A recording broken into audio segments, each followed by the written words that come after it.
freedom of speech. All right. I was getting into this with Carlton earlier. Maybe I was hoping to solicit a wider range of opinions.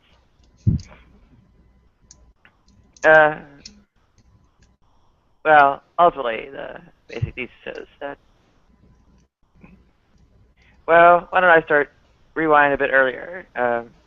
Carlton was kind of like going on about some kind of, great founding father story. Constitution is a wonderful thing, and so on. And as far as I can tell, the design goals of the Constitution were not that noble. Or, well, maybe they weren't too noble. They had pretty serious problem of, well, they were not only, number one, cognizant of sort of economic methods of domination, they even kind of endorsed them. All the talk from James Madison about the Senate being to protect the minority of the opulent from the leveling impulses of the majority, or the masses, or something like that, right? Yeah. And they set up this government as this instrument of popular will. They channel the popular will into this governmental body and so on. And then their emphasis from that point onward is how do you restrain that government, right? They're taking, quote unquote, people's popular will, and their entire concept is do everything possible to chain this government down, hobble it, make it, bind it up in gridlock, constitutionally bar it from doing all sorts of things, and that was their sort of immediate concern. The minute the popular will is channeled into this venue, you got to chain it down and make sure, all those unwashed, filthy masses can't really do their thing. And then that was kind of where it started. So I'm not so up and up on the Constitution. And then there was a consideration of free speech. It was like, oh, well, freedom of speech is protecting the government from, or protection from the government interfering with speech. Well, the government interfering with speech is not necessarily the real problem. And to the extent people have problems with speech, or problems with, expressing themselves, getting their speech out, etc., it really is, the nature of the problems are more centered around basically not having enough money to get the big enough megaphone to get their message out to as many people as, well, whatever their competitors were. And there's a lot more. Like, the things that typically end up, sort of restricting your speech, the things that, inhibit your, freedom of content of what you say, so on, are things like, well, if you say something too odious off the job, or post something too wild or whatever, your social networks and so on and so forth, well, your boss will Google you, dig up your posts and so on, get offended by them and fire you. Yeah. Right? Or your friends and family might hear about it and they might say, no more dealing with you. You hold that opinion or whatever it is we find offensive. All right? Yeah. The latter of which is even less possible to counteract. I mean, it's not even anything of civil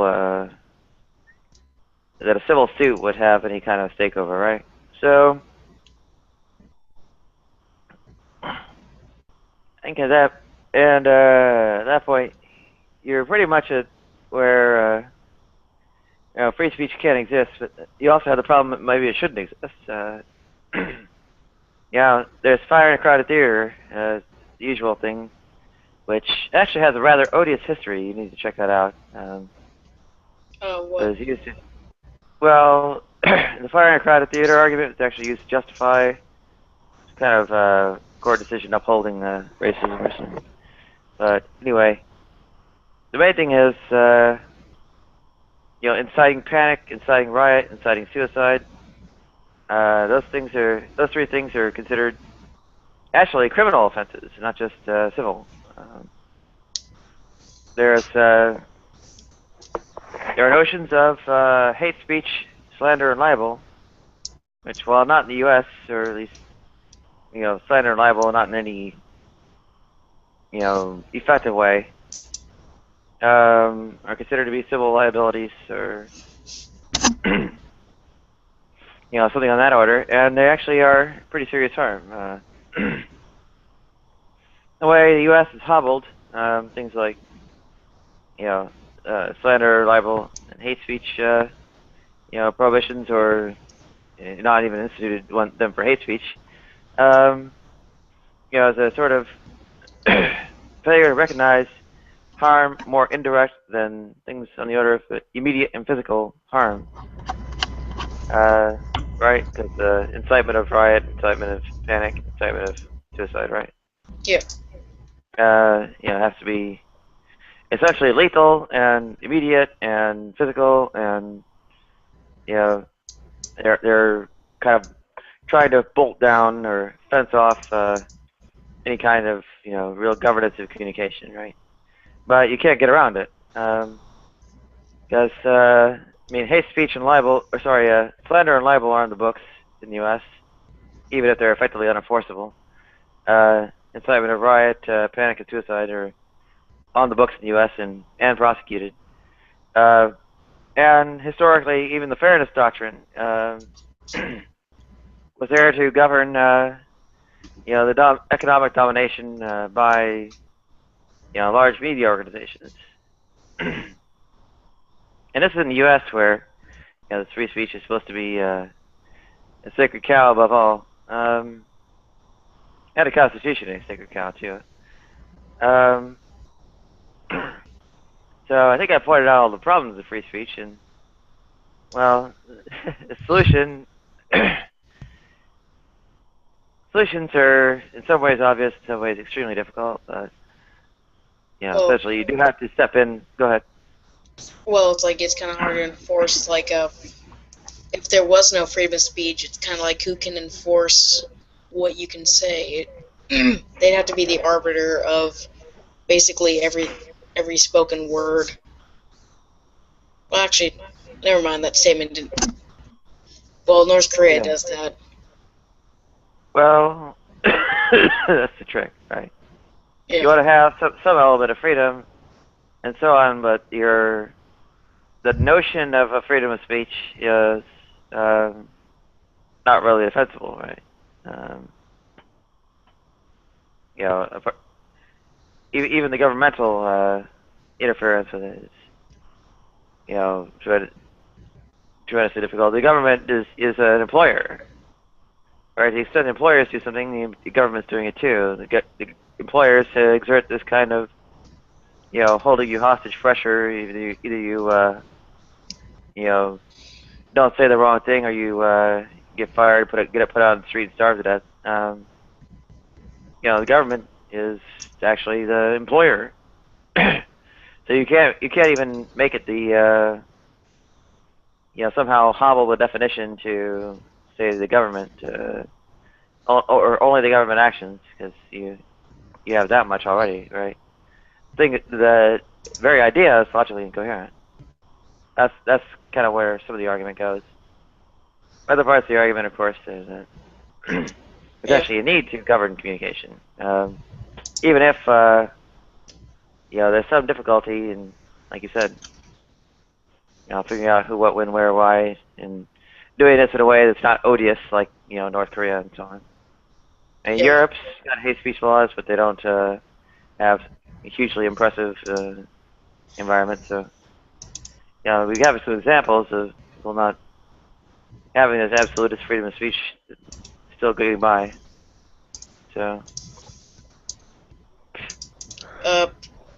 I know in England, if it's past 9 o'clock, And like on all the TV channels, you can say whatever you want, uncensored. I think that's great. Well, that's. Go ahead. I don't think that's the important issue. I mean, some restrictions are actually needed in a way. Also, Um, well, what happens? You admit incitement of riot and incitement of panic and incitement of suicide, right? Those are yeah, things that should be okay. Well, there's more. Slander and libel do harm of maybe less physical, less lethal, less direct, and less immediate kinds, but they are genuine harm. How do you achieve any kind of redress for that harm? Um, well, you have to recognize some element of civil liability, like slander and libel, which conceptually is recognized even in the U.S., despite it being effectively unenforceable. The way slander and libel are, not present in the U.S. is not by, the fact they're not on the books. It's by the fact that, given the interpretations with all the First Amendment and everything else, you can't actually get anywhere in a courtroom with them, right? That's the way it ends up going wrong, right? yeah, So you have, say bigots and smear campaigns and all that kind of things, doing all kinds of hate speech and libel and getting, whatever minority turned out of their job, left and right. I think most notable are the trans-exclusive radical feminists, Kathy Brennan in particular, pulls that kind of stunt. So this is a real problem. People are getting hurt. Not sure on how large a scale, but I'm betting it's pretty big, and nothing's being done about it. I didn't think of it from that angle. Uh, right. That's fine. Let me get the link out to JM. He's Skyping me.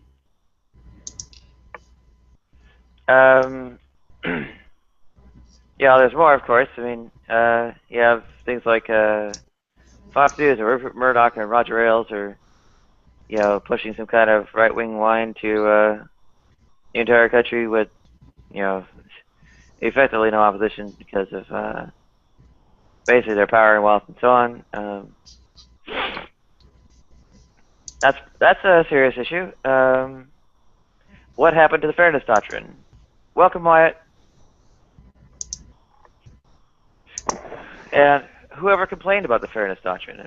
People thought the news was better when the news organizations actually tried to adhere to some standard to have like a less biased or maybe even you might say less stupid coverage. This is a fairness doctrine was a good thing. Everybody really thinks so. But almost everyone misses it, and people say that how terrible the news is nowadays because it's gone. Why is the fair doctrine there, or why people advocate against it, and when they do, the freedom of speech thing. But Yeah. it actually made things better in a lot of ways. Let me see if JM, I messaged you the link on Skype.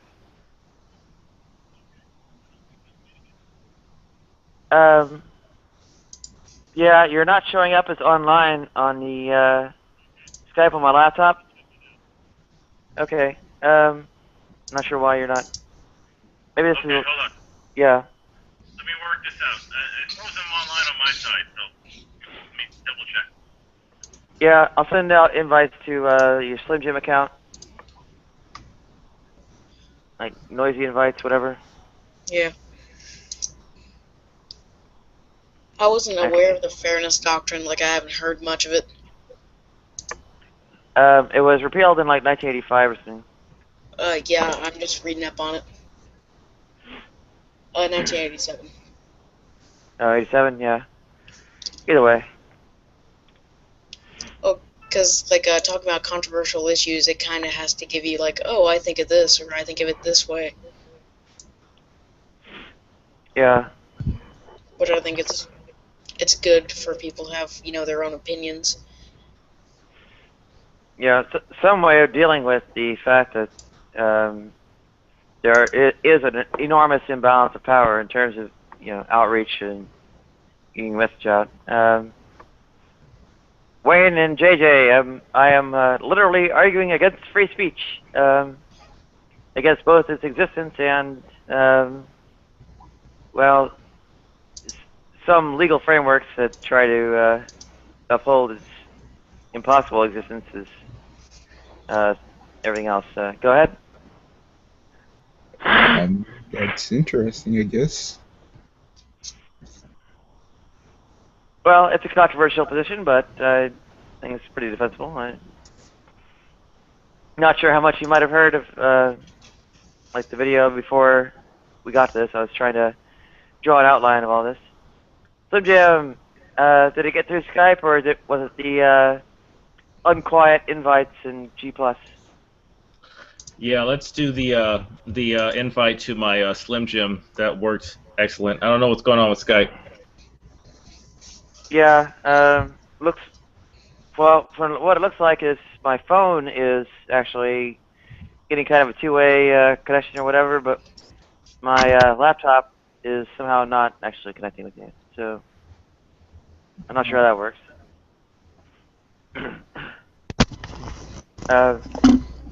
I am literally arguing against free speech.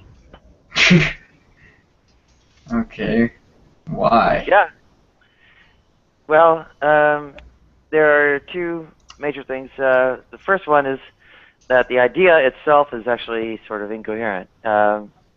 It can't really exist, and in a logical way, right? It's illogical to have free speech, or for free speech to be there. It's like saying we should really have squared circles and try to have laws to defend the sanctity of squared circles. That kind of thing, right? And the other part was that when you actually do have... Welcome back, Slim Jim. Right. So I left, and you said you were arguing against free speech. Yeah.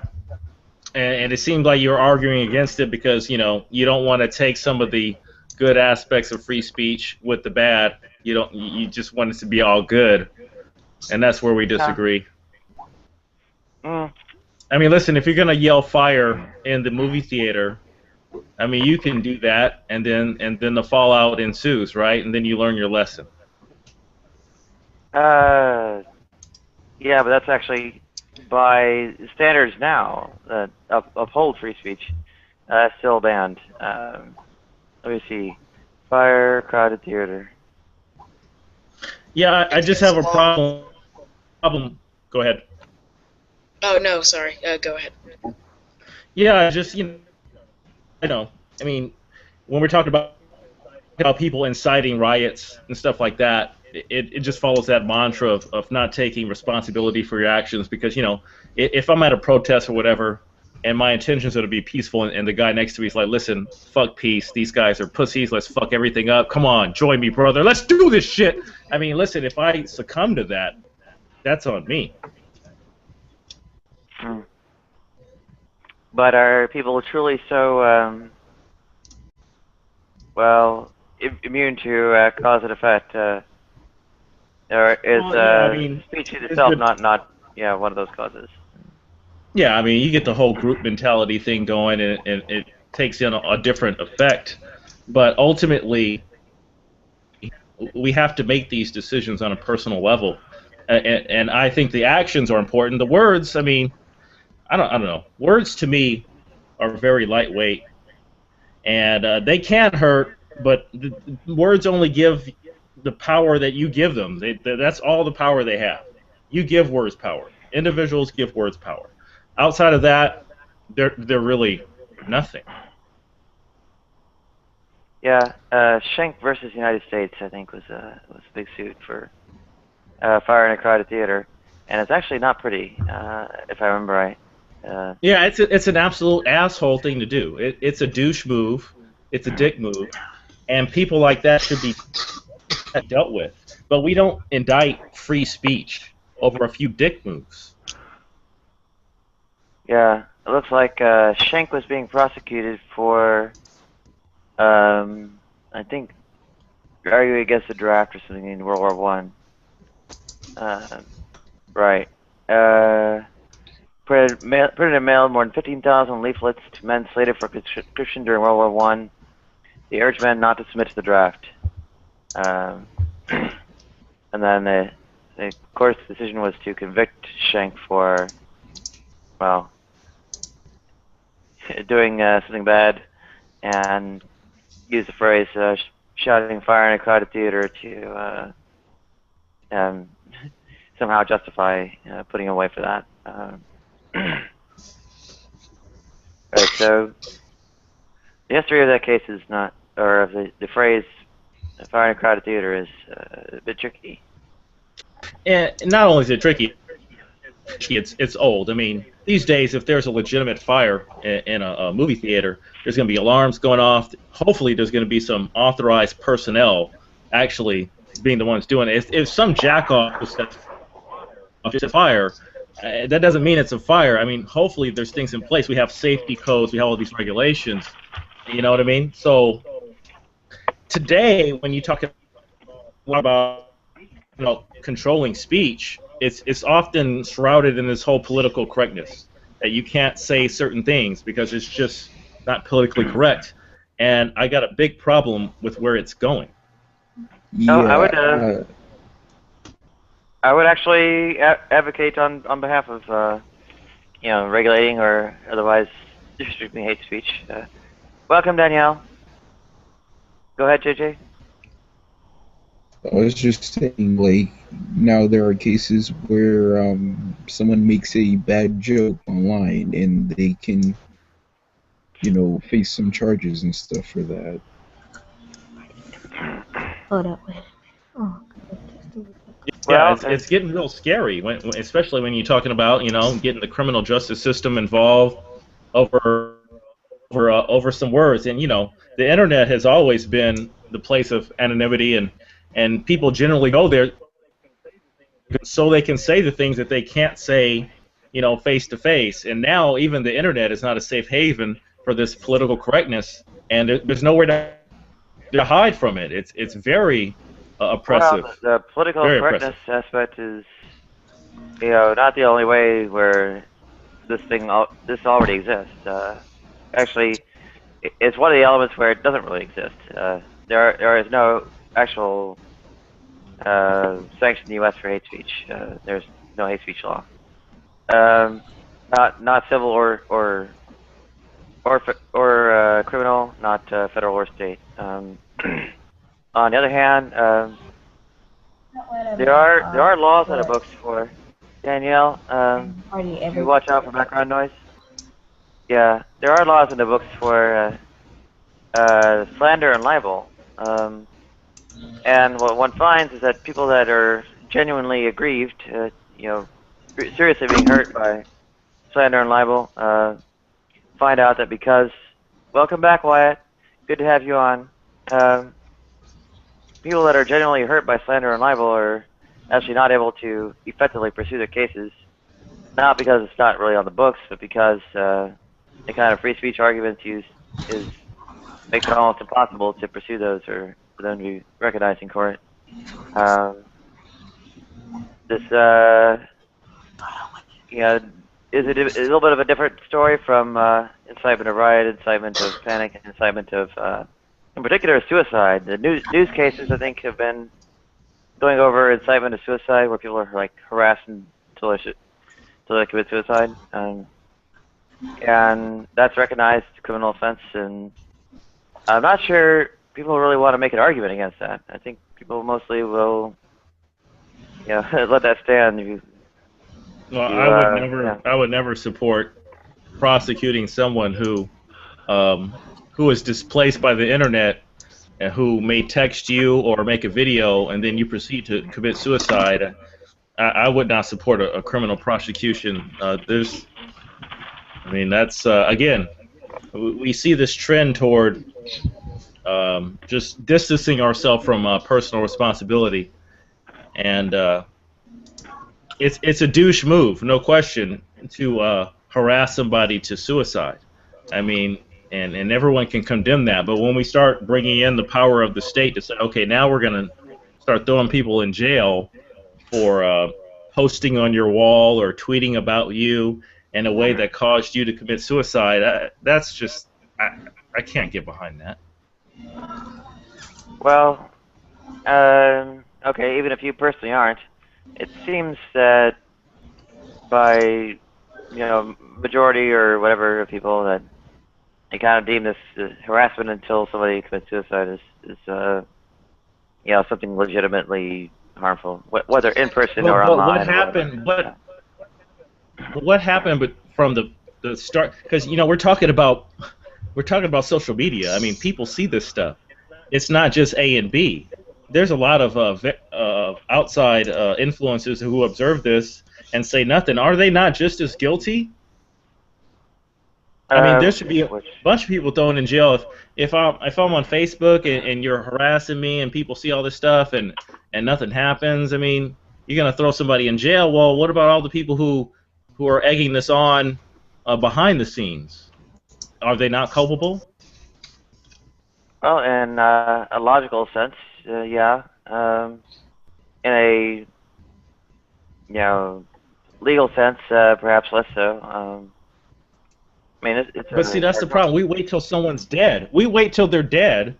It's just like, with these school shootings. And people talk about, man, there's something not right about this kid. He's got problems. But no one does anything. And then when they go berserk, they're like, you know what? I knew he was crazy from the get-go. And it's just, are you serious? I mean, you're just as guilty. You knew there was a problem here, and no one talked about it. They just swept it under the rug. But we're going to throw somebody in jail after the fact, after someone's already dead. Okay. So I think Megan Meyer was one of the cases that was prosecuted. Not entirely sure, but I'm looking for it. Let's see. National outrage against the Druze. Actually, they were able to prosecute. I don't know how everyone feels about, just. I mean, we say freedom of speech. I'm all about it. Again, that doesn't mean there's fallout. There's not going to be fallout when you say whatever you're going to say, but I think you should be able to say it. We can argue back and forth about what the fallout should be, but that whole suicide thing, someone's harassing you, some middle school kind of typical stuff that goes on. I don't know. Where are the parents? Where are the screaming parents? bloody murder, saying we need laws to protect our children from the harassers who drove them to suicide. If we got a dead kid here, do something about it. You got all this social media. Were you on top of your children's activities on social media? Were you on top of it? Obviously not. I don't know how it's supposed to be. All right, this is a big deal. This is a big deal. Listen, if you have kids and you're just letting them go hog wild on the internet and you're not overseeing what your adolescent, your teen is doing on the internet, that's a lapse of judgment on your part as a parent. I mean, we need to start saying that, and there's a lot of people who are just not hip to the perils of the internet. They're just not. And then when shit goes down, I mean, they're trying to point the finger, and they need to be pointing the finger at themselves. We can try a few different cases. I think one for sure was like a freshman in college or whatever who was, I guess, gay or something, but hadn't entirely come out yet, and then was outed and so on by harassers online who somehow caught footage of it on a webcam or something, and then they committed suicide. I think it's another case of like a like a high school girl or something like that who was, You're talking about Amanda Todd. I don't know. Okay, well, when we're talking about a college man, I mean, we are talking about an adult here, So, and this adult has decided to live this secret life, and the secret life could encompass a lot of things. It doesn't have to be homosexuality.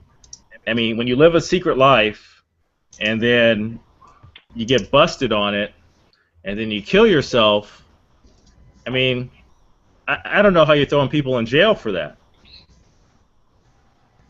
well, I don't think these are accurate characterizations of what the victims were put through here.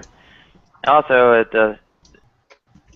Well, okay, well, Nadia, I mean, listen, I don't know anything about this person. I don't know where they live. I know their community. I mean, depending on where they live, being a homosexual is not necessarily a bad thing. So I'm going to assume that there is an interest in keeping this life a secret for this person. You know what I mean? Listen, it's a big deal. Your sexuality is a big deal. And if you're going to be in a hostile environment to your sexuality, and then you're not going to be cognizant to some type of activity where there's someone secretly recording you and stuff, and this is going to bring you to suicide. I mean, this is a much bigger issue. I mean, you're a gay person living in a hostile environment, and you're sneaking around. Listen, you got to understand, you're an adult. Someone may snitch on you. Your partner may just fucking turncoat on you. Your partner that you just had sex with might just fucking turn on you. And you got to be cognizant of that as an adult. yeah, it was Tyler Clementi. It looks like the roommate like set up some kind of capture phenomenon. Well, I think someone's trying to talk and they're coming through too quiet to be recognized. Can we tell who it is? It's ST something. Oh, saying something? And they're Oh wait, playing the it's not thing. talking. Yeah, it's the video coming through real quiet. Oh, Okay, hang on. Yeah, he's playing the YouTube video. Saint Tommy. Okay, St. Tommy. Hey, thank you. Pardon me for the interruption. Excuse me. Oh, no worries. Technical problems happen to everybody. Thank you. Just try to help you get through it. Thank you. Oh, were you trying to chime in, or were you letting us go on? Tyler Clementi was, got a link to it, blah, blah, blah. Go ahead.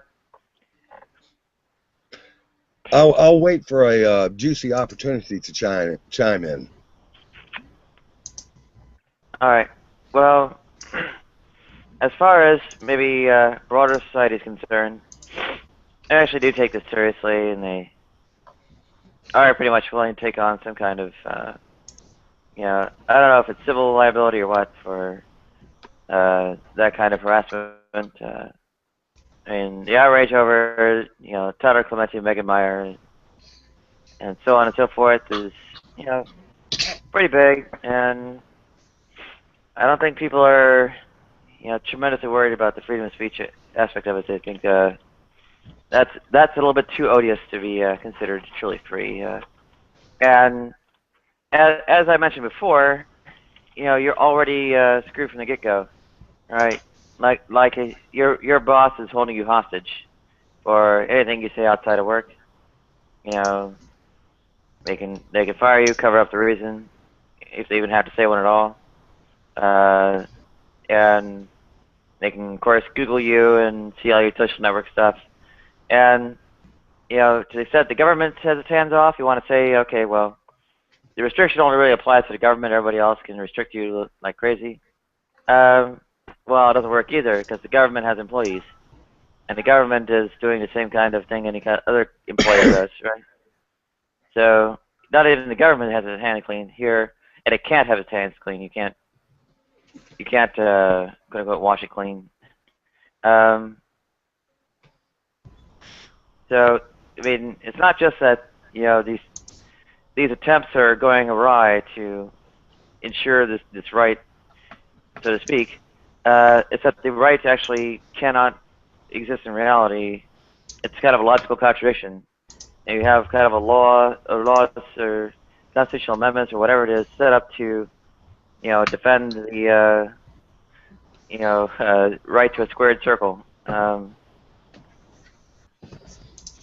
Well, we got to call it something else, right, Nadia? We can't call it free speech because free speech is a misnomer. So maybe we should call it something else. I don't Freedom know. of expression. I'm sorry for Diminished cutting you speech. off. I don't know. Because when I look up the word free, not under the control or in the power of another, able to act as or be done as one wishes, I'm thinking that goes against everything you've been advocating, Nadia. With all due respect. No. I'm advocating cases where one should go against it, right? So there's no problem with there being a quote-unquote tension there. I'm saying, of course, these instances, in the examples you're discussing, were cases where that should be done. Now, on the other hand, the sort of impossibility of this existing to begin with is a different kind of argument, right? You don't speak into a vacuum. People don't just not respond, or to the extent they don't respond, then well, did you really speak at all? I mean, does anyone did you really get to speak at all if no one really heard you? Okay, you're in trouble. Your free speech isn't so free, you didn't get to speak. If your content is governed by all the penalties of employers going after you, social contacts like your friends and family going after you, like for ostracizing you if you say the wrong thing. You don't have it, right? You're always under the gun by some force somewhere to govern the content of your speech. So the thing is there to defend. The thing is not really there to be defended. Well, I make some distinctions between how I talk to coworkers versus someone I may meet in public. There's no. I mean, you're under a. I mean, listen. When you're at the job, it's a different story, and that doesn't just apply to people with alternate lifestyles. I mean, that applies to everyone. I'm a straight black Christian man. I can't say everything I want to say on my job. I just can't, and I'm okay with that. I need a job. But outside of that, I don't want to be thrown in a gulag for standing up for myself as a straight black Christian man. It's out of control. Oh, sure. Wait, go ahead. Is it Nadia? Is Yeah. Is that very good? St. Tommy here. I have some yummy things for your consideration, and I am sporting a burning desire to submit them unto your mind. I have a question. Initially, I have a question. Are you an attorney, sir?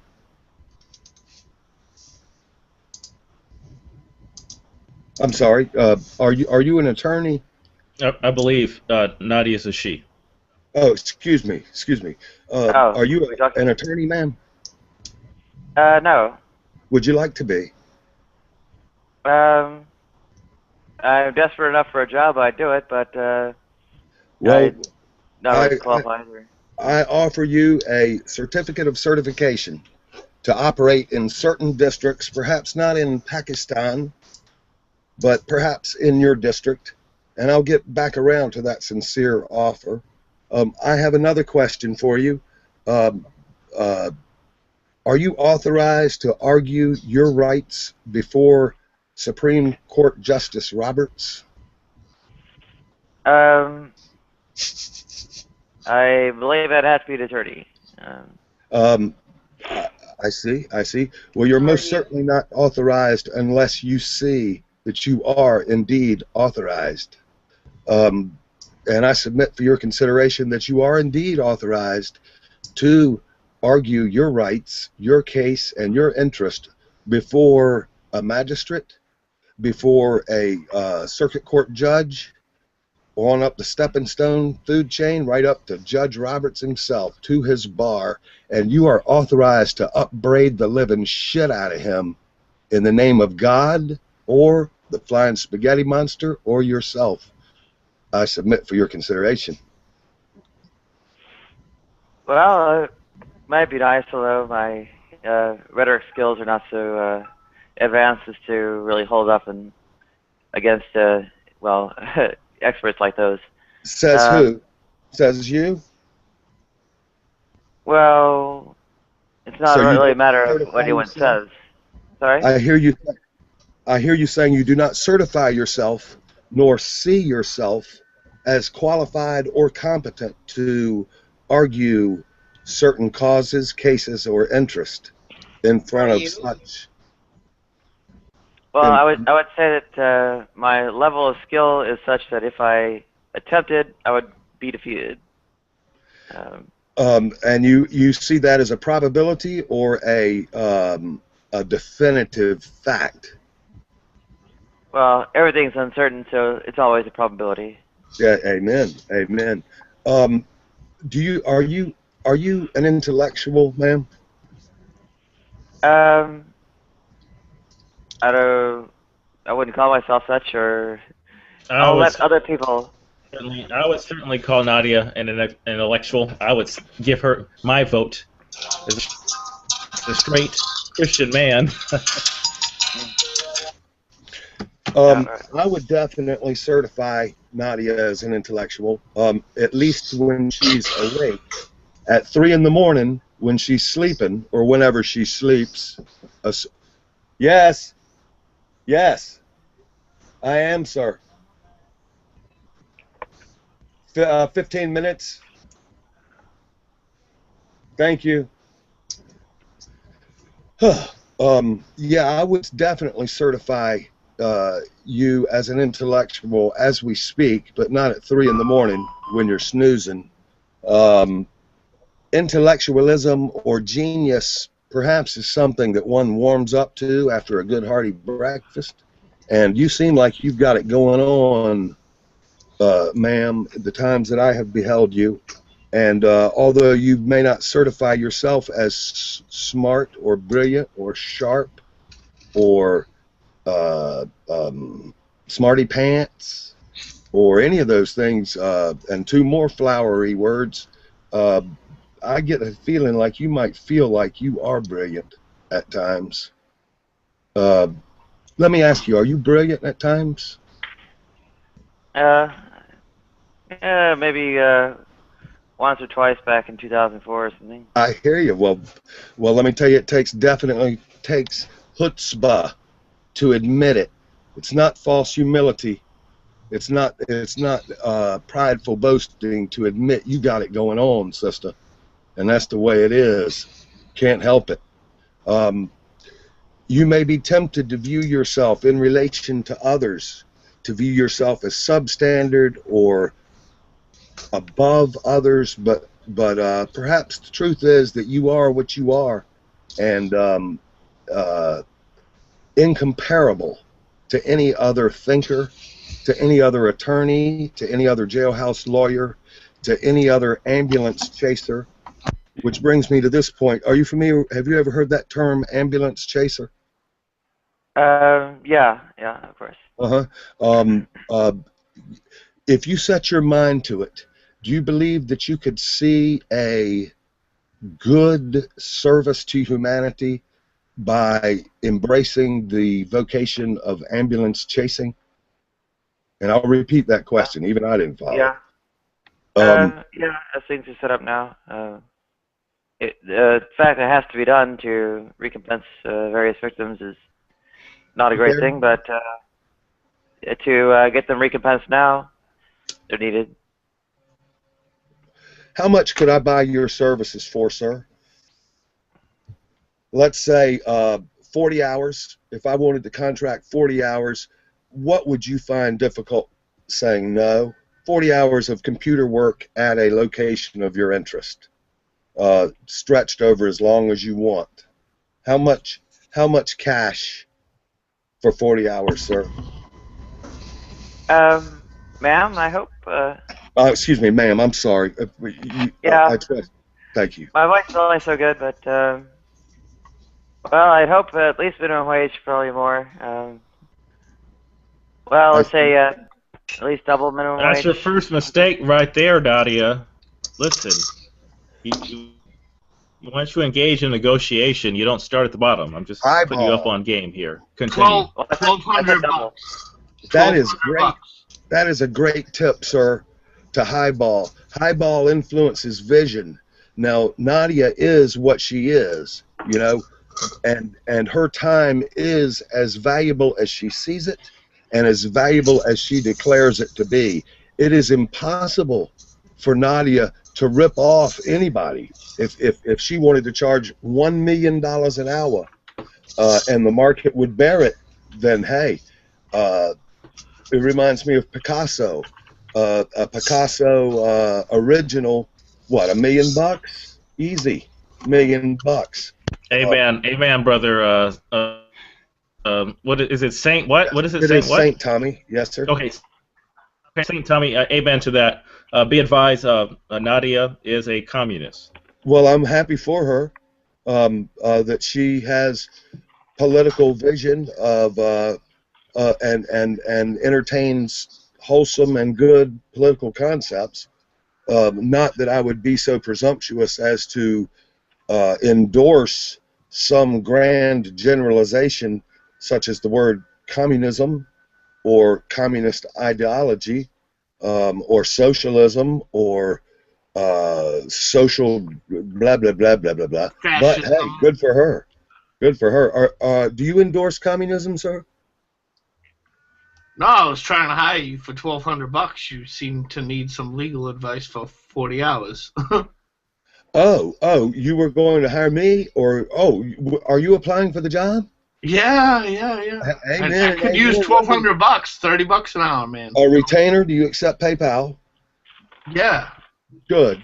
I'm not going to waste, or I'm not going to invest our associates' time at this time, but I do look forward to interacting with you. Nadia can vouch for me, right, Nadia? I know my constitution. I'm an originalist. Your pitch, I'm not a communist. I'm an originalist, a constitutionalist. but I'll tell you, sir, I'm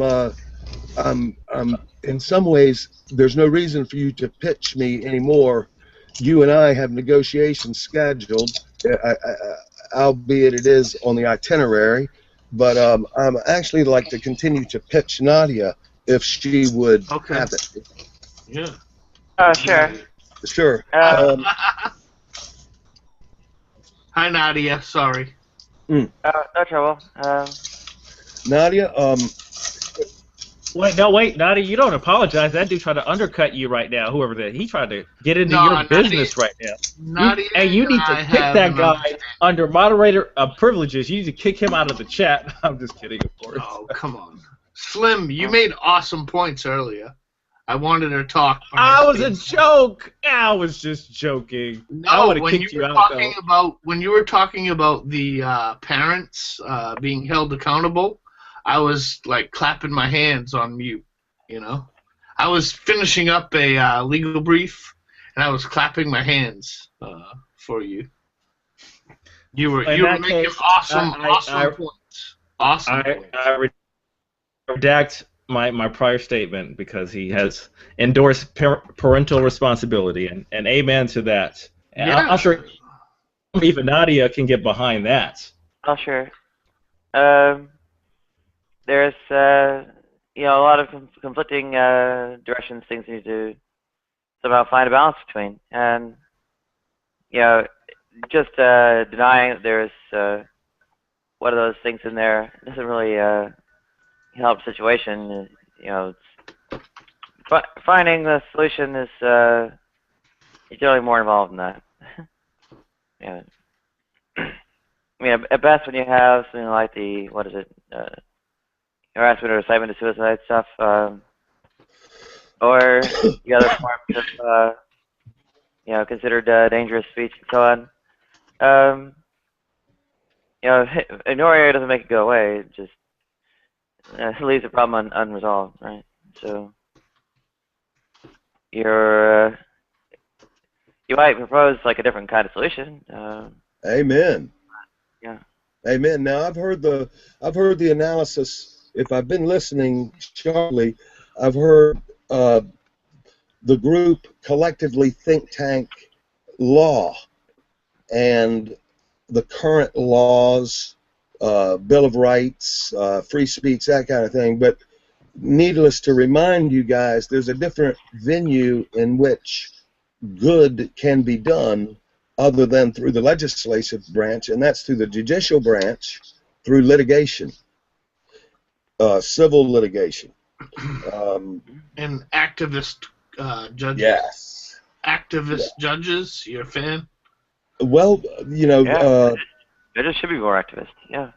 Well, they are paid to be active. Indeed, they are. It is an authority and a job. Somebody's got to do it. Well, I can pull this up. There's a problem with activist judges that I've been arguing with classmates, legal law classmates of mine. And I had a Scalia point, which I know is like completely against Nadia. I don't think I need to bring it up. I'll pull up the link if I need to. Basically, Scalia is saying that things like Roe vs. Wade, which, this is the foundation in the modern day. We can go way back from that if we need to, but basically, modern time, Roe vs. Wade is one of the hot topics. Still, it has been my entire life, 40 years, that the court made an error. It made an error of law, an ERR of law, when it decided Roe vs. Wade. And the point is on this that basically they took away the necessity of our House of Representatives, our Congress and Senate, to pass a law to amend the. I talked to Nadia about this earlier. The amendments to the Constitution. It's very, very difficult for our government to amend the Constitution. If you're going to amend the Constitution, it takes basically 2/3 of the vote. That doesn't happen. There's no 2/3 of the vote that's going to happen. The 27th Amendment to the Constitution, I think it lasted like 200 years before it was ratified. But yet other things like the 26th Amendment, if we step back one amendment, was the inability for the government to deny someone under 18 the right to vote. That only took about 3 months to ratify. So it's really it's what the government wants to do. It's not what we, the people, actually want to do. That was what I was going to get into with Nadia earlier today, I think about 10 o'clock. I had to go out and do a bunch of things. I had to go help my grandmother out and do all these other things. Now, Alex Botten would be right. I had a couple drinks in me, but that doesn't mean I'm not smarter than him. I love his ad hominem attacks at me. It's awesome. I love all the people that are pretending to be me. That just makes me famous faster. Whatever. That's not my point here. My point, I come in Nadia's Hangouts. I think people will notice over time that I come in Nadia's Hangouts because she's cool to talk to, while other people are just dickheads on here. She is very cool. Yeah. Very cool. And other people are dickheads, and they dismiss me as saying, "Oh, well, Rob's drunk." Well, the glory guess of God what? rest on Nadia, in St. Tommy's opinion. Not to be offensive, ma'am. No, God bless you, man. Well, I think Nadia encompasses the whole diversity and acceptance that we're supposed to strive for, but it keeps getting lost in the narrative of the media, social media. There's so much attempts to keep people apart by race, sexual orientation, religion, you name it. And it sucks. I mean, people need to really stand up to all this division and be like, fuck that shit. We know what's going on here. We know you want everyone clawing at each other at the bottom so the people at the top can stay at the top. There needs to be a real unity of people who are conscious. Hey, wait. You're arguing for, like, class consciousness, like communism. No. Okay. Oh, No. Nadia. No. Oh, Because, I don't want state ownership of all the means of production. I do believe in private property. I do believe in private enterprise. I mean, I'm not a communist socialist. I'm not about that. That doesn't mean we just fuck everybody who's suffering. I think there needs to be a compassion to capitalism that it is not there. I will admit that it's not there right now. We just. I mean, look. I mean, these companies send the jobs to overseas. I mean, they just fuck the American. Listen, I want to start my own party. I mean, Slim. I think that the American government is the enemy of capitalism, and they have projected this upon people like Nadia. And Nadia and I do not, like, we basically disagree on every single social, philosophical, sociological, everything. We disagree on everything, yet we seem to have these chats. So I want to publicly state that, you know, I'm not the problem here. I think Nadia can attest that I can get along with her and we can discuss these things on a human level. And I am not the issue here.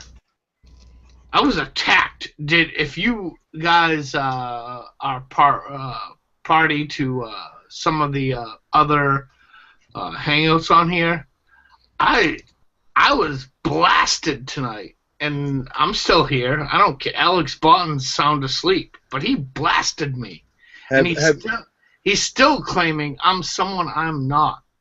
Have you ever heard of a persecution complex? No, no. Okay, well, it's something that I have struggled with. It's actually a mindset and almost a compulsive mindset similar to kleptomania. So I'm definitely not filing an accusation here, other than what I'm really doing is baiting you and perhaps pricking your curiosity, because I'd love to discourse with you about that phenomena. Persecution complex, chip on your shoulderism. Why are you always picking on meism? No, I'm about ready to let them go. I'm about ready to let them go. I mean, I can see you on my screen. I can see you're a white man, and as a black man, I can tell you a lot of black people are suffering from that, this persecution complex, and that's not to admit that there's been some legitimate grievances, but here we are, 300 years removed from a lot of the grievances we experience, and it's all over the news right now. I mean, all these grand juries letting people go, and there's a lot of frustrations. Yeah, but Slim. Chip on the shoulder. Have you ever heard of a hermaphrodite, sir? I've heard of it, although I'm not familiar with it. It's one who is born out of the hopper, out of the oven with both genitalia. Yeah, I'm familiar with that. Now you have declared me to be a white man, of which I do not take offense. Of course. You can call me a black guy. I mean, that's how I look on the screen. I want to remind you that it is in some ways an egregious generalization to declare me as such, and perhaps may be profoundly less accurate than you see. And I'm not in any way complaining. Of course not. It would be a total waste of everybody's time for me to wax indignant in any way. Really, what I want to deliver to your eardrums is a heads up in how you're seeing me as a category, as a. Well, let me stop you right there. Yes, sir. Because that's not how I saw you, of course. This is how the system, the media, is categorizing everyone. You know, I'm very much in favor of the human race, but yet there's this undertow that wants to segregate everyone, and it's very destructive. And yet you see all the powers that be playing into it from the top down. That includes the president of the United States, who happens to be called the first black president, yet he has a mother who is Snow White, and I consider myself a black man, but I do not have a white mother. It's very murky. It's very strange, and I don't play the game, St. Tom. I don't play the game. That's interesting. But, you know, Slim. I have to recognize it. Slim, you know, the Jim Crow laws were just lifted in what, the 1960s, 1965, middle of the 60s? Very recent. Very recent. I mean, to a white man like myself, and I will label myself as being white. I have both both my parents are Anglo-Saxon. I'm Scottish, Irish, German. We try to avoid labels, but sometimes we take them on just for the sake of discussion. We will take them on. Just for the sake of explaining it to you how I understand that, you know, 1965 is very recent to a black man, and a white man might say, well, that was 1965. That was so long ago, you need to forget about it. And they're gonna dismiss it. I don't think most white people consider 1965 a distant relic. Well, they dismiss it. Do they not? I'm on your side, man. Do they dismiss? They dismiss it. They legally dismiss it. They legally dismiss all kinds of. Well, let's build the foundation. Are we post-racial in 2014? Are we post-racial? No. Absolutely not. No. U.S. is no. But I mean, listen, fucked. that doesn't deny how much. Well, you asked a question. There's been a lot of change. There's been a lot of change. Listen, I have a mother who's still alive. She's in her late 70s, and she's seen a lot. And I'm not going to argue with her when she said a lot has changed. I mean, she had to drink out of a black-only water fountain. A lot has changed. We're not perfect, no, but I think there's a lot of confusion and purposely so from people who want to just distort this issue and where we're at currently. There's a lot of people who do not want to admit progress because they want to live in the past, and they're part of this whole system of division. Well, and this is not a race. White people are part of this. Black people are part of this. Latin Americans are part of this too. I mean, Barack Obama is just playing up the whole Latin immigrant thing, amnesty. There's division is the status quo right now, and then people are taking a step back and like, wait a minute, are we not one nation, or are we something different? You just made 17 points, but I agree with about 15 of them. Yeah, como una mujer media cubana, well, I find America quite far from post-racial. It's frankly, in some ways, even more racist than during the era of de jure segregation. Well, that's Nadia. That's ridiculous. I got to stop you right there. That's ridiculous. We don't have people hanging from trees. We don't have. Yes, you do, though. Oh my God. No, we don't. No, we don't. No, we don't. There's some problems, but it is not anywhere near as overt as Jim Crow. In numbers, not even close. In numbers, I mean, I already agreed with you, Slim, that you know, we've come beyond Jim Crow laws. I already agreed. But the fact is, but you're coming back to them. We're going to talk about these recent issues with the police. They're not tied to race. They're just not. So I need to ask, for the argument's sake, just for the argument's sake, are we going back to these Jim Crow laws? I mean, is that what we suggest the police departments are trying to do? Actually, I didn't cite the recent race-based police killings, I cited Michelle Alexander's The New Jim Crow, which has to do with, frankly, much more pervasive, sort of statistically evidenced. Hi, Adam. Absolutely, Racial Nadia. discrimination and justice, and that is massive. That's hitting rather wide swaths of the black population in the U.S. And I mean, there's no way around. There's not only no way around it. You are ending up with having to kind of weasel your way around calling it ethnic cleansing. That's how bad it is. Nadia, you have discrimination going on in this country, and you also have reverse discrimination going on. You have discrimination going on against transgender folks. You have gay discrimination. You have a whole bunch of discrimination. There's always going to be, right back to what was his name? He was saying free speech. Free speech is, you say free speech. And everybody loves free speech, right up until you say something they hate. And then they hate free speech. And that's the point. That's the Amen point. to that.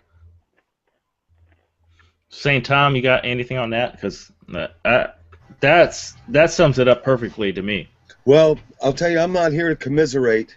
I'm here to lead. I'm not here Amen. to offer understanding. I'm here to hopefully deliver vision. I ask you all, are you pissed off over this bullshit? What bullshit? Anything.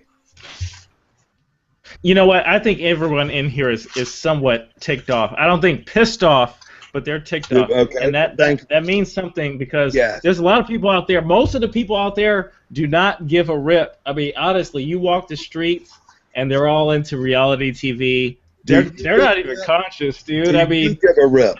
Do you give a rip? Amen. No Do question. you give a rip, sir? I do. All right, I got one I do. Do you want something good to do? I'm trying my best, man. Good, I'm trying. good, because I hope to deliver. I hope to deliver for you. You know what? I believe in Jesus Christ and his. He lived, he died, and he was resurrected. Hey, I'm down with the good news. I am pro the Prince of Peace, the lover of whores. I was attacked. Yeah. I was attacked on here the second I came on here, and I got really drunk and violent at people, and I didn't set the best example, but You're not required to. Well, I don't have to explain. You shouldn't take any shame in that, because, Amen. Nadia will set up hangouts where it's like 9 atheists against 1 Christian, and then you just have to scrap. I don't try to set that up, but it happens anyway. No, that's not your attempt, but that's what happens. And, you know how it is, Nadia. Yeah. You know what's happened? You know what happened? I don't have to justify Jesus Christ as my Lord and Savior to anyone. I don't have to justify that. What militant atheists need to do with me, they need to, if they're going to come and attack me, they need to justify why they hate God so much, and they really need to explain why they use God as someone they hate so much as a premise for their argument. If they want a logical argument, they use God as a premise of someone they hate, and then they proceed with their argument, and they can't ever prove that God isn't there. And then they turn around and they say, well, you can't swear at me, Rob.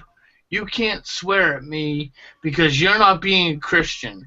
And I don't have to prove God exists because you already proved that you say he does. And I said, well, I never made that claim. When I go at a claim and I remove the entire aspect of me saying I'm going to defend my Christianity, I'm going to remove the entire aspect. I'm not even going to try to defend my Christianity. What I want you to do is defend your atheism. I want you to stand here before me and claim there's no God and claim that your atheism is provable. And the only answer they have is, well, hold on. Wait a second. I got this from Alex Boughton. A hand in my face that said, you need to prove he exists. And logically speaking, in a debate, he got his ass kicked. And he can claim all he wants to do, but he did not defend anything because God has revealed himself to Alex Boughton. And Alex Boughton, I'm saying this here publicly, so it can be heard, that he has been revealed. Our Messiah. And you have done it. Good. Our Messiah, Jesus Christ. Okay, good. He has come. Hey, St. Tom, listen, Yes. brother. He has come. I see you as a great man of God, and Takes one to know one. Yeah, of course. So listen, I mean, I think we're outnumbered by a great deal in Christian versus atheist community. But brother, I want to hear you extrapolate on how we're going to actually bring people to the truth, because I think a lot of Christians on YouTube are taking that hard line and preaching hard, and they're not actually being very effective.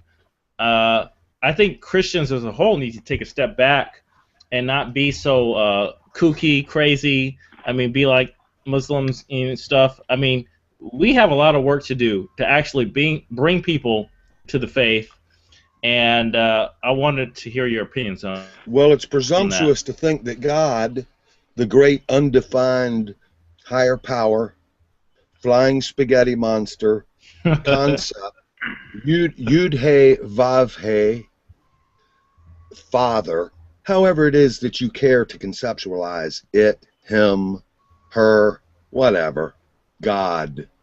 It's a bit presumptuous, perhaps, to believe and to act like you have to mop up after this omnipotent being who is responsible and competent for revealing itself to whomever, whenever, and however, and through whomever. Okay, let me see if I can understand that a little more succinctly. Thank you. Thank you. You're welcome. It's a bit presumptuous to think that we can bring people to Christ or to the truth or to a higher power. The higher power is the only one that can and does and will.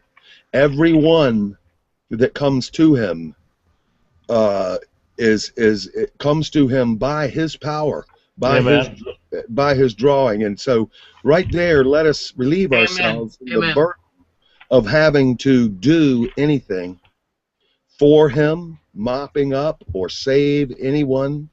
It is his job to save anyone that needs saving, to usher in, to draw, to convince, to reveal, and we just can't do it. We can sit here and preach till we're blue in the face, and it ain't going to do a goddamn bit of good. You plant seeds. Well, some plant and some water, but who gives the growth? Jesus Christ, our Savior. God himself gives the growth. My point being that we don't have to work. We are not called to work. We have been redeemed from the curse announced But on... some have been called to work, and I feel that, and it hurts. Okay, I receive your objection in an untimely manner. I will continue. There was a curse announced to Adam. We have been redeemed from it by the sweating of blood in the garden. We are not called to strive. Now, if you're interested in a hobby of spreading the truth, I'm looking for an associate. I'm looking. Amen, You know, Saint Tom. Amen. amen. And let me tell you, all of you. I'm accepting of that correction, brother. Amen. All of you here tonight will be tempted to take my words as unbelievable and insincere. And I want to ask your personal favor to try and see every word I utter to you as very sincere, because they are sincere. Hopefully not too serious, hopefully not too heavy, hopefully not untimely, but let me say that it is so common that my words are received as insincere, and it is very common when people all of a sudden hear them as very sincere. And I want your help on that. I want you guys Amen. to. Amen, brother. Amen. I take it as very sincere. Thank you. Yeah, I mean, take me as delusional, but take me as sincere. Thank the Lord. No thanking each other. No very worries. good. Very good. When it comes to legal activism, I'm on it, fellas. It's a good hobby, and it pays. The truth, delivering the truth, it's a great hobby, and it is win-win business. Nadia, you got it going on. Or perhaps I should say this, or excuse me, perhaps it would be more articulate to say this. It's got it going on in you. Nadia is getting saved. She's going to heaven with us. That's a bit presumptuous. Well, it could be, but that's the goal. That's the goal. To see Nadia as my sister perhaps might be a wee bit more accurate than to see Nadia as getting saved. She's full of love, and what better benchmark is there? Jesus Christ himself. What, a testimony? You think a testimony is worth a fucking shit? Well, yes, I do. Well, okay, it's not. It's worth more than a quote fucking shit. But what is it worth? Is the testimony what? Well, I think no. But a testimony is worth more than Christian. A Christian who just speaks Bible quotes. Open rebuke is better than hidden love, it is written. But in any case, love is where it's at. Love is where it's at. And I feel successful tonight in that I am, at least in some way, have made myself known to you guys. Amen, brother. You definitely did. About that. I am honored and pleased. Let's see. Are you new on here, bro? Or I have never interacted with Nadia before, or any of you gentlemen of which I know. I don't recall. How can I find you on Google Plus? I'll add you. Saint Tommy. ST. Saint Tommy, I've tried to hit you up as a contact, so please apply Slim Jim in any form. I'm sorry, what was that, sir? Yeah, I've added you, so... Thank you. Yeah, just and be it conscious is Slim of that. Jim, is that right? Yeah. Okay. I have a few accounts, and it's kind of weird, but whatever. You'll find me, brother. And if I Google Slim Jim, Google Plus Slim Jim... I already added you to the contacts, but great point. I mean, on Nadia. Listen, I hate it that Nadia is having so much trouble professionally. I wish I was in a position to bring Nadia on board because I know that she's buy it. A good Don't even person. Buy it. Nadia is perfect. She is perfectly in gear on her vocation. She cannot fail. She might pine for more cash. She might wish for more structure, but she is her own career. She is her own vacation by default. Yeah, I'll admit I don't know how hard Nadia is pounding sand. Sometimes whoever pounds sand hardest kind of stands out and I don't know that, but since I do know Nadia from these hangouts, I wish I could be in a better position. Well, may I not look at Nadia as underemployed? That's Nadia's call. That is, it's kind of like being a Democrat or a Republican. It is by declaration. And nothing else establishes it except by declaration. Nadia may wish for more cash per week. She may wish for a more meaningful focus or structure. Yes, yes, yes. She may feel underemployed. She may feel visionless and vexed. But I submit for all your consideration that she is perfectly employed, right on time, got it in gear, and like I said earlier, at the risk of being nauseating, the glory of God rests on her. Amen, bro. In my vision. Amen. In my vision. And she is respectable. In my vision. Hey, St. Tom, that's what we need to hear on YouTube, brother.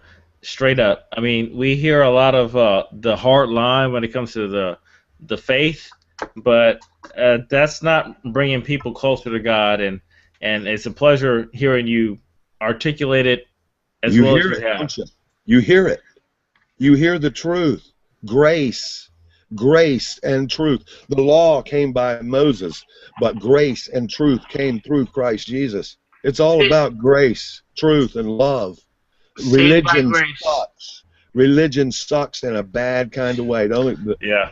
Good religion is to take care of widows and orphans like us. Even the atheists should come in here and talk the trash about religion, the worldview of it, and how it's been used to just completely bankrupt every man, woman, and child.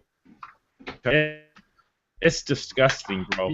Absolutely disgusting. You will hear atheists divert a follower of Christ like myself back to, what religion are you a part of? Me? No. Oh, I understand. That's what they say. Uh-huh. They will say, you are this religion, or they want to peg you as that religion. They want to label. They want to label. Mm-hmm. They have to. Well, hey, listen. Honestly, we got to give them credit, because they will misguide the Bible for their own ends. And listen, I mean, the Bible has been translated, I don't know how many times over thousands of years, and they will use that. These people are not stupid. They know what the goal is.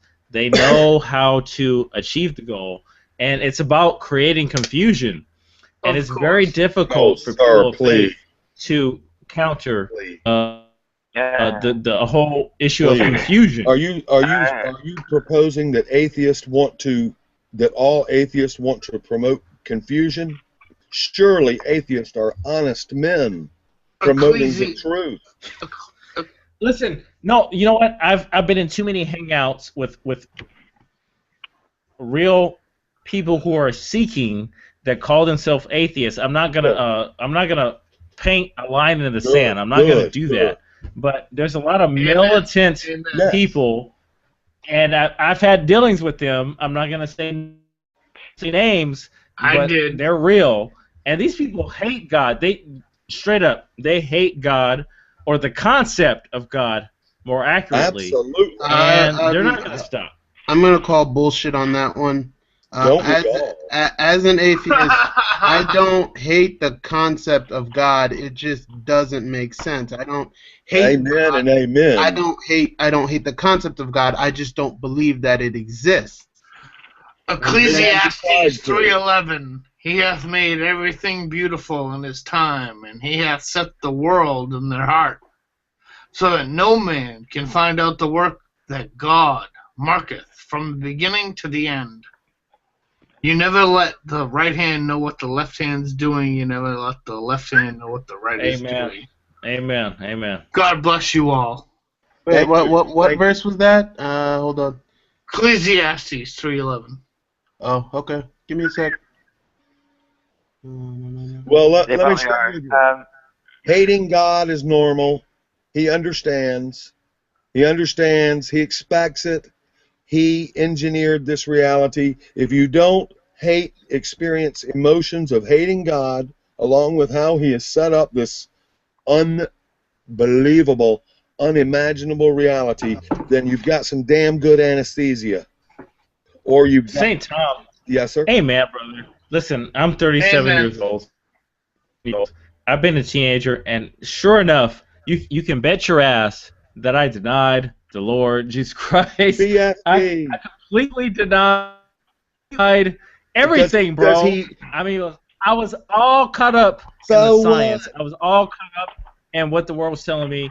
And listen, I'm not faking this. I would completely deny this stuff. And yet, circumstances, he shows himself. Mm-hmm. He shows himself. Amen, brother. Me too. He's going to show himself. Well, I had the good privilege of him reassuring me that it is okay to hate him. That it's like, imagine a little child holding his breath and turning blue and spitting and biting. Is our dad going to kick us to the curb of hell because we hate it? Here we are in a candy store that our daddy owns, and we want the candy. We don't want to suffer. Is he going to hate us for our childish emotions of saying, what the fuck is this? No, I submit to you, no. What daddy gives his boy a stone when the little fella asks for an egg? Not any I know. And hopefully, let us hope that our Father is a little bit more loving than your average human father. Let us hope. Let me hope. In any case, I don't have any further point to make other than it's normal to hate God, and it's quite understandable, and also it's quite normal to love God when he reveals himself. He is irresistible. Amen. He is so sweet and so cool. Who could not love him if and as he reveals himself? Anything, anyone lovely, anyone loving is of God, whether they bear testimony or not. It's just the way it is. Look, Nadia, there's too much preaching in here. You need to get the atheists together to push back. Yeah. You need to get control of this room, Nadia. There's too much Christianity going on right now. I love this guy. Way too much. I love this guy. Forgive me, my brother. Forgive me. But I am not pro-gospel. I'm not going to forgive you. I want to hear more. Timeless material, disembodied minds are incoherent. Nadia, he is spot on. This is awesome. This is the best testimony that I've heard in any chat so Negative. Far. So Nadia, I have control of the room for the dark side. Get control of the room for the dark side. Slim, I thought you were a Christian, brother. This is the internet. We must have balance. Nadia, get control of the room Hold on for a the second. dark side. I've been debating Adam on the First Amendment in the text chat. Sorry. We gotta get on Slim here to stop and come back to the side of God, and we need to, completely rectify what Saint said, and all the world. Normally, in Nadia's room, world will hate you. When you start talking about God, they start hated me before it hated you. Start calling you names, and they're like, "Listen, don't talk to Nadia like that, even though you didn't talk to Nadia bad." They're like, "Hey, Nadia, don't disrespect the host." Hey, Nadia, if the world hated you, it hated me before it hated you. This is my testimony to Nadia. That's what Jesus Christ said. I think if the world hates you, are the most pointless thing ever. Well, I think that testimonies are the best thing ever. No, I completely disagree. They all had this hokey story about how they were down on their luck and they fell to their knees, and they asked for help, and it became this.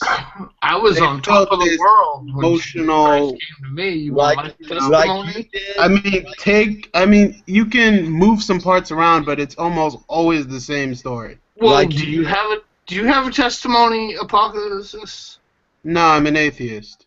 I know it, but Okay. did you call on God? I used to believe there was a God, yes. Okay, so and you currently believe Hang on. belief?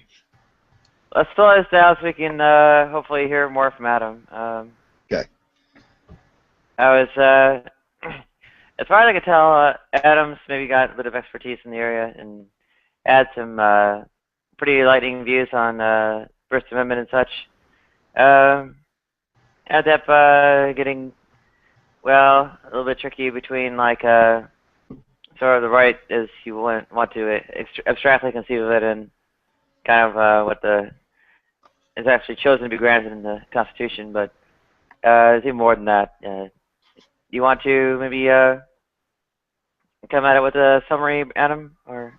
Yeah, I'm not sure what needs to be said. I mean, the bottom line is that freedom of speech is very important, but more limited than most people think. It's mainly a way to speak up if the government is directly trying to squelch what you're saying. So if the government steps in and says, "Hey, you can't say that," well, then you need to hit back and say, and basically in any situation where the result of the government's action is that you have things you want to say and you can't say them, then that because of something the government's doing, then again step up and say, hey, First Amendment, government needs to clear out, needs to back off, needs to let me say what I have to say. That's it. Okay, here's some things it doesn't mean. It doesn't mean that anyone has to listen to you. Okay, you may have the right to stand and shout, but you don't have the right for anybody to care. You don't have the right to force anybody to sit and listen to you. You don't have the right for your message to be heard. You have the right to put your message out there, and people have the right to decide whether to listen to it or not. That's the first thing. Second thing is, it doesn't stop you from having consequences, possibly very severe consequences for the nature of your speech. If I want to get on a street corner and I want to talk about how wonderful it is to screw kids, how great it is for me to have sex with 3-year-olds, right? Then honestly, I can do that, and the government can't stop me from doing that. But the fact that right after doing that, no one wants me to work for them anymore. My employer isn't interested in having my services anymore. No one else in my community wants me going to their church or participating in their functions, and basically I become an outcast for saying that. That's my problem. And the government and free speech is not a protection from consequences for saying silly or nasty or unpopular things. That was the business, right? I just came up on that 10 seconds ago, and that was the business. What? Yeah. Everything Adam just said. I just heard 10 seconds of it. The guy's just speaking genius. Yeah, the nature of any kind of prior restraint is the retaliatory or deterrence by the retaliation or prospect of retaliation. That's right. Now remember, government retaliation is still significantly curtailed in any situation where the government retaliation is based on some category of protection within yourself. So outside of saying something criminal or obscene or defamatory or copyrighted, outside of basically those categories, the government can't come back at you afterwards and slap you with jail time or a fine or anything for your speech either. But they do. But there's no protection against what individuals are legally allowed to do, right? If I can fire you because I don't like your shirt, which is the case, most employment in this country is at-will employment. That means I can fire you because I don't like the color of your shirt, or I don't like how you happen to walk into the office today, or I don't like what kind of car you chose to drive to the office today, right? If I can do that, then I can also fire you because I don't like what sort of political speech you made on the corner last week. Amen. So now I agree with Nadia that a lot of countries have protection you have to be in a lot of countries, in England, for instance, you have to be dismissed. You can only be dismissed for cause. Once you've been on the job for a certain amount of time, then after that point, if your employer wants to dismiss you, there's a process they have to go through, and they basically have to give a good reason. And under those circumstances, I could go on a street corner in England and talk about how wonderful it is to chop up little babies, and that would likely have no legally sanctioned effect on my employment at all, which is to say, it's possible that subtly speaking, my employer could punish me, but they couldn't do so with the protection of the law. So that's a difference. And I think what I heard Nadia saying is that really for speech to be free, it somehow has to be free from consequences. But I don't really think that we want that to be the case. I think we as a society are quite happy with the idea that we can have popular and unpopular positions, and we can create social barriers and penalties for positions we don't like. And so, at least on that level, I think we like the idea that speech does have consequences. Okay, then who dares? I have to who dares make the distinction because who dares speak out? Employment, cause employment, they can actually terminate you for doing stuff completely unrelated to what happens on the job site. I mean, they could go to Facebook, Twitter, so that's a very, very wide circle. Yeah, it is. Now, what I would say is... Who dares speak out now? Who dares speak out, given that, plenty of people essentially sanctioned, beg your pardon, the full sanction of plutocratic power to restrict speech in this way gives you essentially a nation that have people cowed into barely saying anything. Go ahead. Well, I don't like plutocrat. When someone starts saying plutocrat, I don't like the whole class system, bro. I mean, I'm Nadia, with all due respect. I mean, even a poor business owner can terminate people for cause. So this is not about class per se. And if you want to change the whole legal definition, that's fine. But it goes beyond rich versus poor. Okay, I hear what you're saying, but honestly, I think I'm more in agreement with Nadia on this, to the extent that yes, there really are classes in the country, and there are groups of people with inordinately more power than others. I say this as an attorney. But, okay. I don't disagree. If you yourself are not a member with that. But how has that come to be? I think that. Sorry, go ahead. I wanted to ask you for a distinction. When you mean these classes and they have more power, do you mean power or they have more privilege? Because I believe there's a distinction to be made there. I'm not sure exactly what I mean.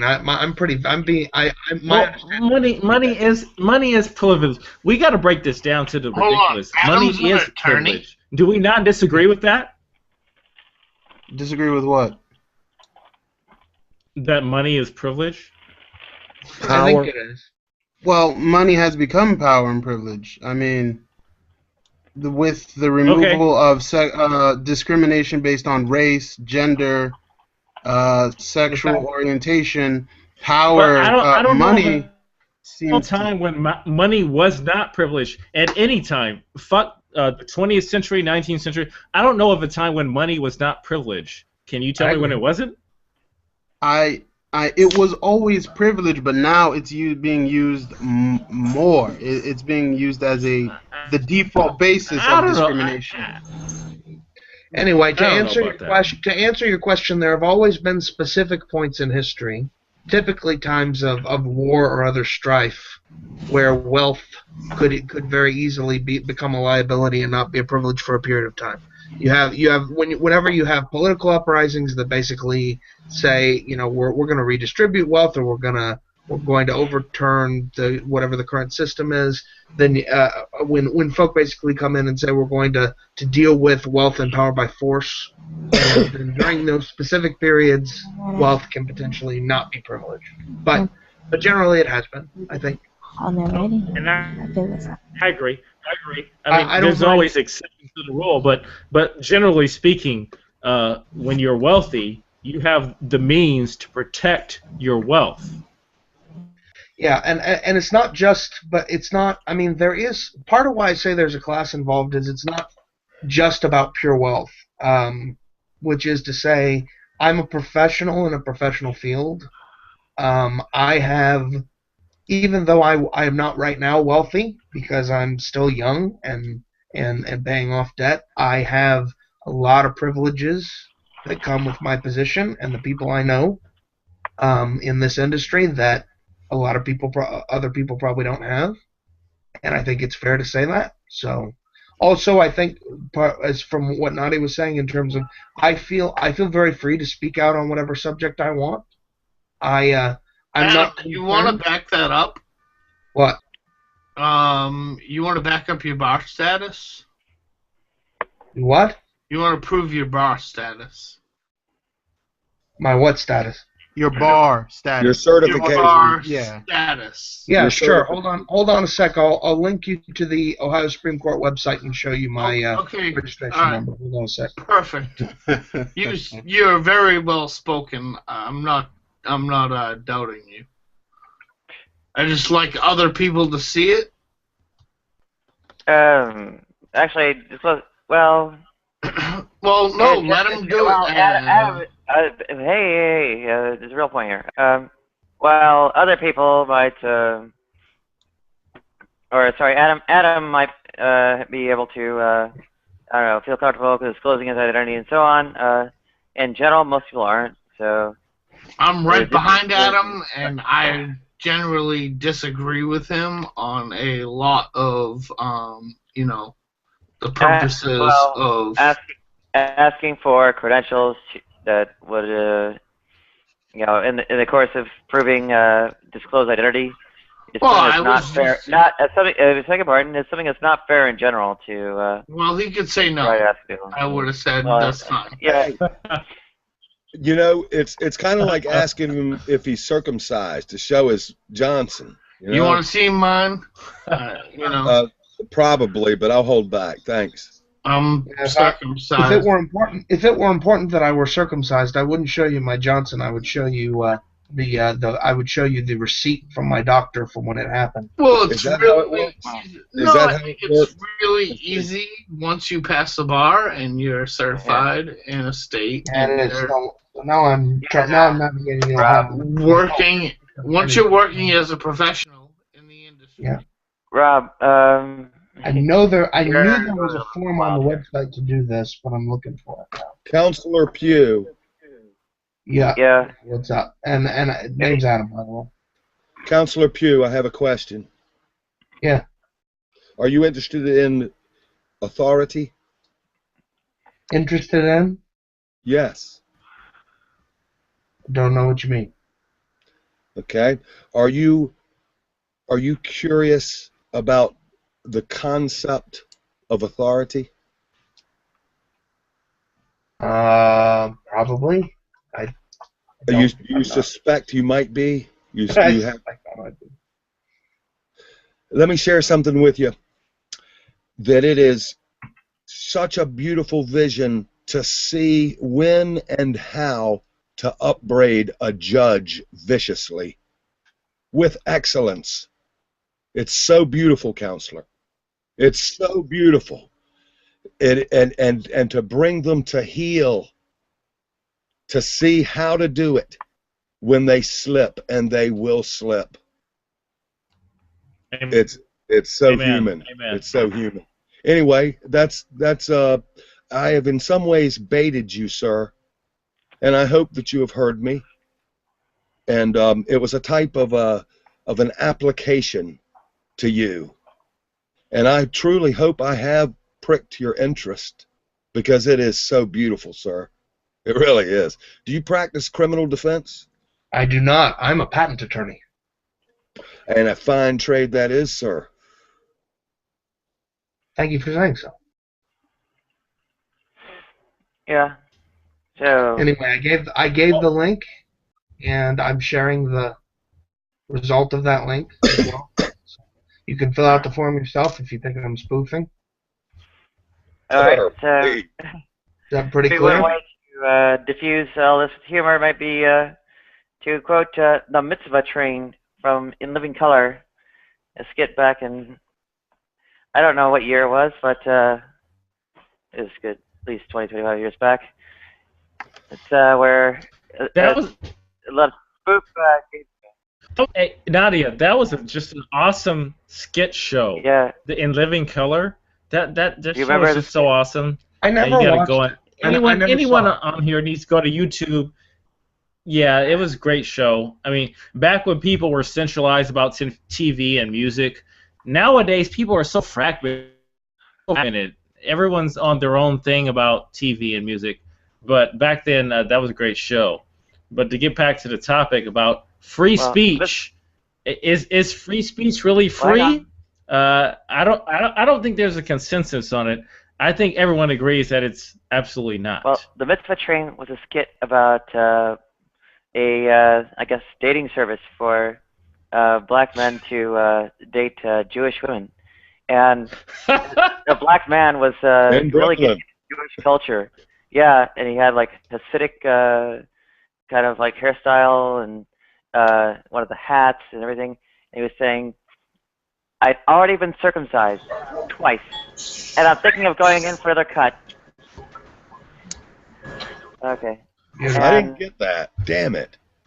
Look, everyone needs to go in and Google Fire Marshal Bill for one, and Telly Cervantes on the In Living Color, the Players Club.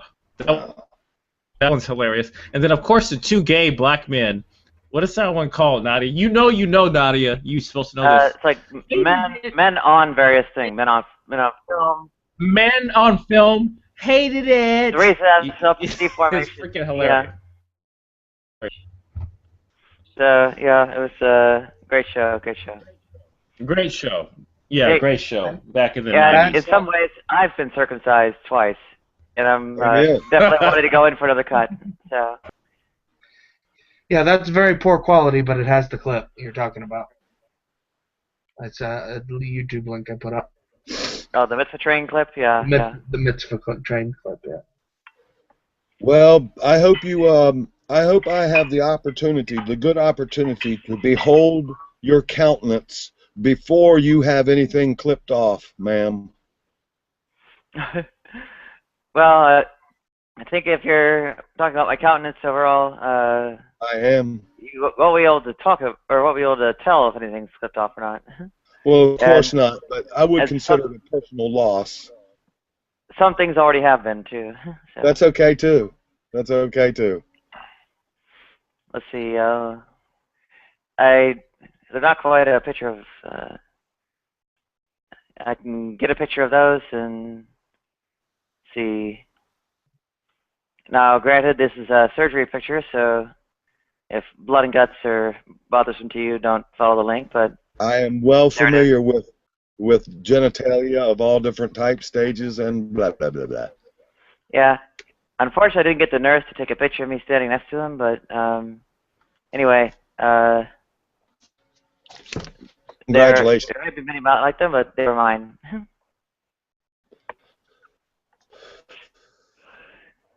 So, yeah, free speech being really free. Well, Martin and Claire. Oh dear. Yeah, you don't care, but I do. I've loved this comic for years. It's important to me. About what? About what? You don't care about what? She doesn't care about Martin and Claire. Oh, I see. Thank you. I do, though. Adam, sir? Yes, sir. Are you bored? Who, me? Oh, hi, Sean. Sean, I don't think you've had a chance to meet Adam or Slim, and they're both really good people. You'd probably be excited to meet them both. I know Slim. Yeah, I was just gonna say he knows me, bro. We go way back with G-Man. Yeah. Well, we're both representing the West Coast, right? Dude, throw up the W. Throw up the W. Throw it up right here, right now. They'll do it.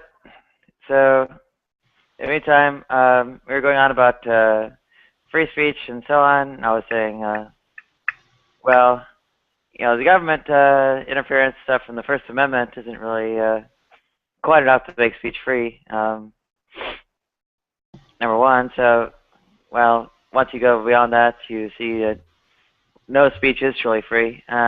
You don't raise the question of you don't want free speech, Tanya. You already came out and said you don't want it. Right. Okay. Yeah, bear with me while I deal with that. So the other part is, whoa, it's more like as opposed to wanting like no governance of speech, you want good governance of speech, and maybe it's hard to arrange. What is good? Who determines good? Who is this person? This entity? Wow. This dictator? Welcome to Socrates. Who is this? Right? Yeah. Yeah. What is the good? I don't trust. What is the good? Elements of freedom would be part of that good governance. You would, say, maybe even, for instance, have some kind of action, saying that the employers shouldn't, go after their employees for statements they make off of work. What the libertarian in me says is, if you want an employment contract that says you can only be let go for good cause, do so. Nothing. Yeah. The government does. Except, The government is doing except nothing. employers.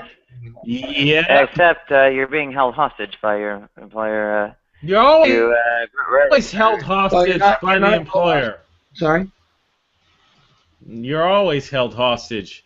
Well, you're not held hostage. You can go to someone else who's not going to hold you hostage. Yeah, you're not held hostage by your employer before you start employment. Exactly. I mean, so you just kick rocks, pound sand. Sorry, go ahead. Sorry. You go ahead. I'm sorry. No, Nadia wants to. I mean, we agree that you're not held hostage before you're actually employed by a contract. Sure. And, well, in the same way that you have, like 40 hours a week being, full-time, whatever, and things like minimum wage, whatever, you could have these things about having your freedom of expression and speech and whatever outside of the workplace, to be defended there. You can't explicitly use. The minimum wage argument, Nadia, that's a whole different argument. Well, who cares? I just gotta make it clear. That's a whole different argument. But who cares? It's already regulated. No, everybody cares. That's why they're talking about it. We got people at McDonald's talking about, man, check your order, please. They want to make $15 an hour. That's crazy. It's absolutely insane. And I understand the art of negotiation. You always aim for the moon to hit the stars, but this moon is crazy. Yeah, it's crazy, 20, dude. 25, yeah. But the main thing is... What? The main thing is... that we already go in and regulate employment contracts and so on. Another regulation, no big deal. And in fact, you can use that. Wait, Nadia, should people that work at McDonald's should they make $15 an hour? Are you going to stand behind this as a bona fide communist? You're going to stand behind $15 an hour may I take your order, please? Is that what you're going to do? I'd stand behind 25. 15 is too little. Yeah. Oh my goodness! I'm going to mute right now. I'm muting right now. Which is another way of saying that Nadia doesn't think McDonald's job should exist. No. But anyway. But I mean, $15 is a living wage nowadays. Well, but the purpose of McDonald's. But they don't owe you a living. They don't owe you a living. I mean, that's cool that's a living wage. The purpose of Ronald McDonald does not owe you a living wage. He's a fucking clown. Like, he could do the job by himself, if he wants to do it. No, he can't. It takes a minimum number of people to run that. Now, I think in the long term, one of the results of making those jobs that expensive is going to be motivation for additional automation. I mean, right now it's not really economically practical to build machines that could do a lot of the work that they could build. You know, they could build machines that can assemble those burgers, but it's more cost effective to pay young people a low wage to do it. No. It's cost effective. It's cost effective now at $9 an hour. No, what I'm saying but once it becomes $15, I can guarantee you I can write an application that totally makes this worth the while of the franchisee to say, fuck you, motherfucker, bye, kick rocks. Yeah, I mean, again, at $25 an hour, I think we'll see more automation. So we'll see. So instead of 5 people in the McDonald's kitchen, we'll see 2. I personally like automation. It's 15. It's gonna be what they're asking for. It's gonna be 15. It's not gonna be 25. It'll be 25 soon enough. Oh my God, dude, 25. The left has basically gotten every major political concession that they want in the past 30 years. They'll continue to. So, which is why the Republicans have taken over the entire Congress and Supreme Court and presidency very shortly. I mean, if they don't have someone who's a nominal party holder in office, I mean, frankly, you're gonna blame this. You got this on the political system. When bean counters crunch numbers and they start to figure out that it's not even worth it to have some person that calls out sick once a month if they're good, and then I can put a computer system in place that does it for freaking a 16th of the cost. You think this is about politics? Yeah, that is the content of politics. See, that's the thing there's one group for which it's about politics, and there's another group for which it's about money, and those two groups, that's part of what causes friction. Is that they're not even counting Utahs the same way, which means it would be very, very hard to come to an arrangement. Yeah, I don't. Politics and money and race and religion and all that are the same thing. They're all. How do you justify this? $15 an hour to say, "Welcome to McDonald's. How can I help you?" How do you justify? I think there was a study. Crazy. I think there was a study based on inflation. If the minimum wage that can. Inflation. How do you justify this? You ask one question and you put numbers into a computer, and then you walked away to the next customer. This is ridiculous. It's crazy. Well, is there something that you could justify a raise like that for? You need to justify that for yourself as the employee. I mean, you think I ever worked at McDonald's? You think anyone would ever put me in front of a Republican or Christian customer? Not ever.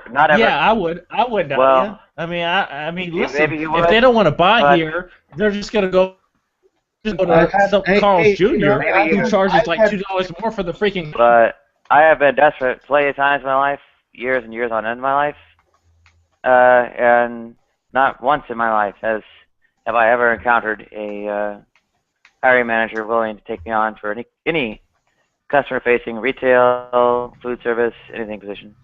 Well, that surprises the heck out of me, because over the years I've encountered several obviously trans. Yeah, I was gonna say the same thing. I just bought a freaking number 3 combo from Carl's Jr. from a woman that happened to be very manly, and she was quite polite and very nice.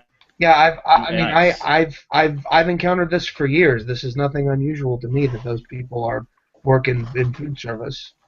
And I don't. So I note. Remember, I'm in Ohio here, and if they were going to decide whom to serve me, they would certainly assume that I'm going to be one of those people that they're not going to want to have the free, be served by the less the less appetizing people. But not, I mean, I like I said, I've been served by those people many times. It was never an issue. So I'm not. I have experience that's counter to what you're saying here. Which doesn't mean that your experience is. I mean, I'm not saying you're wrong that in your case they said no, but what I am pointing out is that I've certainly seen it in other occasions. Yeah, I believe there's a lot of straight people who look very straight-laced. They're having the same problem, Nadia, with all due respect. This situation with employment in the United States is fucked up, and it's not about sex or race. The shit's fucked up. They're bringing in. They're going to amnesty a bunch of people who don't even fucking belong here. And I'm not a racist. I'm just saying, dude, you got to compete with people who just walked across the border and be like, here I am. Nadia, that's who you got to compete with. But it is about sex and race. No. Listen, Nadia, listen. If they can get someone who speaks Spanish and they actually look like a woman, they're going to hire that person. It's not because they're fucking bigots. It's business. I can speak Spanish. Instead of being good. My point is, how can you say that race isn't a factor? You can literally correlate. Now I'm even having a hard time believing that you can't get employed. You're bilingual.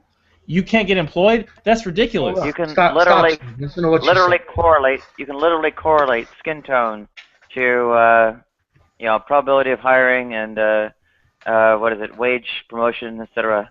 You can literally correlate it.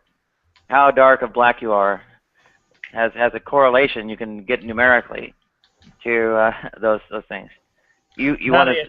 You live a bit about race. California, and you're telling me that you're bilingual and you can't get employed, and I'm having trouble believing that. Slim, listen to her personal experience. She listens to your religious personal experience. That's cool, because I speak English, and I have a job full of Spanish-speaking people. So I'm having trouble. If Nadia has a look about her that's not consistent with the customer-facing experience, that's not about her sexual situation. That's about Nadia, and that affects straight people. That affects people of color. I mean, that's employment. Nadia, did you say you spoke Finnish? What did you say? No, Spanish. Oh, Español. I misheard that one. Hablamos español. That's what she said. Yeah. And listen, I live in California, and I know for a fact that if you are fluent in Spanish, or even semi-fluent, you're going to get employed, especially if you have a social security number and a valid ID. Trust me. Yeah, mi madre se nació en La Habana, Cuba, y mi familia viene de Extremadura y El País Vasco. So, you got a general thing there. In the meantime, you don't have a criminal record, do you? No. Yeah, I can tell you there's things are not all that fluid between the white and blue collar worlds, and that's a big part of what's likely shutting me out of the low end, because there are like warehouse and things out there that, at least historically, in my experience, would be fine, and I'm not hearing back from them either. Pretty much, it's like no answer from anyone. It's like everything I send out is just being sent out into a total vacuum. Yeah, I can certainly understand the idea that with the blue collar stuff, the appearance could be a big issue. Well, actually, the appearance is never actually examined. I don't actually get enough of a response to have my voice heard or my face seen. Really? Why do you think that is? Well, there's some percentage that's knocked off by just having a female name. A fair amount of other percentages of discord. I reject that. Discord between. Reject the whole female thing. I reject that. You're gonna have to go to the next one, Nadia. Hold on. No, let's address this. Okay, Slim. She's talking about warehouse jobs. Okay, she's talking about blue collar, sort of jobs. In a warehouse job, you need to be able to lift about 70 pounds. It's definitely the case that with the blue collar physical work, that just having a female name is going to cause some number of employers to put your application at the back of the list. It's true. That's fucking ridiculous. It's true though. Actually, they will interview. It actually is true. No, you will get an interview. But when it comes down to it, you have to perform. Listen, folks. I work in a retail environment with men and women, and when it comes to the physical, women are nowhere to be found. And I know there's this interest about equality, and it just doesn't pan out. So if Nadia is applying to a job in a freaking warehouse where you have to lift heavy shit, I mean, they're gonna test her. Trust me, I've been through this plenty of times. There's a test for this. What she's saying Most of warehouse stuff. She hasn't even gotten past the stage of submitting a resume and being called back to interview. So they haven't. That's because there's like 1,000, 2,000 people applying for the same job. That's not because she's a trans.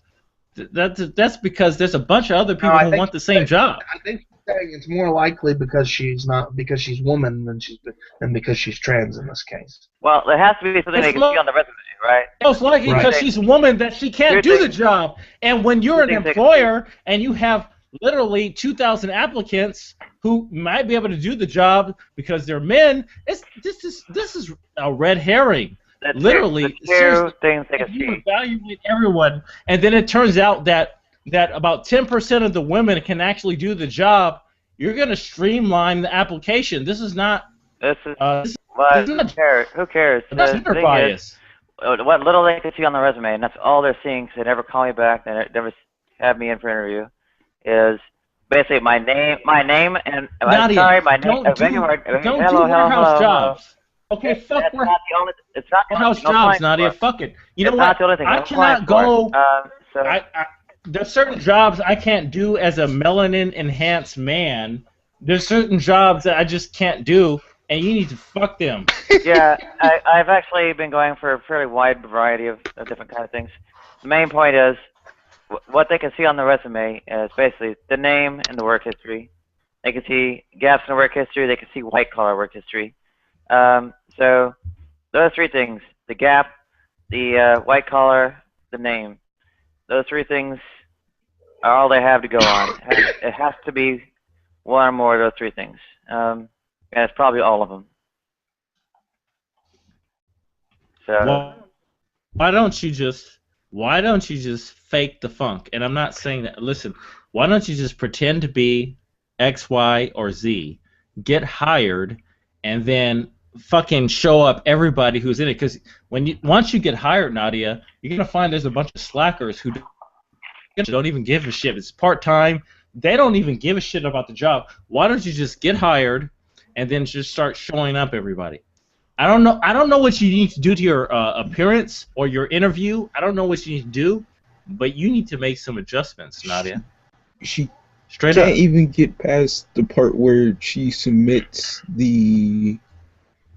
Well, fucking 1 million people submit an application online, bro. They get trash can. I mean, come on, dude. Let's get real. I have a similar problem to Nadia where I fill out the application, but I actually go to the interview, and then when they notice that I don't have legs, the whole process just falls through, and it's terrible. It's the most frustrating fucking thing on the planet. Okay. Well, at least though, that's what they're. If that happens, that's actually illegal. Like I know that's cold comfort when they do it anyway, but I mean, at least you have the protection of knowing that when you go in there like that, and when they do that's something that what they're doing is flat out against the law. Not even that, right? I'm gonna go on record as saying that's some fucking bullshit, and I don't. Yeah, it is. Honestly, I empathize with you. Hey, brother, that's bullshit. Yeah, you know the thing is, I don't know. I take a pretty libertarian position of saying folk ought to kind of be able to hire who they want and work with whom they want, but yeah, I don't like that too much either. Yeah, because that's us too. I mean, we want freedom, but we don't want the consequences of freedom. I mean, it sucks. I mean, Yep. I don't know. We're so busy sending jobs overseas, and we're not talking about low-wage jobs. We're actually talking about jobs that require a college degree. We just send them overseas. This shit is so corrupt. I mean, you can't help but be frustrated. That's a You short-term gotta give problem. your fucking middle finger. That's a short-term problem. Really? Yeah, I think so. How short term? 50 No, years. I don't see that. I don't see this getting better in 100 years. 100 years from now, there will literally be less middle class. How can you build the case that 100 years from now that the middle class is going to be better off? I'm very interested. I don't know about the middle class, but just I believe that Obama has gotten some jobs, or like he's done good at recruiting, being able to get jobs back into America. I'm not sure if that will continue, or if that was even Obama who was doing it, or so on and so forth. Okay, JJ, there's not more jobs though. That's the issue. No, see, Unemployment is a big puzzle, and they keep shuffling the deck, and they're like, we got more jobs, but people just give up, and they go on government assistance. The reason why I say sending jobs overseas is a short-term problem is because what we're doing is helping those areas to advance. And so what we're going to find, I mean, the more developing economies that become developed, the more those people start to expect the same standard of life and wages that we have. Over time, you get to the point where there's nowhere to send the jobs, and everybody's in the same boat. Not only that, but since we're essentially growing the world economy, jobs come from overseas back here, as we're starting to see happen a little bit out of India, right? Well, yeah. You're right, but the world's too big for that, Adam. We don't have enough time for this world economy to come to grips with the living wage. I mean, we're talking about hundreds of years. I wouldn't. I agree with that. I wouldn't say hundreds of years, but I think that the working. No, hundreds. Listen, there's people who live like shit. It's really bad out there in the world. Really bad. But fewer today than ever before. The economic changes that you describe, where you say that we will up other economies so that then we can use them as trading partners for benefit or something like that. That would take 40 years, 20 years, 40 years. That's what I'm saying. Oh yeah. No. And by that time, not in Africa, not in parts of Asia. It's really bad. It's really bad, and they're desperate, and they will do whatever is necessary. We're talking hundreds of years. I disagree. Well, yeah, not only hundreds of years. We're talking about good faith, because most people just want to profitize. I mean, it takes good faith for people to say, "Listen, I'm going to spread this kind of wealth around." That's not the case, man. We're going to have some real capitalists who just don't give a fuck. Do it, Slim. We are too, but the thing I bring up here in the sidebar text chat is that the employment-population ratio is the real thing to track. Things like U3 and U6 are all basically kind of rigged. And you'll see that, dropping from 63.5 in 2007 to 58.5, quote unquote, after the crash. Things have progressed to no better than 59% now, down 3.5%. So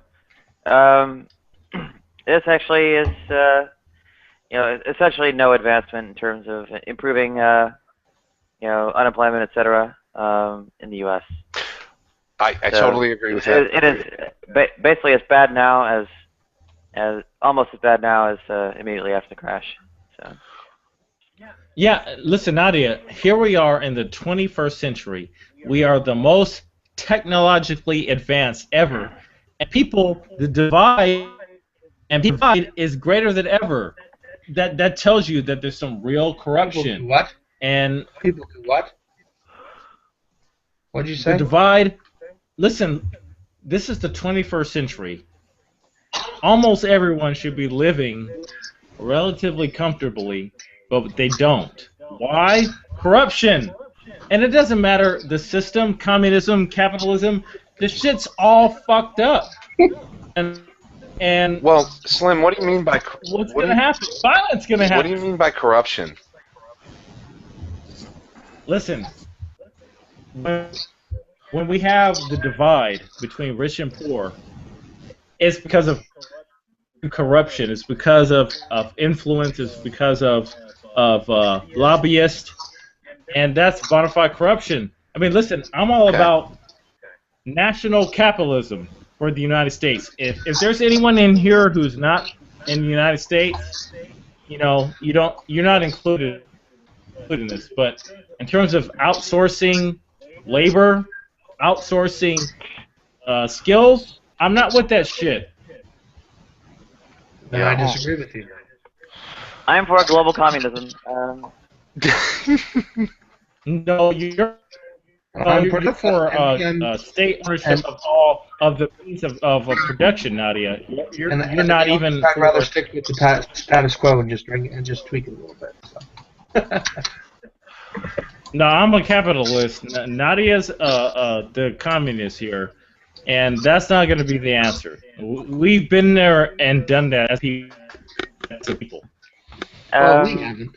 Well, the way it proceeds, at least as I perceive it, being, I guess, corrected or otherwise, sort of general conclusions correctly interpreted, is that it's not actually something of a choice. The same way that the feudalism ended up, turning into capitalism is the same way, capitalism will end up turning into, well, whatever replaces it. Hopefully something more beneficent. Wiki-syndicalism. Well, that would be nice, yes. It could literally be a return to feudalism, for all we know. It's going to be a return to serfdom. Yeah, there was one of the games. I'm big into board games. One of the board games that I bought not too long ago, about a year ago at this point, is called Megacorps, and it's in this game you play you like play in the near future, and you're a bunch of multinational corporations taking over and controlling the industries of various countries. The whole thing's quite cynical.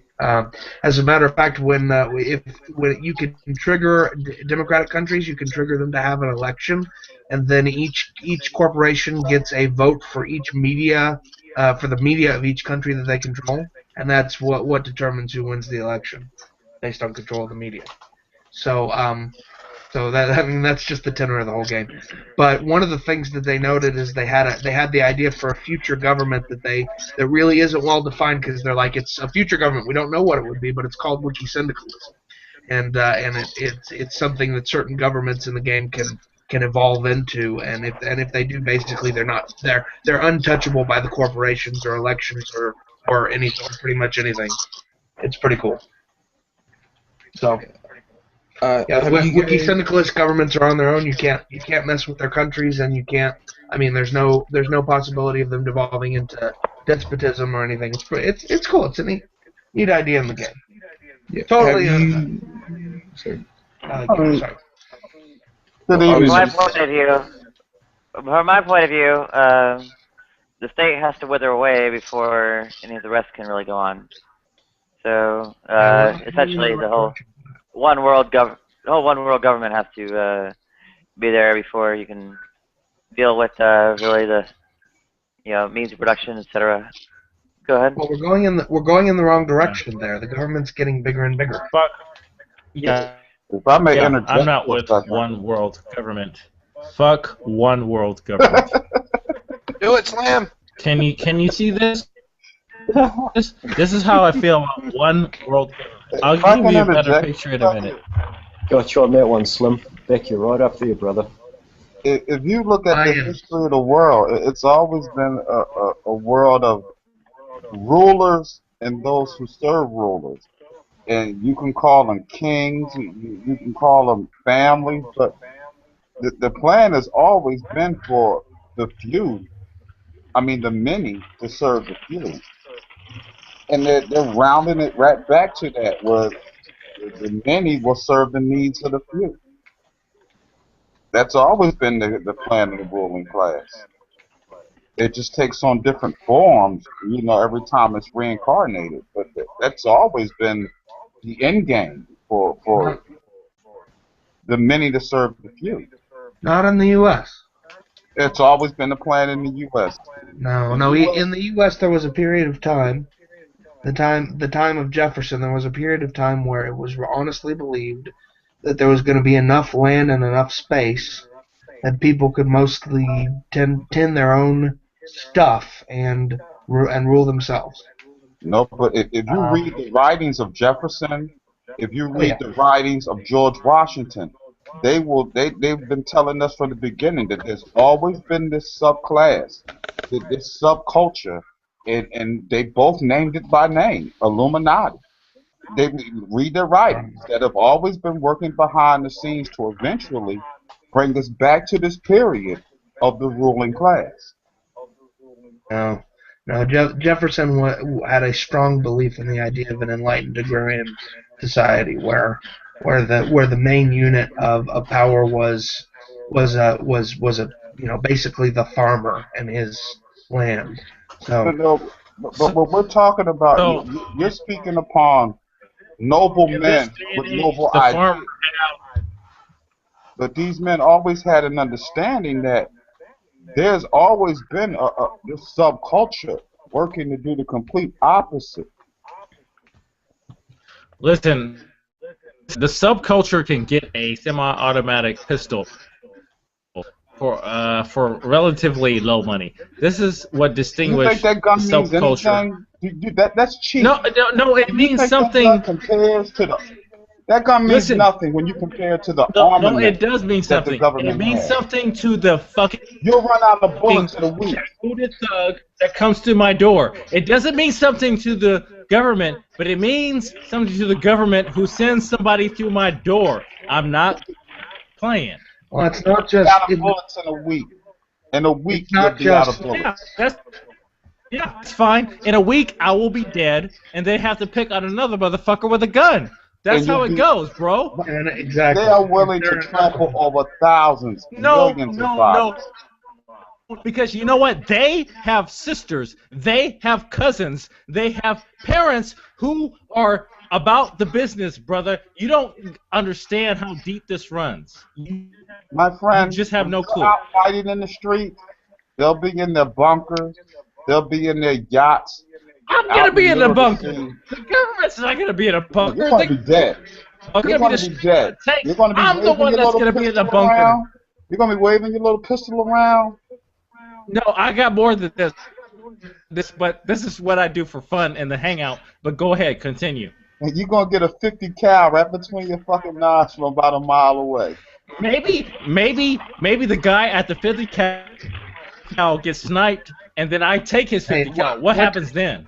Maybe I take his drone. Maybe I take his drone, and then it's my drone now. What happens then? Do you know how to control a drone? Is what I would ask. But okay. I can Google how to control a drone. Are you serious? I fly RC planes. Only if George Lucas is writing That's a joke. Hey, you know what? You are a state statue, and that's cool. But I will poke holes in the state statues. Now, let me ask. Somebody said they believe Slim holding up that gun is illegal. Will somebody please speak up if they feel personally threatened by Slim's gun being on camera? I hope so. Bring it. No, sir. I'm asking a very specific question. Does anyone in this room feel that they are in imminent danger of being shot right now by Slim's gun? I do. Yes, I do. My Intel i5 laptop is in danger. I wish I were. I have an Intel i5 laptop that's in real danger. It will catch. I will shoot this laptop right here and there. Shoot it. Do it. Oh my God, do it, Slim. Do it. That's my point. My point is brandishing his weapon on camera in an otherwise empty room is almost certainly not illegal. Because Well, what makes brandishing a weapon illegal is that it's assault. It's imminent threat of bodily harm. You got the green light, Slim. Shoot the laptop. All right, here we go. Ready, Here we go. Are you ready? No, don't do it, Ready? Slim. It'll cost you too much. Fucking intel. I'm gonna fucking No, do this don't do it. right now, right here. Adam, Don't do it. Don't do it. Slim, calm down. I'll speak to Adam and answer his question. Yes. Please. Okay, if everybody lets me speak. Go for it. Alright, that is an illegal weapon because of the muzzle range. I'm not even sure what state he lives in, but that is an illegal weapon in every. I'm gonna give you some single help. I'm gonna give you some help. I I- live in I live California. I'm gonna give you some help. You wanna hear it? You wanna hear it, baby? Hold on. Bible's made that. Okay, so you're not saying him showing the weapon Is that a illegal. You're saying 22? The weapon itself is illegal. So did you just hear that, Bible? It's not an automatic weapon. Hold, is it a 22? I think it's irrelevant. The point being, Are you you don't serious? have enough guns and ammunition. I'm just asking. Guys, I'm gonna tell you. I'm gonna tell you. If Understood what Bible you was saying. find this Bible was weapon not saying- scary, I'm gonna tell you right now. If you find this weapon scary, I can't wait to meet you on the confrontation between liberty and slavery. I'll open Because up- this is I'll an absolute open up joke right now. This shit is fucking hilarious. Slim, here's the problem. Hey, Slim, Okay? I have a 12 gauge Mossberg 18 On the- barrel with a pistol. Hey, Slim. I have. He'll be out of Here's the bullets problem. soon. Yeah, Slim, here is the problem. Here is the real problem. And I do not mean this. This is going to sound very insulting. It's not intended to be insulting. Go for it. I just like to finish what I was saying to Slim. The few of us who are in charge are smarter than you are. And you will never have someone that you can shoot at that will matter to us. So you can have all the guns you want. The confrontation will not be. The confrontation will not be obvious. I'll let him finish. I will let him finish. The confrontation will not be obvious to you, and you will not know how to who to shoot. We would never put ourselves in a situation where it were that easy for you to win. Slim. First off, no, wait, stop, everybody. No, you're gonna stop. I I'm a want to master appreciate mason. the brother. How First about off, that? he declared war on me, not vice versa. He declared the term. And, I mean, How's that? that's fucking amazing. He has already assigned me as a terrorist on freaking a Google Hangout, and it's absolutely No, not. guys, And then he says, I cannot win no matter what, which is hilarious. Slim, I very much hope that if we did go to war, you and I'd probably end up on the same side. I'm just telling you, it's not going to work the way you think it will. Okay? And no, I'm not assigning you as a terrorist. I don't think you're a terrorist, buddy. I don't And want. look, me I don't and mine. Hey, Slim. wanna Me and shoot mine anyone. probably. I don't want hey, to shoot anyone. Me and mine probably have more guns. I'm just a guy. I'm just a guy and hang out with a gun. You're the one that said I want to shoot up everyone, and you can call the FBI. No, you can Slim, I did not say that. In fact, I was saying the opposite. I was pointing out that someone else was saying you brandishing that weapon was against the law, and I was saying no one has reasonable fear for their life for you pulling out that gun, and so it's not illegal to do so. That was my point. You people are total idiots. I'm gonna say that right now. Not even Slim is fine. It's the people that commented that are idiots on what I said. Yeah, that's what I'm asking about. So you're saying the gun, you were just trying to say the gun is an illegal sort of gun. The weapon is. Can I ask a question? No, if people aren't gonna let me finish, then no. Do you know the first 3 stages of Armageddon? What does that have to do with the comment at hand? Because the first stage is chaos. That's going to be the first stage. That's when all the security forces and all the national forces basically pull back. Hey, Slim, They'll pull I back don't to think their you bunkers. understand I'm on your They'll side. pull back bro. to their sites, and they're going to watch everybody destroy each other. Most people with their guns, unless they're hunkered down in a certain location, will run out of bullets within the first few days. Hey, hey, you will run out of listen, bullets. That man knows what he's talking about. And I'm not trying to take on any military. Listen, I'm gonna tell you guys. Hold up. I got about maybe 300 rounds of 223. And you know what 300 rounds of 223 does to a bona fide military force? You 100. It'll do nothing. It does absolutely when nothing. Armored This is vehicle. hilarious. So Slim, you don't have any boxes. You don't have any boxes, right? You're never going to even encounter No, the military. listen. Ammo I went to boxes, the you're not a shooting range. prepper. Listen, I went to the shooting range 2 weeks ago, and I popped off all my rounds with my boys, and we had fun. I'm sorry, I'm low on ammo right now. I cannot take on the government. I am not. I hope you can buy some more. You know who those bullets will be used for the first week? Your neighbors.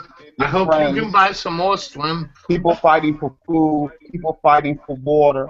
People fighting to protect their wives and their That's true. That's who you'll waste your ammo on the first week. You won't even see the government. You won't even see the police. They'll be hunkered down. Hey, man. The man is speaking the truth right now. Hey, can I speak to Slim for a minute? Slim. Call him.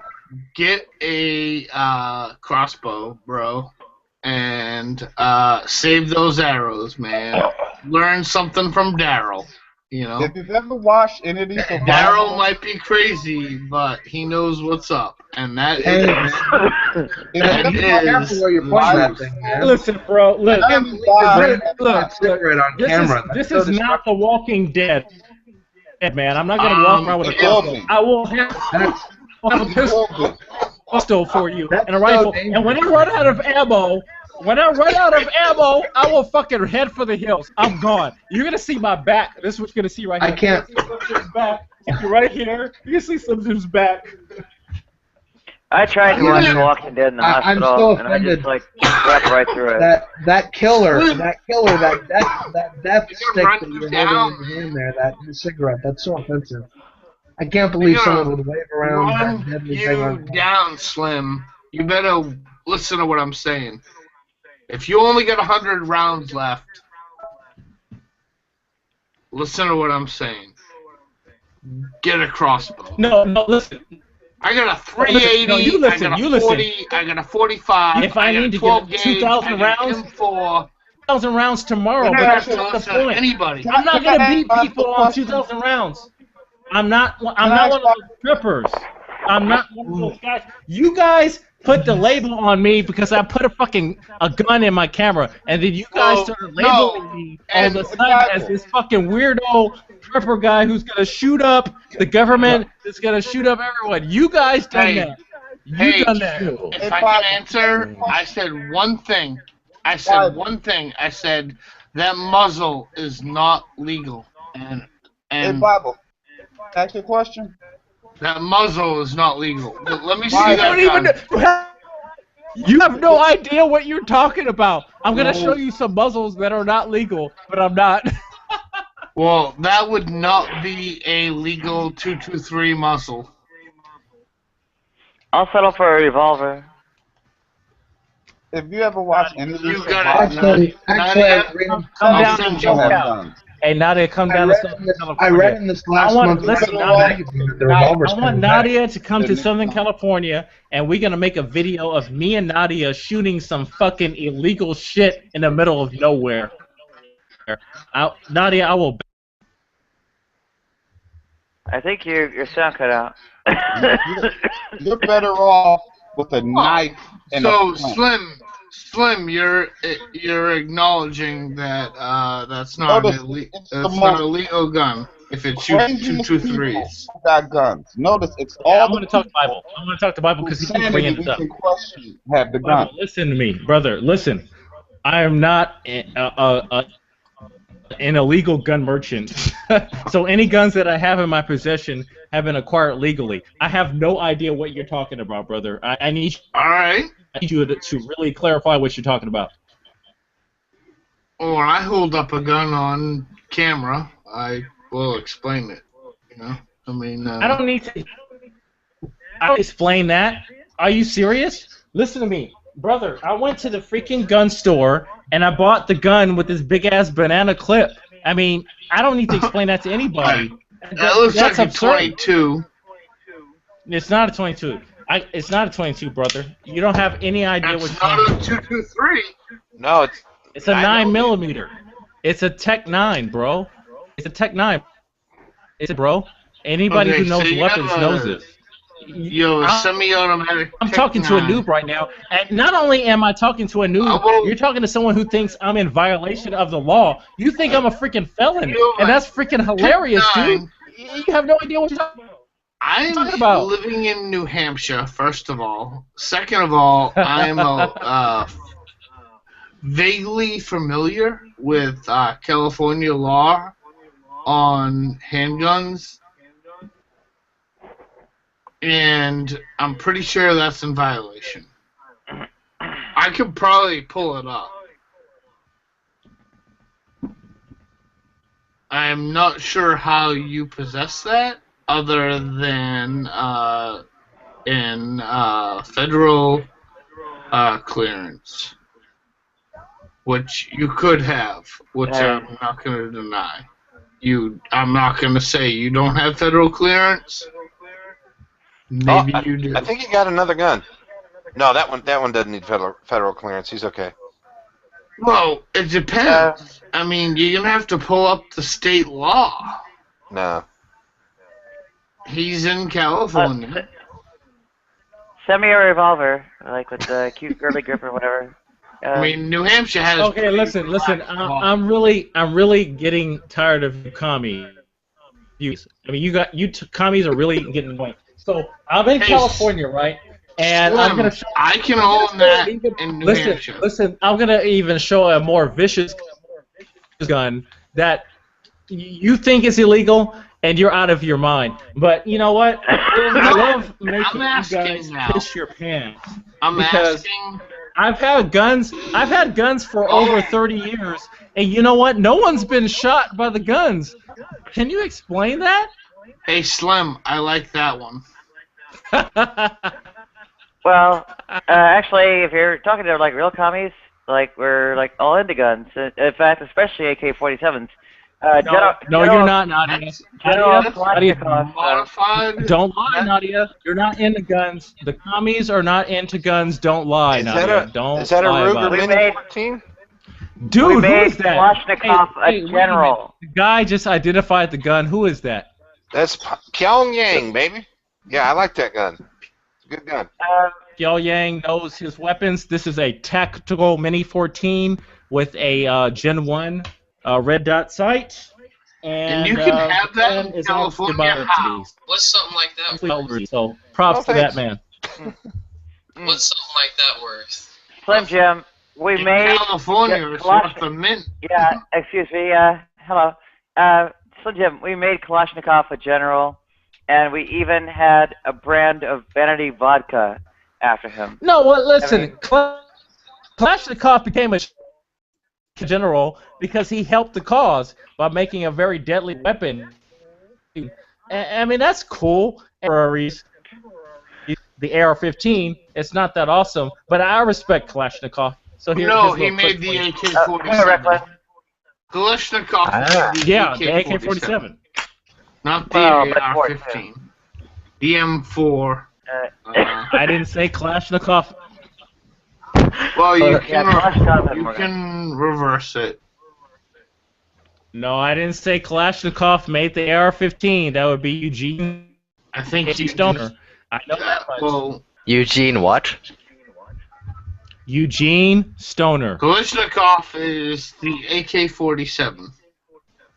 And that's a great man. And he's a communist, Nadia. I will give you the nod.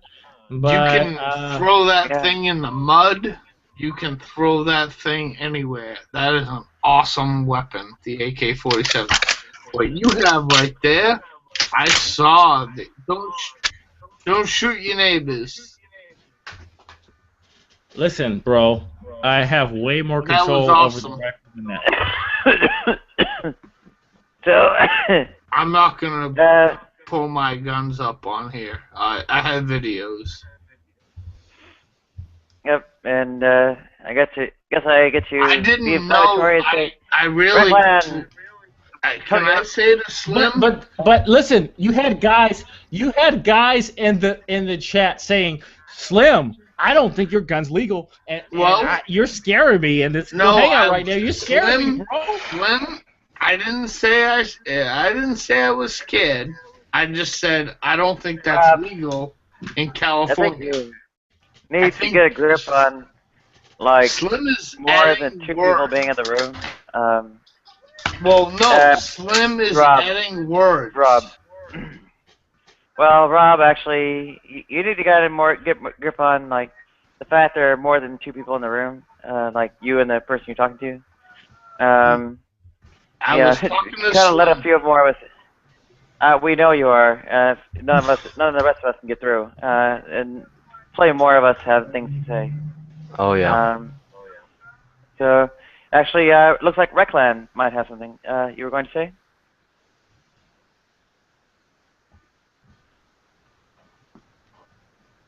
Oh, sorry, Reclan. What? Oh, I had nothing to say. Okay, well, in that case, I'll go on and say, well, yeah. Well, listen, if no one has anything to say, I think we need to talk about how someone gets on a Google Hangout with a gun, and all of a sudden people are feeling all scared because you know what? People go out in real life in these open carry stuff, and people get all weird. That's because they're carrying a gun. I'm Yeah, sorry. okay. I don't Legal weapons aren't the ones who about kill people. issues. I wasn't scared. I was just asking about the legality in California. Man, are you the state general? Are you are you Camilla Harris? No, man. It's a no, bro. No. I just study the law, and I'm very you studied the law? gun rights. Give me. So you said you studied the law. I'm going to tell you that I've acquired everything legally. I'm not a felon. I'm not the guy who runs on the street You're not a felon. by sticking up people with the guns. I'm not the guy. You're not a felon, or you don't possess them legally. I have no problem using these extended magazines against someone who comes into my property. You are not a felon. Nope. Exactly. In the meantime, I've put up a link to Kalashnikov vodka in the text chat and showcase. And That's awesome. I don't know. Listen, Nadia, if you are a real communist, you need to own an AK-47. If you don't own an AK-47, Nadia, I call bullshit on you. You as a communist, you can mark my word. I'm working on it. It'll take 5 years for the, select swatting to expire. But anyway. Nadia, you want to come to New Hampshire? I'll give you an AK-47 to hold, and you can shoot it. Yeah, Nadia, you're in California. Come down to SoCal. We'll hook up. I'll let you shoot some AKs, ARs. We'll have a good time. We'll make a video of it. It'll be fucking awesome. That'd be nice if we could pull it off. We'll get your ass down here then. Can I honestly ask Slim? Slim, can you honestly possess a fully loaded AK-47 in California? Bible, that's a legitimate question, and he wants to know about California law. And the fact is, California law is it's fucking quicksand, and it is what it is. So, if you were to buy a rifle right now, it cannot hold more than 10 rounds. I don't care what it is. It cannot have certain features on it. But my gun is way older than that, bro. I'm 37 years old. Oh, so you have grandfather. I'm just letting you know. Exactly. But I mean, for someone to own a gun, I'm not a fucking idiot. No, listen. If you want one right now, Bible, listen. If you want to own one right now, you can. You just can't technically have a magazine that you can push a button and eject, and it can't hold more than 10 rounds. It can't have more than certain features. I can in New Hampshire. Yeah. I know. I want to go to Arizona because I'm tired of this communist environment. Come to New and I'm Hampshire. sure Nadia just loves it here. Hey. I'm going to Arizona, bro. I'm going to Arizona. Come to New Hampshire or Maine. Let me tell you, we're not restricted. So the question is Slim a Christian? And apparently there's some confusion. No, but I'm listen, not any Christian that owns a gun, I mean, that's a Christian right there. I mean, Christians own guns. You guys don't realize that, but a lot of Christians, especially in the South, they're fucking armed to the teeth, bro. Slim, we know this. We know this. Okay.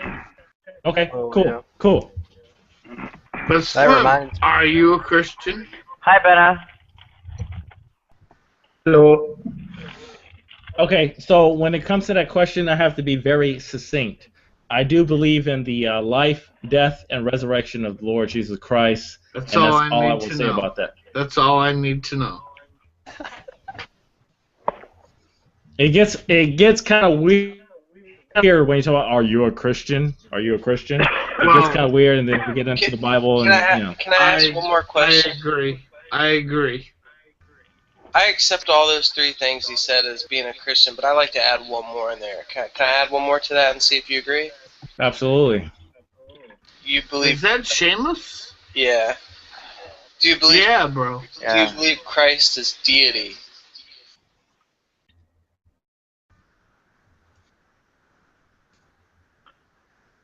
I do believe in the Trinity. That is the Holy Spirit and Jesus Christ that walked on the earth, and God the Father. Okay, so you believe in the Trinity, right?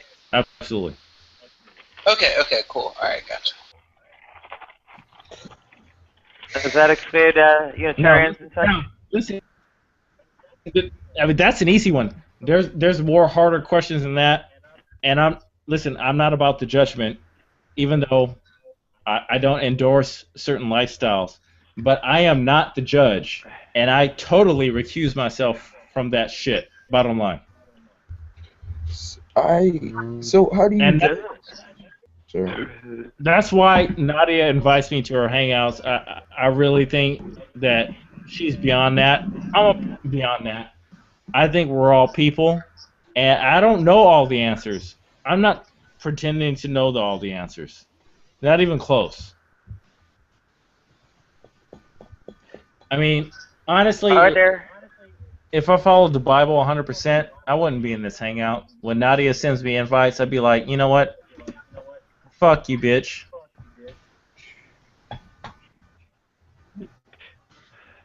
Well, It's a real warm and fuzzy fucking glad gun. it stretches that far.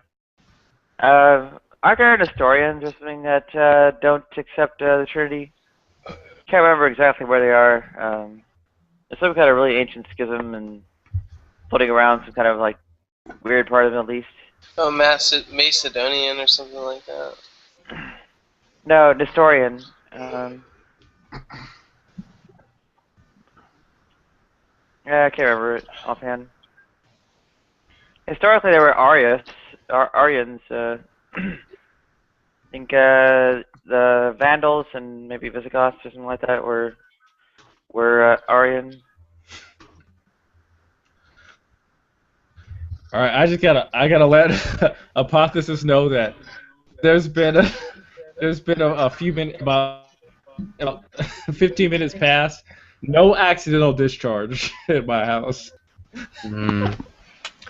So no accidental discharge in Slim Jim's house whatsoever. I'm sure you're disappointed. Oh, this is making me feel funny. I don't look up on barrels of guns. Yeah, normally I don't flag people online. The guy said there's going to be a discharge and there's going to be like a National Guard call to my house, but that just didn't happen. I doubt you keep rounds in the chamber, so. I was actually in a private hangout on my student account when somebody was showing me his gun, and it accidentally went off. It took part of my hearing away for a while. In a hangout? I'm calling bullshit on taking your hearing away. I will admit that he fired a gun and he fucked up, because I've actually done that. I have a whole. Your audio cut out, Slim. Okay, I somehow doubt that Google would allow such a loud sound to go over the airways. It was a figure of speech. It was very loud though. It was fucking ridiculous. It was a figure of speech. If that really happened, that guy is a complete fucking idiot. Complete idiot. It was a private hangout. You know, we were doing a class project and we were talking about gun safety for one of our classes, and I was, pro gun control and he was anti gun control, and he was showing off like, I'm a safe gun owner, this, that, and the third, and then it just went off. If we're like really getting into guns here, shouldn't we like I don't know, have like some more like competency, etc. as like criterion? Like way people take Nope. Well, bear with me. Nope. Well. Yes. I can at least propose it and have you judge how odious whatever my ideas are. Like in the same way that say states like Florida require like senior citizens to go in like more frequently every year to for vision tests and such. Maybe people would have varying levels of competency testing, like people whose vision is expected to deteriorate. Would say okay, Nadia, listen, Nadia. Show they can hit a target and so on. No. More often. No. I mean, gun ownership is not a privilege; it's a right. You don't have to go through all your jump ropes and all that shit. Bro. But it's not a question of what's in the Constitution, but rather what should be in the Constitution, right? So. Okay, listen. If you want to change the country, Nadia, that's a different discussion. If you want to just fundamentally, and I know you do because you're an outright communist, and I respect you for that, but that's a totally different discussion.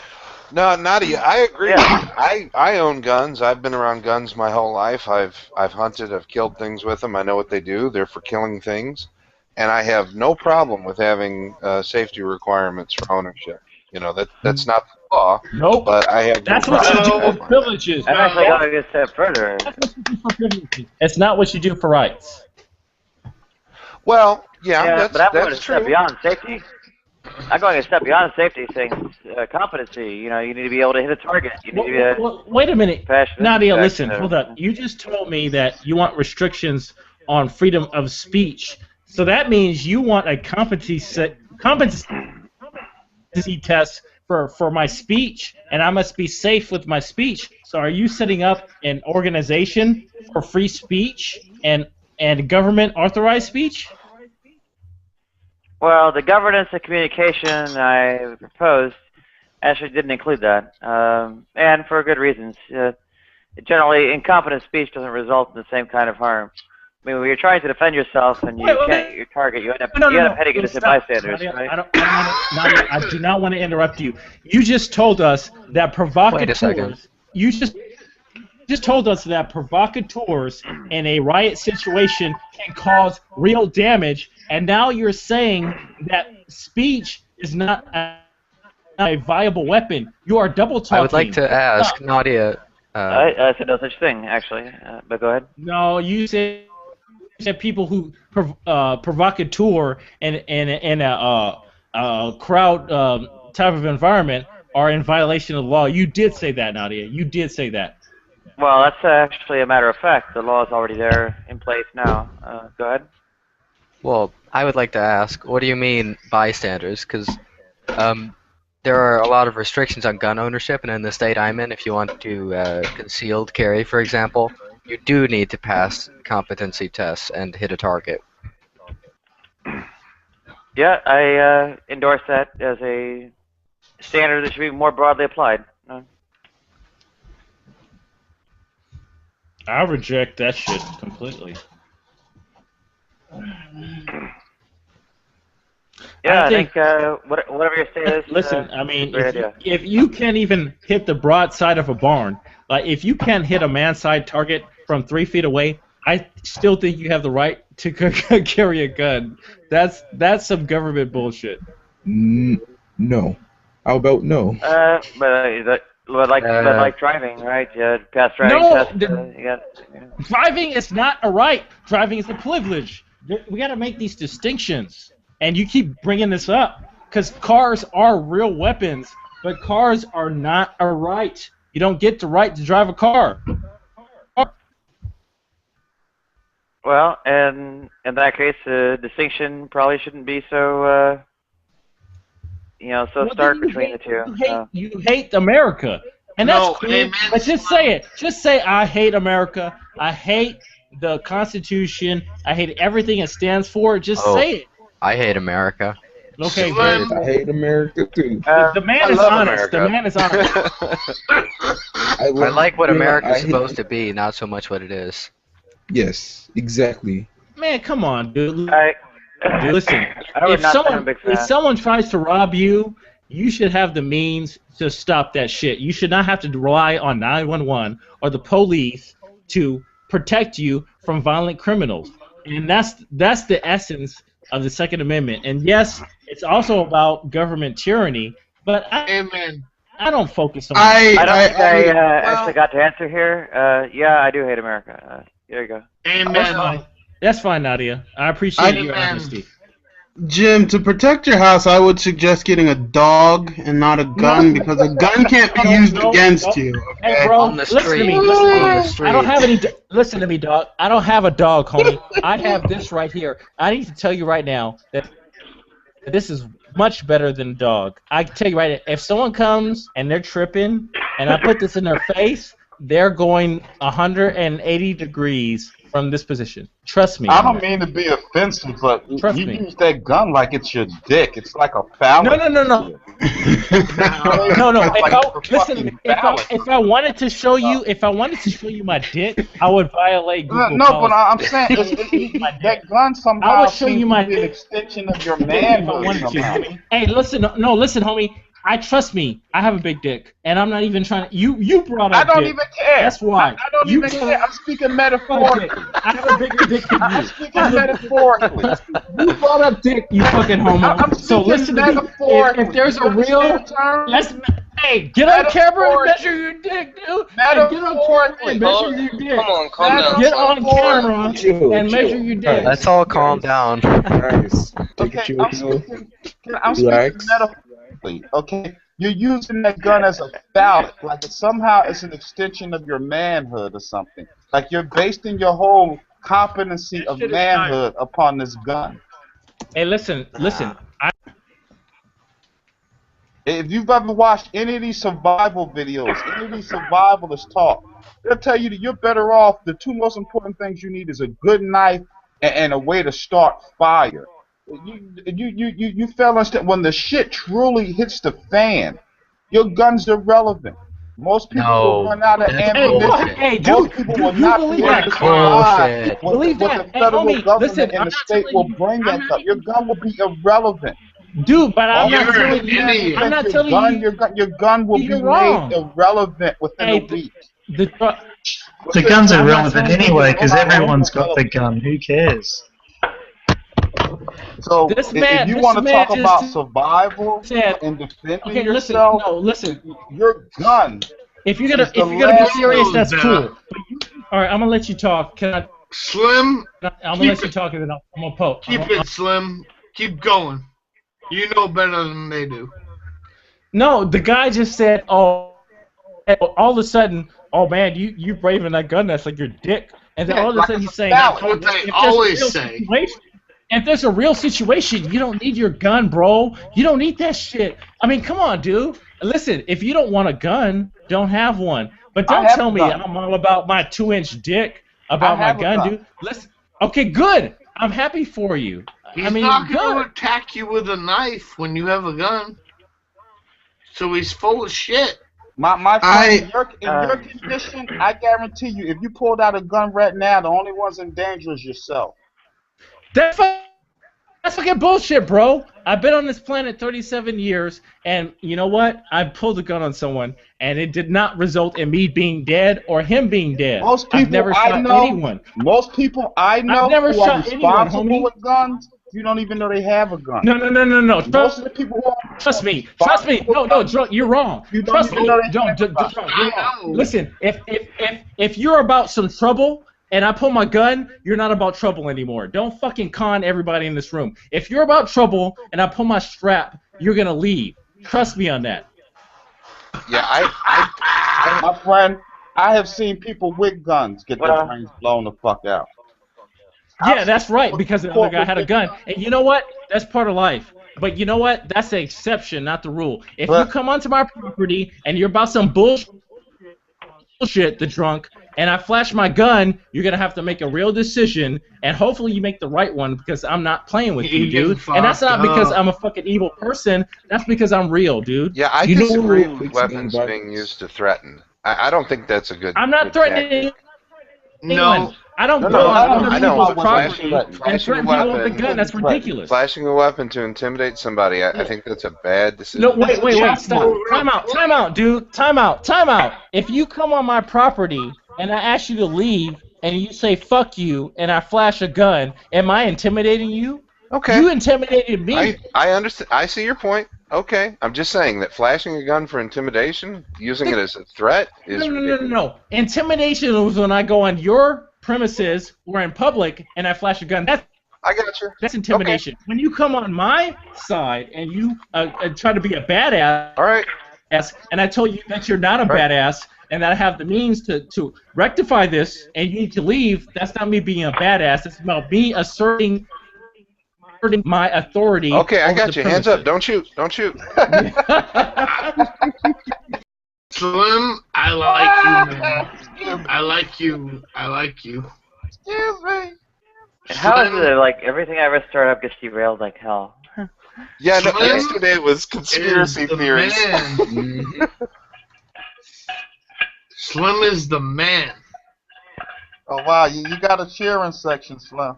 No, you need to chill. No, I love everyone. Listen.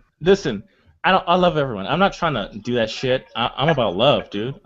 Straight up. This is the hippie moment. Trying to be.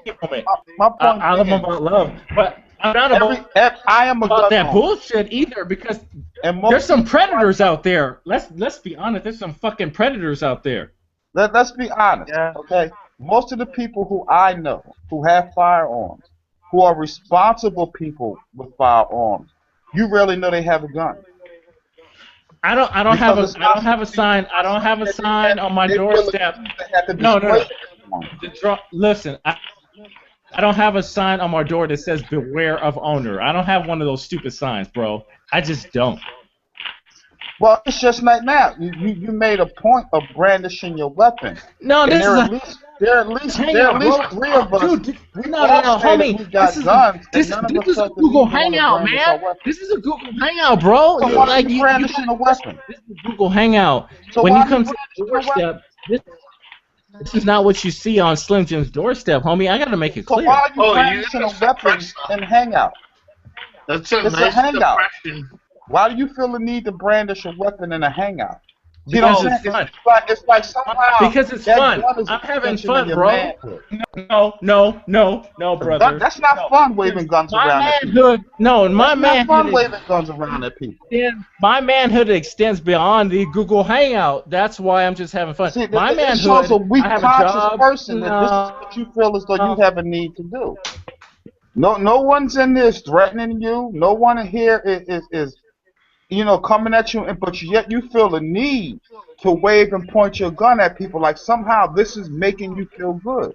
This is boosting some type of self-esteem. This is about an expression of an idea, and that's what the whole We've point all of the Google expressed Hangout ourselves, is. but none I'm of us not have felt the I'm not need threatening anybody. to show our Nobody guns should to feel people. threatened because the bullet does not come out of your TV screen or your laptop or your tablet, whatever you happen to be in. I think you're missing my point. Amen. I think you're missing my point. My point being is that if you're a responsible gun owner, okay, you don't feel the need to brandish it, and particularly in a place where What good is it for us to see Brandish you have a is gun in now, public. unless this is something that you're using to get yourself off, or this is something you're using to get yourself pumped up. Brandish is Listen, You're pumping yourself up right now. No. You're basically, You're masturbating projecting. with your gun right now. Listen, I'm not going to allow you to project your idea of gun ownership on me, brother. You're 'Cause I've masturbating never, with your listen, gun right listen now. to No. You're jerking You are off with your masturbating. gun. You're You're masturbating on my jerking off screen your right gun now. right now. Because you're so afraid of this barrel. That's what you're doing. You're jerking off This your is a gun right big now. dick You're nigga getting in your off on your face. gun right now. Big dick in your face. That's awesome. That's a big dick in your face, and You're and getting you're like off. all. You're You basically you laying don't know there what to do with it. sodomizing your gun. That's awesome. Look, if I can, listen, if I want to violate explaining Google myself, laws, I would actually violate myself, but I don't want to get banned. I'm not. This is not. This is Not the here. complete Not opposite. here. This is not it, bro. You're the other guy on the corner Not a dick. who has to stand That is not there, a dick, show his bro. gun off, Yeah, show he if I has could- a if I gun, could do- let everybody knows he Yeah. has a gun. That's not a dick, bro. That's not a dick, bro. If I can do some dick waving myself, You're getting off on uh, the same way. yeah. So the thing is, if I can do some dick waving myself, these things actually cost money. Nadia, Different that would be people awesome. have to. I'm sorry, Rob. Please, Okay, you have to. sorry. Invest my money in different places. I mean, I kind of have it's turned into I guess a largely Yes, failing same. lifelong struggle to get castrated and demasculated, and at least by medical means to have better sort of urinary continence outcomes and just hacking things off myself, which I've actually tried to. Can I ask a question? Oh man, How many people I here? would love to hack. How many people have actually I wanna- shot someone with their I gun? want to hack some inches off this dick, but I don't How have a many people hacksaw. have actually shot someone with the gun? I'm a fucking racist supposedly, and I Am love I the only Slim. one in this Wait. room Hey, what's the guy? that actually the drunk? shot some The fucking drunk? one? Yeah. Hey, the drunk. You're talking to him. Am I the only one who's actually shot someone? Okay, I just told you that you're talking to him because some So how did fucking you feel rapist. after that? How did you feel after that? I didn't feel anything because he threatened my mother. How did you feel after that? Because when I shot someone, I went to prayed sleep. I went to sleep and I slept 10 hours, bro. I prayed over him. I'm not even lying to you. I prayed over the person I shot. No, I didn't because this guy dropped a bunch of racial epithets. He was high on methamphetamines. He threatened my mother. God bless you. No, Rob. listen, he's alive. He's alive today by the grace of God. He's alive. Well, this But guy isn't. I did have to handle that. This guy isn't. Okay. Anybody who participates. But you're asking if I lost sleep over the guy. I didn't lose any sleep over the guy because he was shit. You know what I'm saying? A gun is not an object to make one feel better. A gun is This for was protecting oneself. What's he and getting trying at? to secure This was like some literally type of 15 food years for ago. oneself. And again, like I say, that gun to you is an This extension is not of an your ego manhood. trip. I'm not gonna allow you to associate this as an ego trip, bro. It is and an you're ego gonna keep trip. saying it. No, it's not. It is an ego trip. Because every time you get frustrated, your only defense is to brandish your gun. I've never brandished a gun on anyone. You just other brandished than it the at guy. us. You just waved it at That's us. not brandishing, virtually. bro. You know what this is? Hey, the drunk. This is called show and tell, This is dude. it. Look Did at you go my to dick. preschool? Look at my Did you go to dick. preschool? This is called show and tell, man. This is called See, look at my hey dick. everybody. Look at my dick. Hey Look at my everybody. dick. Look at Look, I got a what big your boy Slim has to show you. It's called show and tell. It's not brandishing. You're fucking afraid of this shit, dude. You're a fucking scary motherfucker, dude. Slim, is he such a pussy that he's scared? You pointed it at the screen. You're a pussy, man. Hey. With any luck after some surgery, I'll be. This has turned into some dick waving that is very unnecessary. Hey, Can you just don't take aim it your down a gun at level? don't aim I'm your not gonna gun pull it at out the anymore. Listen, screen, for the sake you for the sake of pussy. the group, I'm not gonna pull the gun anymore because it is clearly rubbed people so much the wrong way that I'm gonna respect the hangout. I'm not gonna What a bring it bunch out of anymore. Well, no, Slim. I didn't mean that you were felt emasculated without your gun. I'm saying, drunken monk was testing your manhood, and you felt you had to protect yourself, and it became some pointless dick waving. And yeah, I mean, there's lots of me and forms drunk of it. pull out real dicks. Let's pull out. If Oh, Nadia you wants shouldn't- to sanction real dicks, if she wants to sanction real dicks being Wow. pulled out, I will pull out my real dick, and everyone will leave. And this way, I will have. You shouldn't let others dictate the way you act. Nadia, I think there are a bunch of men in this room, so I don't think nobody really Whoa, wants to whoa, whoa, whoa, whoa, whoa, Community guidelines. Hey, whoa, Stop. I'm not doing it. I'm not doing YouTube community guidelines actually ban it, regardless of what. Regardless of whatever I say, YouTube community guidelines ban it. So, not a good idea. This problem is Also, that problem. if there's like a masculinity test, I'd actually kind of look. I I'll would be do using it to demonstrate myself like masculinity free. My goal for the I'll test do would it. be like, don't do it. My goal for participating in this masculinity test would be to demonstrate that I have no masculinity. I will do it. I think Listen, Slim has I've manhood never issues. had a complaint. I've never had a complaint about my I Johnson. think you have So let's manhood do issues. this. I think you got manhood issues. I don't think That, you guys are but trying look, to win over bro, Nadia, listen. so stop. That's the only. You say that shit in a Google Hangout, and it's funny, bro. You have That shit's serious funny, manhood man. issues. Yeah, man. I think you've got a problem with low self-esteem. Guys, Jeez. come on, guys. You've got this need to impress people. It's really He's a weird. scared little boy. Slim is a scared little boy. All this dick waving is pointless, man. Yeah, like I'm done with Slim this. Like, doesn't need move to on. react in our comments. It's really I weird. pointed a gun, and Slim. then I showed my pants, and now he's even more scared by my actual pants. This guy's a fucking pansy. Pardon the pun. No, the Pansy. fact is that you're acting up to these comments. Why do you feel the need to do that? Why not just be yourself? Why are you being manipulated, man? You're being manipulated by everyone else. Manipulated? Are you serious? The guy said I have man issues because I have a gun, and he doesn't want to. Why do you have to whatever prove that reason. you don't have man issues? Just go, yeah, whatever. What have you got to prove? Well, because this is a hangout and I want to make it fun for everybody, so I'm just gonna, Hey, Yes. the more penis, the better as far as I'm concerned. Unfortunately, YouTube won't let me do it. Doesn't bother Not me, even. man. It seems like it's bothering you. It doesn't bother me at all. I don't have any wanna beef see with it. everyone. I love everybody in the room. I mean, Unless I'm he just has a having fun. vagina, I have no interest in it. I mean, Man, listen, just do he's what on the you want. attack. I'm having fun. Hey, He's I'm- on the attack. Yeah, I'm just do working what you on want. I'm having, It's all good. Do what you want. Just I'm do ha- what you want to do.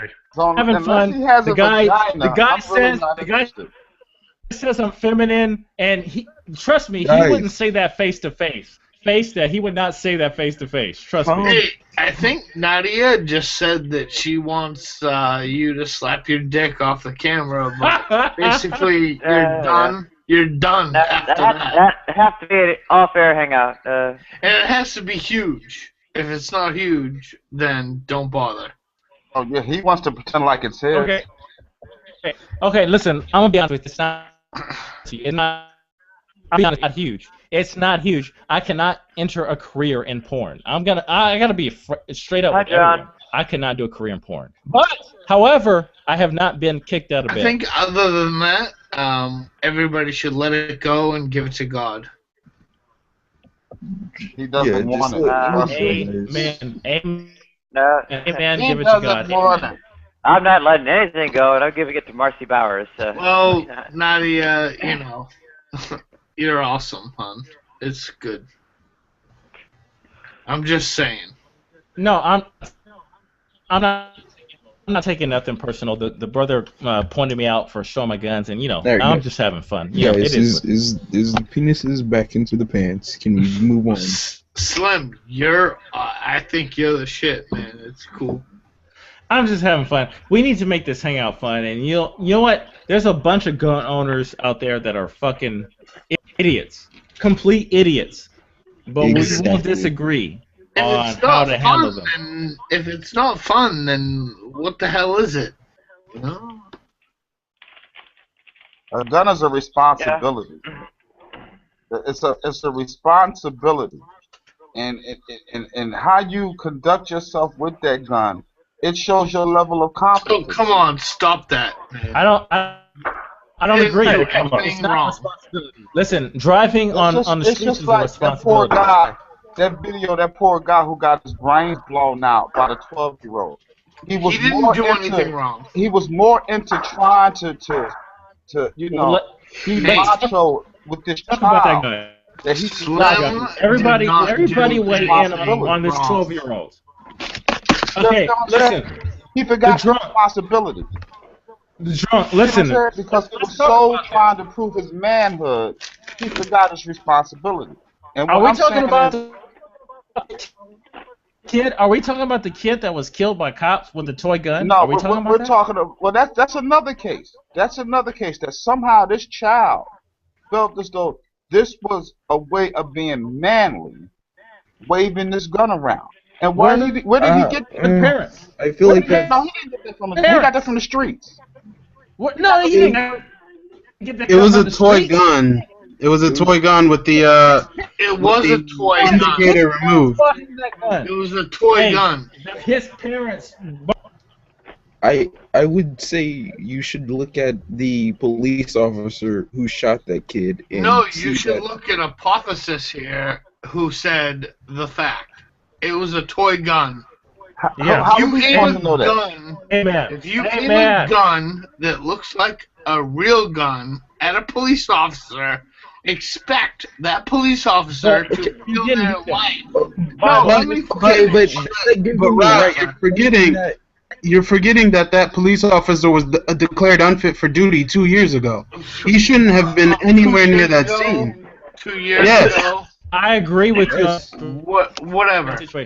If you aim a gun, you're ignoring the fact. If you No, the fact is that at a cop, if it was any other police officer that we could have had a what was that? if there was any other officer, we could have a discussion. But that guy was declared unfit for duty 2 years ago. it doesn't matter. Have you guys- if you wait, aim listen. a fucking The gun police, at a the cop, police handled that you get situation completely wrong. They handled it. They rolled up on this kid. They got a call about a kid with a gun, but they did not get information that the caller thought it might be fake. They rolled up on this kid It like he looked was fucking real. a menace to It society, looked real. and they can't. How do That's you fine. distinguish? It doesn't How matter do if it's you- real or not. You shouldn't just roll up. Why don't you listen? First off, if you think a gun is real, you don't roll up within 20 yards of the person and start being all hard and shit. Why don't you fucking put some distance between yourself? No, and that's the cop's job. No, the cop's what the job. fuck, dude? You're lying. That's a lie. Listen, that is get on the bullhorn. Get on the bullhorn from 50 yards and say, "Hey, motherfucker, put your hand Man, up." that's what I thought. That's the first thing I thought was that why couldn't they have? Slim, you make awesome points. You make awesome points, Slim. You two are the odd couple. Slim made a good point. Slim like made a it, good Chuck. point right there. I don't agree with the public on this, and honestly, I think there's some legitimate But reasons we don't why know people the should get facts. fucked up. But listen, you get a call, a person with a gun in a park, right? You get that call, and you roll up, and you see the person as described by the dispatcher. You don't Looks roll like- up within 20. Hold on. Within 20 feet, and be like, "Hey, Hold on, put Slim. your hands up!" Bah, bah, bah, bah, bah, bah. You don't do that. Wait, Slim. You're ignoring one thing. You're ignoring something huge. What is he ignoring? This will be great. Yeah, tell us.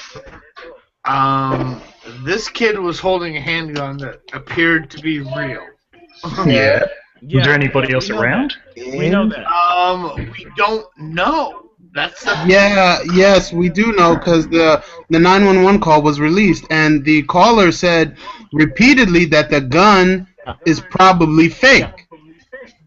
I'll have to. Let's this Paul. Wait, I'll stop. have to acknowledge Everybody that. stop. Let me just make a quick point because the caller was conscious of the fact that it might be fake. Now, was that communicated to the officers? No, but that's beside the point. If you get a call of a person with a gun in the park, you go and you look. You don't roll up within range of the person with the gun who can actually hurt you, and then you start, hey, put down a gun, put down a gun, put down. Blah, blah, blah, blah, blah, blah. That's ridiculous. Hey, Did you see the Slim, video? did you ever go through NERPy through police academy? No, I don't have any training. Okay. I don't have any training. I have common sense. I don't have any police training. No.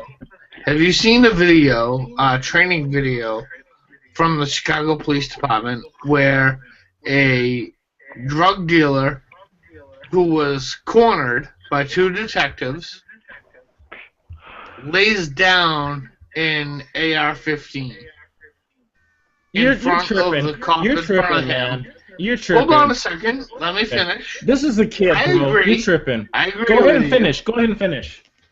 He lays down the AR-15, and this is a real video. He lays it down on the ground.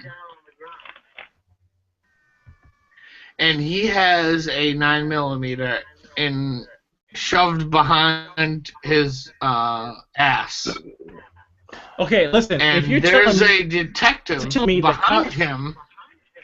Okay, if cops need to approach And he everyone goes like to they're pull- Wyatt Earp, are you endorsing the police state where everyone is Well, Wyatt Earp I and you have- don't know whether they're gonna just pull a fucking 9mm out of their fucking crotch and just shoot you point blank in the head from 10 yards? You're telling everyone that that's police work? Well, no, Because that's not police work. But I understand police officers as No, having a bachelor's I'm not going to degree say that that doesn't happen, in- but you have to in make a case for how this happens on a realistic level, on a realistic basis. And they roll up on a freaking kid. They saw this guy. Do you understand? This is not Wyatt Earp, bro. This is some Slim, kid. I agree with you on almost everything, but do you Yeah, we're gonna understand when a police officer pulls over a car, they place their hand on the back bumper or the trunk? Do you know why they do that? They want their fingerprints on that car as evidence in case they get shot when they walk up to that window. Because they understand how dangerous it can be. Okay, that's cool. Police work is dangerous.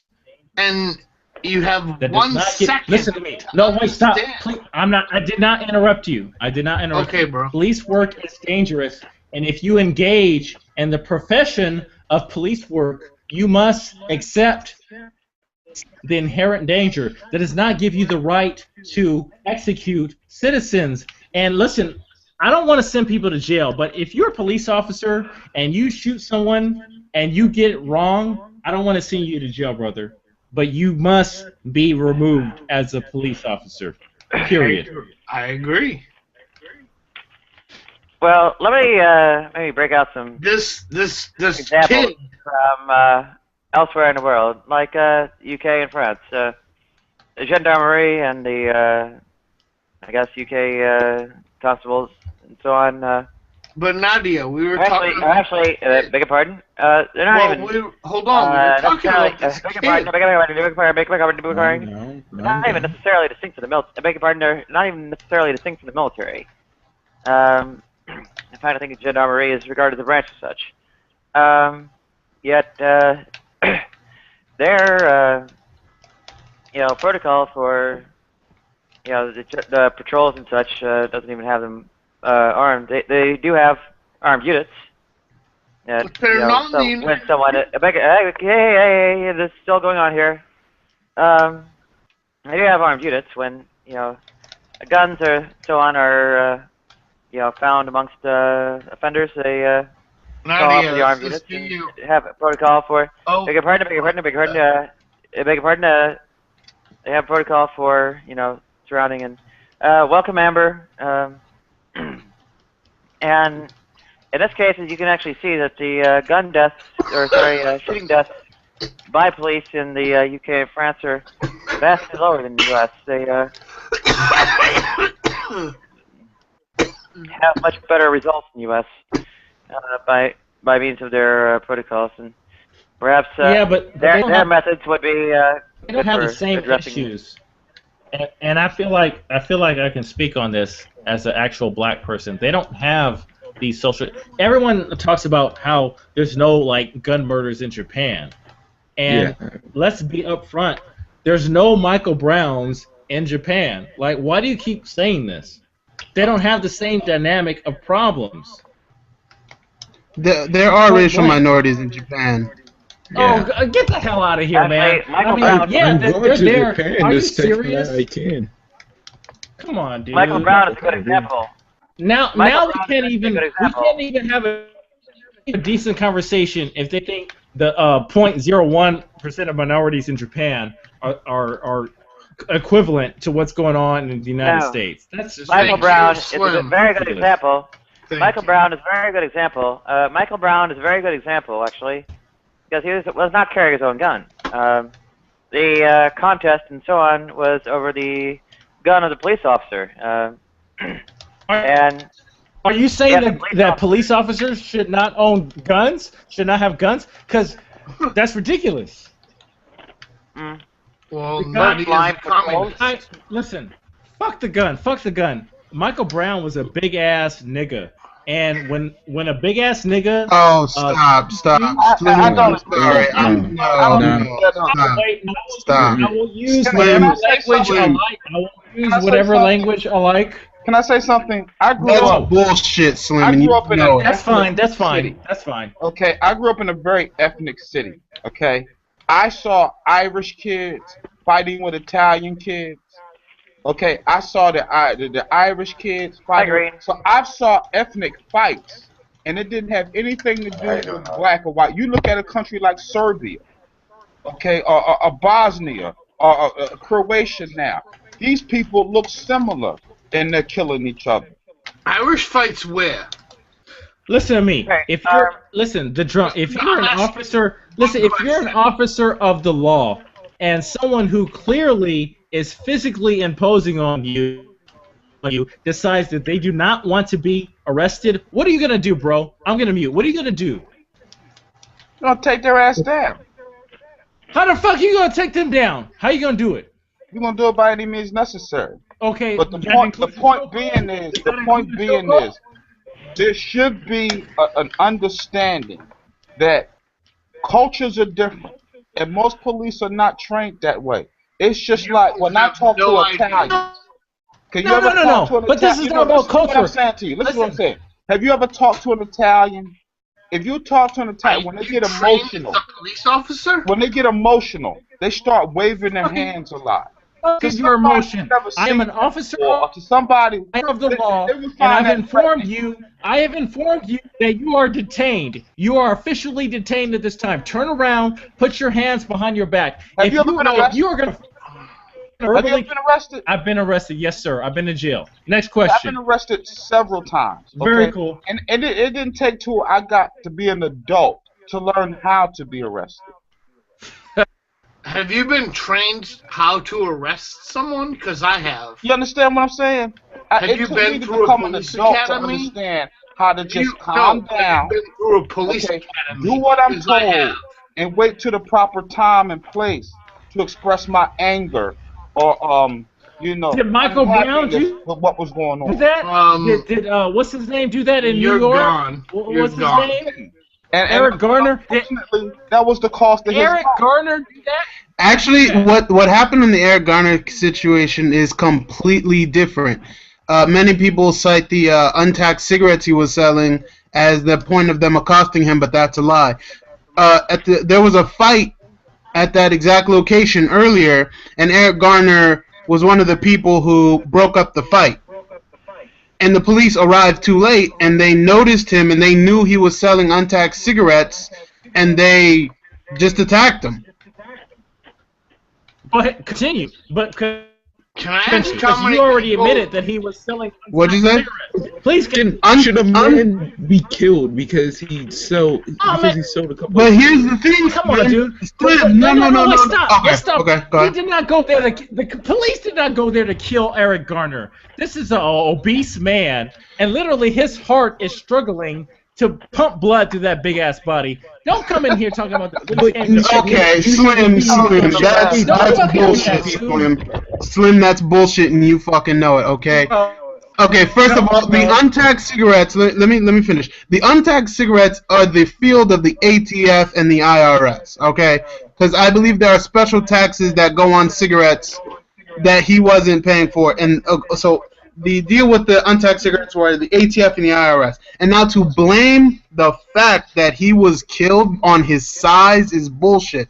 The NYPD specifically forbids officers from putting people in chokeholds, and that's exactly what the officer did. And not only did they put him in a chokehold, but when the medics arrived, they did not let them help him. So to say that, oh, he died because he was a big guy and he was struggling is bullshit beyond recognition. I agree. No, I agree. no, he Well, I was a died. paramedic for 5 years. You know what? I was a paramedic for 5 years. Hey, listen. I saw that I don't tape. disagree. that Can I make my medic point? came I up don't and put disagree her with finger on what his neck, happened. she I don't didn't disagree say with what nothing happened. to the nigga. I need to ask hypothesis. He Did was Eric dead when Garner they put him resist on the arrest? stretcher. No, wait. Hypothesis. Did he resist arrest or not? Did he No. resist arrest? No, that is What not is the- resisting arrest. Okay, did you watch? No, it's not resisting Did arrest. he watch Nadia. the video? Because he said it stops today, quote unquote, and he made it clear to officers that he was not Hey, Nadia. going to cooperate with his detention. He made that clear. Hey, Nadia. You called for me? Yeah. Yeah. How many people in here have gone through a police academy or have a degree in criminal justice and understand I have no what idea. police and understand That's what irrelevant. police training involves? That's irrelevant. Slim, don't say that because I'm Yeah, on because your you might side. not know what the hell you're talking about. I know a lot of people. Oh, well, who because don't know I a goddamn have, thing. I have a degree in I know criminal people with justice. degrees and don't know a goddamn thing. And I have lived in cities where this racial tension How many of exists. us have lived in these kind of neighborhoods and You have don't faced even this know if kind of I stuff agree. day after day? Hey, you don't even know if I agree or disagree with you. No, So, but somehow you're why like you you're the wanna fight state's me? witness. You know, you're giving Are your you just credentials like you're the combative? state's witness. I think you're just combative. I am. Well, why don't you find out where I stand? Okay, I'm sorry. Somehow, my expression isn't expressed enough. I need to get like a uniform. Does anyone want to send me like a Red Army uniform? World War II era with Well, officer uniform. I don't have a problem with the Ferguson shooting, but I do have a definite problem with the strangling in New York.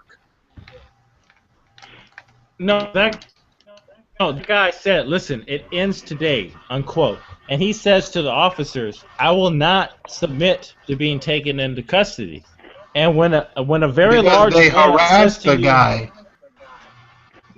oh, but no, you're tripping, They dude. The clearly guy is harassed him. selling illegal cigarettes. He's not harassing them. No, they harassed him. Cigarettes. They harassed him. He said it's been documented before. The people in that neighborhood know the cops harassed that man. Yup. He is a criminal. I'm not saying. Listen, hold up, time out. Let me make it clear. No, selling Slim. I think it's bullshit that they're fucking accosting him over untaxed cigarettes. You guys don't hear me. I think it's some petty bullshit that they should be even And how did contacting he end him up over dead? cigarettes. You don't understand me. That's not police procedure. But he is breaking the law. But for him to end What? up dead Man, is come ridiculous. on, dude. Listen, this guy is in violation the of the untaxed law. cigarette thing is a ticket, okay? They ticket them. You call the ATF and the Yeah, they IRS, go and up they to go him, up and they say, inventory and they get him a ticket. And if it's bad guy enough, they says arrest the guy. the guy But for a bunch of officers completely to competitive. attack the guy for no reason is bullshit. Look, if you're the officer and this guy says, enough is enough, it ends today, I will not submit to your authority, I'm sorry, this is not a ticket, it's not anymore. If you fucking run a fucking stop sign, and which is a minor traffic infraction, and you say, listen, big, fuck you, I run stop signs at my will, what do you think's gonna happen, dude? They're going to kill me? They're just going to Hold on a flat out second. just kill me? I like Slim. Slim, you're saying that he's saying, basically, this is not a basic traffic stop. You need to, justify yourself. Legally, at a point in time, it becomes a resisting. Yes. So now he's resisting. And I already admitted, I'm on your side, I think, that there was no need to stranglehold him. Okay, so Bible. Let everybody exclude. Bible, what do you do to take this man how do you take him into custody? Because listen to me. You Continue. don't. Wait, stop. Just real quick. If you tase him, he could die of a heart attack, bro. He could die of a heart attack from tasing. That is how I am trying to stop this. Hey, I'm an innocent bystander. They saying I drove. Oh my goodness. That's how I was trying to stop this conversation of being out of control. You don't try to take him into custody. You fine him. You give him a ticket. You hand him a ticket, and you walk on down the street. Okay, but that's you, man. I mean, well, I think that's not the law. New York. I think that's the law. No, but the selling of untaxed cigarettes is a ticketed offense. Okay? If he was doing anything else but the selling of untaxed cigarettes is the ticketed offense. Whether the police had the authority to take him into custody, that's not even a matter of debate, man. Come on, dude. We're arguing whether the police used excessive force. They did have the authority. They did not have. No, they did not have the authority to take him into force. Man, you can take someone into custody for any infraction of law. Oh, Amber, the video you're playing might be coming in over your speakers or microphone. Slim, I agree with you on most of this stuff, but they did not have that right. Not right there. Okay, so they're gonna write him a ticket. Yeah, because it was a minor offense. It's like a speeding ticket. It's like a cop. You can go to jail for guys. Listen, you can go to jail for a speeding ticket. Well, I don't understand this. 30 You plus. go to jail for a speeding ticket. 30 plus. Huh? What? 30 plus. 30 miles an hour or more is the speed limit. Oh, okay. So, you just admitted you can go to jail for a speeding ticket. It's endangerment. Guys, listen. You can go to jail for any infraction of the law. It doesn't matter if it's a misdemeanor or felony. This is discretion. Asinine. It is discretion of the cop. Yeah, good, great. Now, good. The discretion of the officers is that Eric Garner has to go to jail, and they make that clear that you are detained, you are not free to go, and you need to submit to our authority. So, what is your issue? I heard him say, my issue personally, and I'm a conservative. You know what I mean? Like, I'm a white male. And so am I. I'm a white male conservative. I heard him say, I cannot breathe. I agree. Cannot breathe. Agree. I cannot breathe.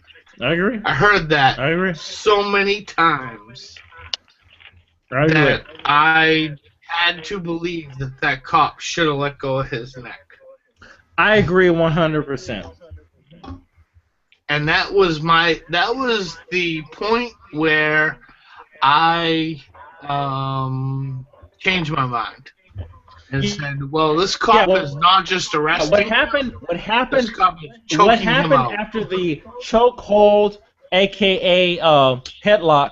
Because there's some dispute over whether that's a legitimate chokehold. Because It it's was a not actually. chokehold. No, wait. There's dispute, and I'm not even gonna entertain. Let's go to the next step. There's whether or not after that the cops behaved strangely. I'm not gonna dispute that at all. I'm not gonna dispute. But Eric Garner is the one that put himself in that situation. Straight up. That is true. You don't deserve to die because you're tired of being harassed. You don't deserve to die because you're tired. But when you're freaking an obese man and something happens, because they could tase this guy, and the same thing happens if they tase him. Dude. Yeah, you're true. You're right. You're right, son. It's fucked up. You didn't. But listen. The bottom line, though, it is sensitivity. That there are people who handle things differently according to their experience with the person that they're dealing with. I mean, it's like if like I always tell people, and I had a debate with a friend of mine. I drove a city bus, okay, and there were certain routes I did not want because of the behavior and the attitude of the people in that neighborhood. I didn't want that route. So if you're a police officer, okay, Eric Gardner, from what we all observed, did nothing to lose his life. But if you're a cop, this is a guy who 30 times you've had to have interaction with this guy. 30 times. At some point, you're sick of it. You again. And that's the mentality you're going to have as you approach this guy. There's some type of disturbance going on. You pull up, and this guy again. I can't argue with that. But he wasn't a part of the disturbance. But it comes to a point where now you develop a the drunken just admitted that he drives a bus route. But you just admitted that you drive a bus route, and the same people keep fucking up on the same premises. I mean, what do you do? You're human. What do you do, bro? I mean, do you just say okay, this is how it is? No, you have to learn. Or do you say it's enough? No, you have to learn how to be a professional. In spite That's a of good that, point you too. gotta Professional, but there's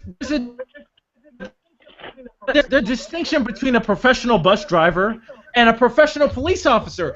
It comes to a point where enough is enough. No, we just had it with your ass. Because Trifling. with a police officer, there's more on the line. If he decides to go, enough is enough, somebody gets killed. Because he did not take the time to calm himself, to focus on what he needs to do. See, he needed to calm himself and to focus on what he needs to do. Not everyone gets killed. This person was not a threat. This person did not have a gun. This person was arrested. Eric Garner. I reject that premise. Those cops were not trying to kill Eric Garner. That premise is rejected. I'm sorry. No. They weren't trying to kill, but he was a trophy to them. Like you stated earlier, he was this big, black, menacing figure, and to a lot of these cops, he is a trophy. As much as I agree, he's like a big black bear that they want to mount on their wall. But it works the same way if he was in an Italian neighborhood or an Irish neighborhood. This guy was somebody they felt was a menace. You're making a great point, but you are ruining it. Oh, I don't know where you're going with that, because like I said, there comes a time I can explain it. Tired of dealing with something. I can explain it. If he was a professional, back it up. At that moment, he would have said, "Hold on, everybody, let's calm down and relax here." Okay, we never had a problem with this guy threatening anybody or harming anybody, and what we are here for is the most petty and minute crimes. Yeah, at Nadia one point knows you how have I to be a prove professional points, and and calm yourself down. you're reaching.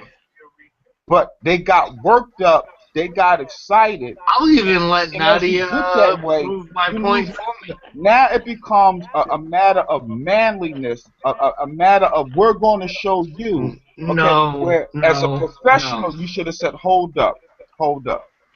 People get geeked up, they get Just worked up, no. that adrenaline gets going. There's no proof of that. There was proof. It was evident in the video that they got worked up. They were like lions attacking a wildebeest. No. It became the Discovery Channel. It was like you ever see the lions jumping on the wildebeest, just one after another now, biting at it. That's a great story, break bro. it down. That's a great story. That's not what happened. That's what happened.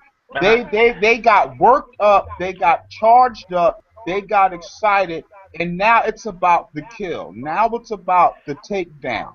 And all rationale, all logic. Are you a Black Panther man? Come on. Thrown out the window.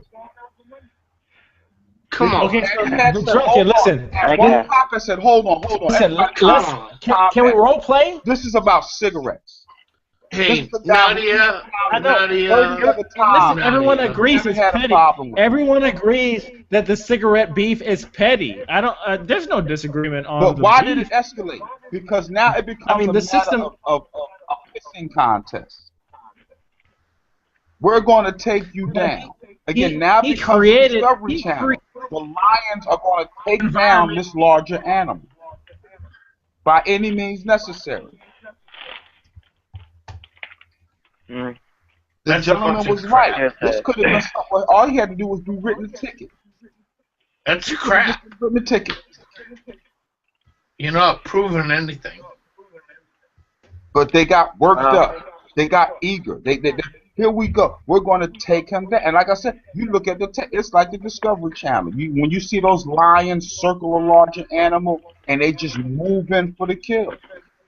Hey, I'm with you, but I'm not. That's a great analogy because the lion that's being encircled does not want to get eaten, so therefore he will put up resistance. But here's the deal, bro. He communicated verbally that he does not want to get arrested. I don't know why you're kind of sweeping this under the rug.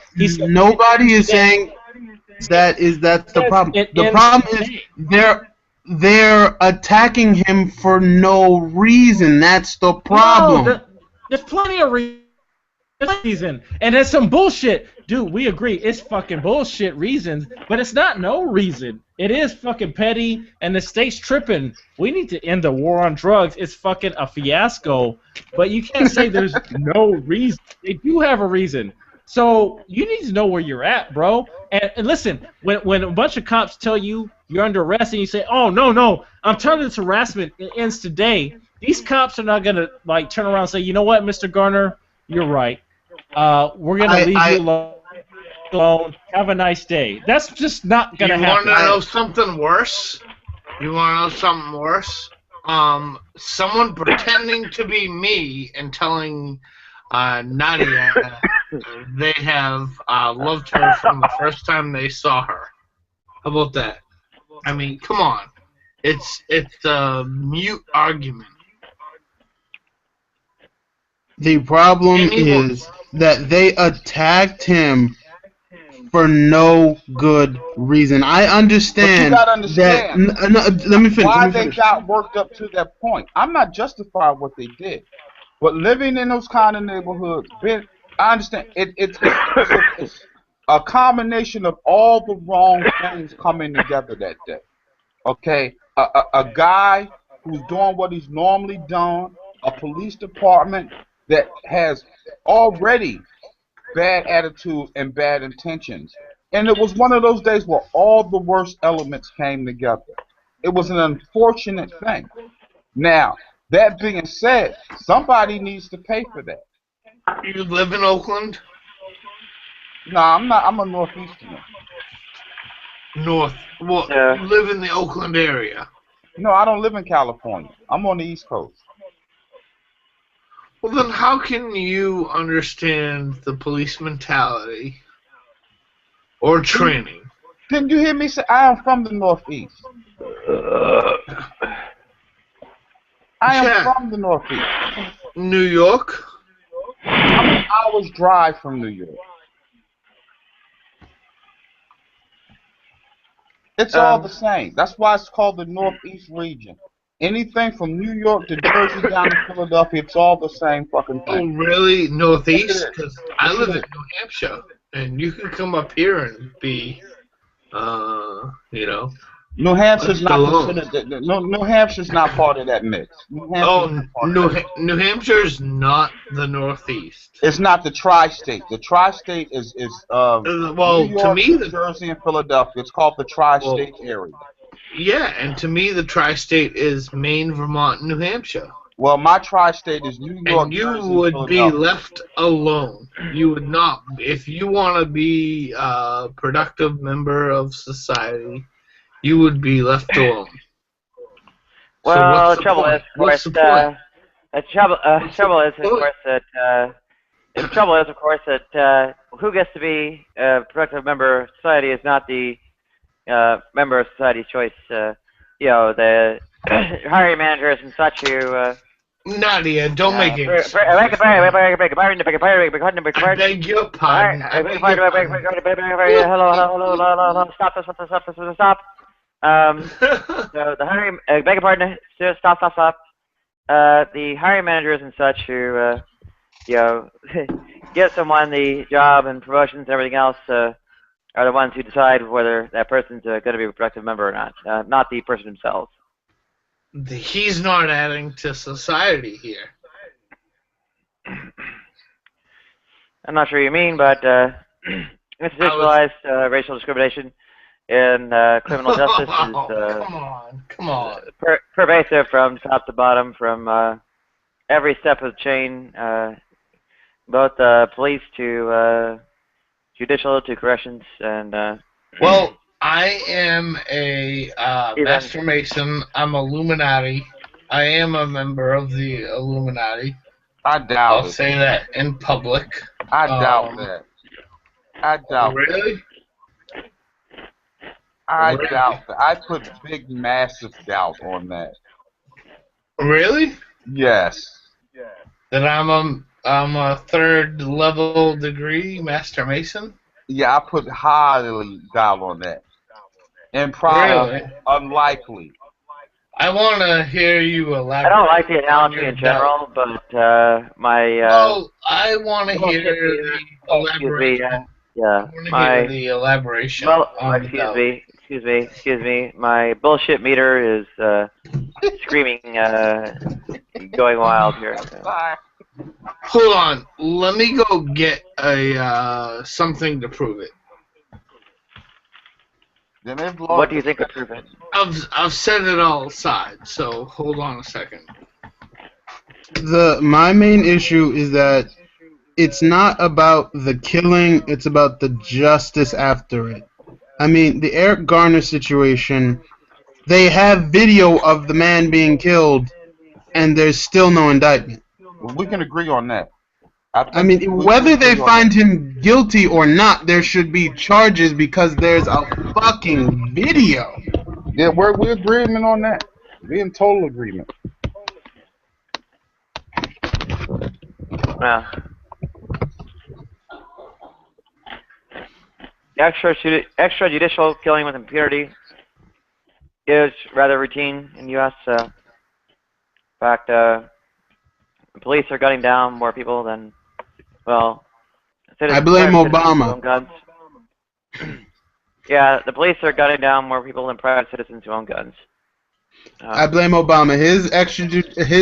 His drone war has inspired a new age of fucking police work that isn't really police work. It's just, they'll bring you in for anything now. It's amazing.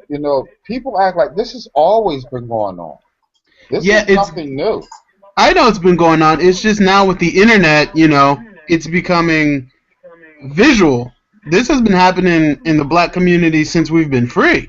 My friend, I grew up in the town. We had No, a before you police were building. before.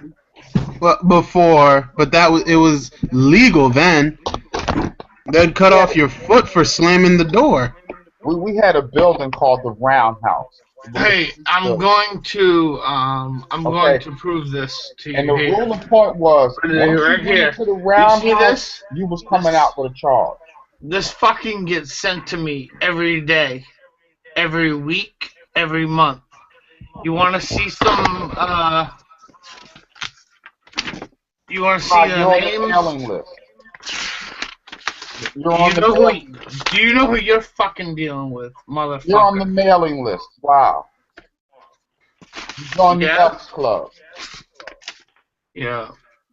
See the targets behind me, motherfucker? You're on the Elks Club. Wow. You can get out a few parking tickets with the right hand signal.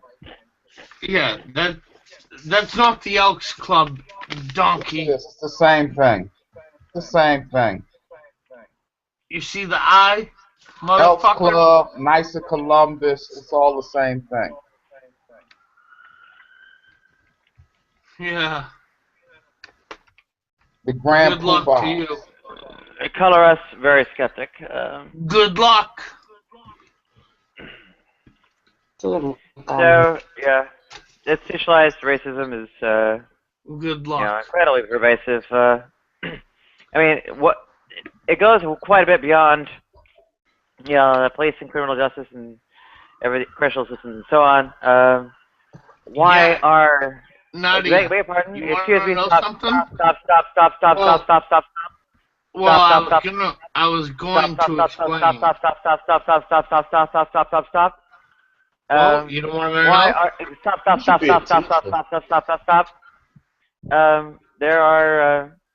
Why are there those neighborhoods? And why are those neighborhoods black? Those are pretty darn good questions. And in fact, they show just how far-reaching throughout society is. Everything from the whole redlining, you know, housing federal loan discrimination, you know, I guess the whole white flight school district garbage behind the what you might call religious right and such. Originally, essentially, school desegregation was the founding cause. The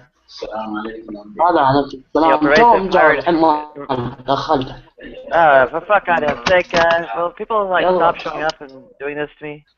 I mean, what the hell? Where the hell do they come from? And why do they always fucking do it when I'm trying to talk?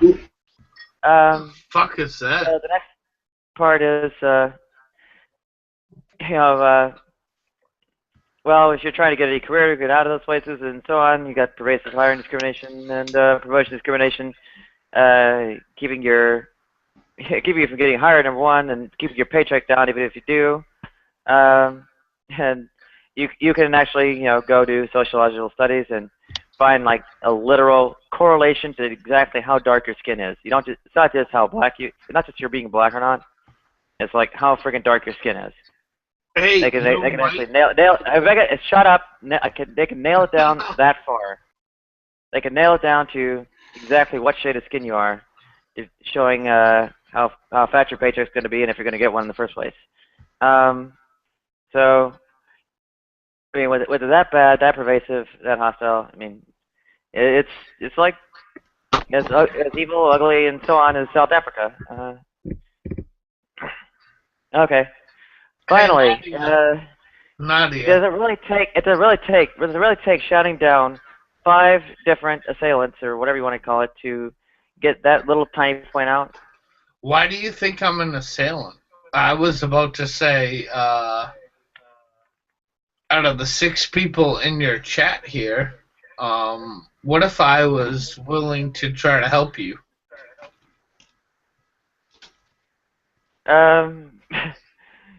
Well, it'd be nice, but I have doubts you're able, or truly willing.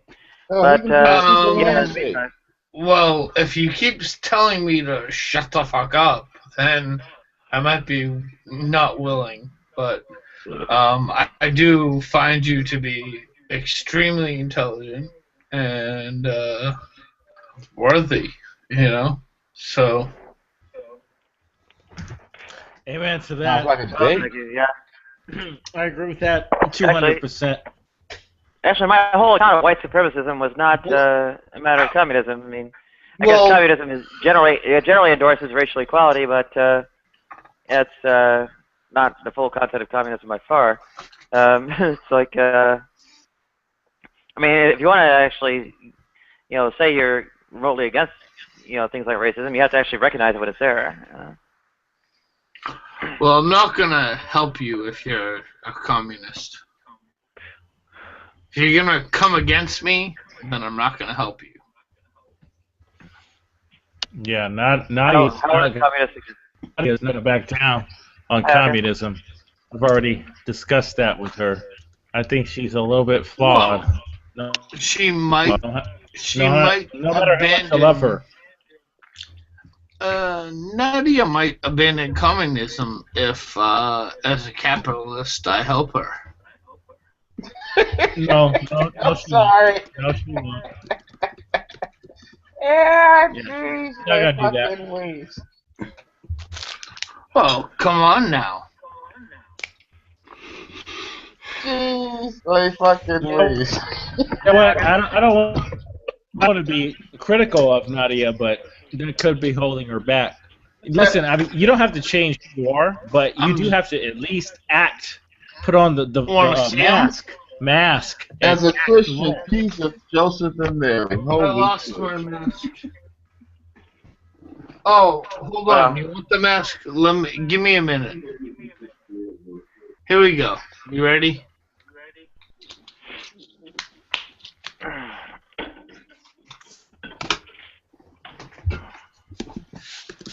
I have a mask floating around somewhere too, albeit of a different nature. I just don't think Welcome Nadia back, Adam. does well. I don't think Nadia does well in interviews. I don't think she's mastered that process. Why not? And welcome back, Adam. Good to have you on again. Hi, Nadia. Excuse me, folks. I do have to run to the 7-Eleven before 2 o'clock comes because I need a beer. Hey, drunken, get me one, bro. Hey, can you fucking We've been relate fighting to too this? much. I certainly will. Go ahead and give me one, bro. So I'm gonna hang out until you come back. Hey, Nadia. All right. Can you relate? And hopefully they got some friggin' hot really. dogs. Maybe I should go like this Yeah. or something. Yep, that's a good mask. I have a mask floating around Yeah. too. And Slim, you had a notion of maybe something that might not look good in a job interview. What's that? Yeah, so we're not on. I don't know, We're not Nadia. on different Listen, pages, are we? Are we really on different pages? No, in every respect. Some, of course. Of course. And I respect yours and you respect mine. Of course, everyone online in these Google Hangouts has attacked me. Other than, I say, Slim, I love your points. And the next minute he's attacking me. And no. you're the one. No, I know, bro. I know. But Nadia is one of these hangouts where I'll come into them.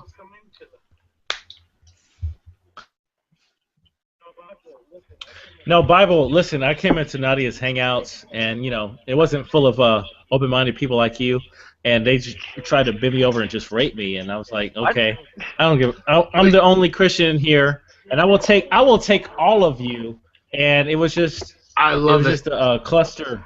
Yeah, you know how it is, bro. What on earth? What are you talking about? Hey, I mean, call me Rob. That bad. Tell him call me Rob. All right, Rob. Yeah, that's how it is, man. I mean, but I mean, I'm not mad at her. I mean, they said, "Oh man, why are you attacking Nadia?" That's what I said. It's like Nadia invited me into the dang chat. I'm gonna attack Nadia, and then she invites me in the chat. I keep getting invited. You guys are just all defensive, man. These are like atheists that are all like, oh my goodness. I get wicked defensive. Nasty defensive. against these people. Look at Nadia. They know. What kind of mask? No, they were doing what Nadia. They had that mask on. They were like, oh man, oh it's a Christian. They just got all weird with me, just like Nadia's on the screen right now. Just got the freaking mask on. And then I put this one on, and I tell everyone, get the fuck offline right now. Get the fuck offline. That's pretty Get the sexy. fuck offline. Pretty Nadia. That's pretty sexy. This is the scariest mask ever. It's from Mr. S. Leathers. They have a lot of sexy stuff over there. It's not scary enough. That's what I need when it's 2 a.m. at the bar and I really need to get laid. You're not scary enough. That's what you need. That's a guaranteed good time. When I look at you and I say, I am anonymous, then people get scared. But yeah, how about that free speech, right? How about that free speech? Yeah, if you walked into my office wearing a Guy Fawkes mask, I'd ask you to leave. The Guy Fawkes mask. Whatever. No. Whatever. I'm a fisherman, man. I'm cool.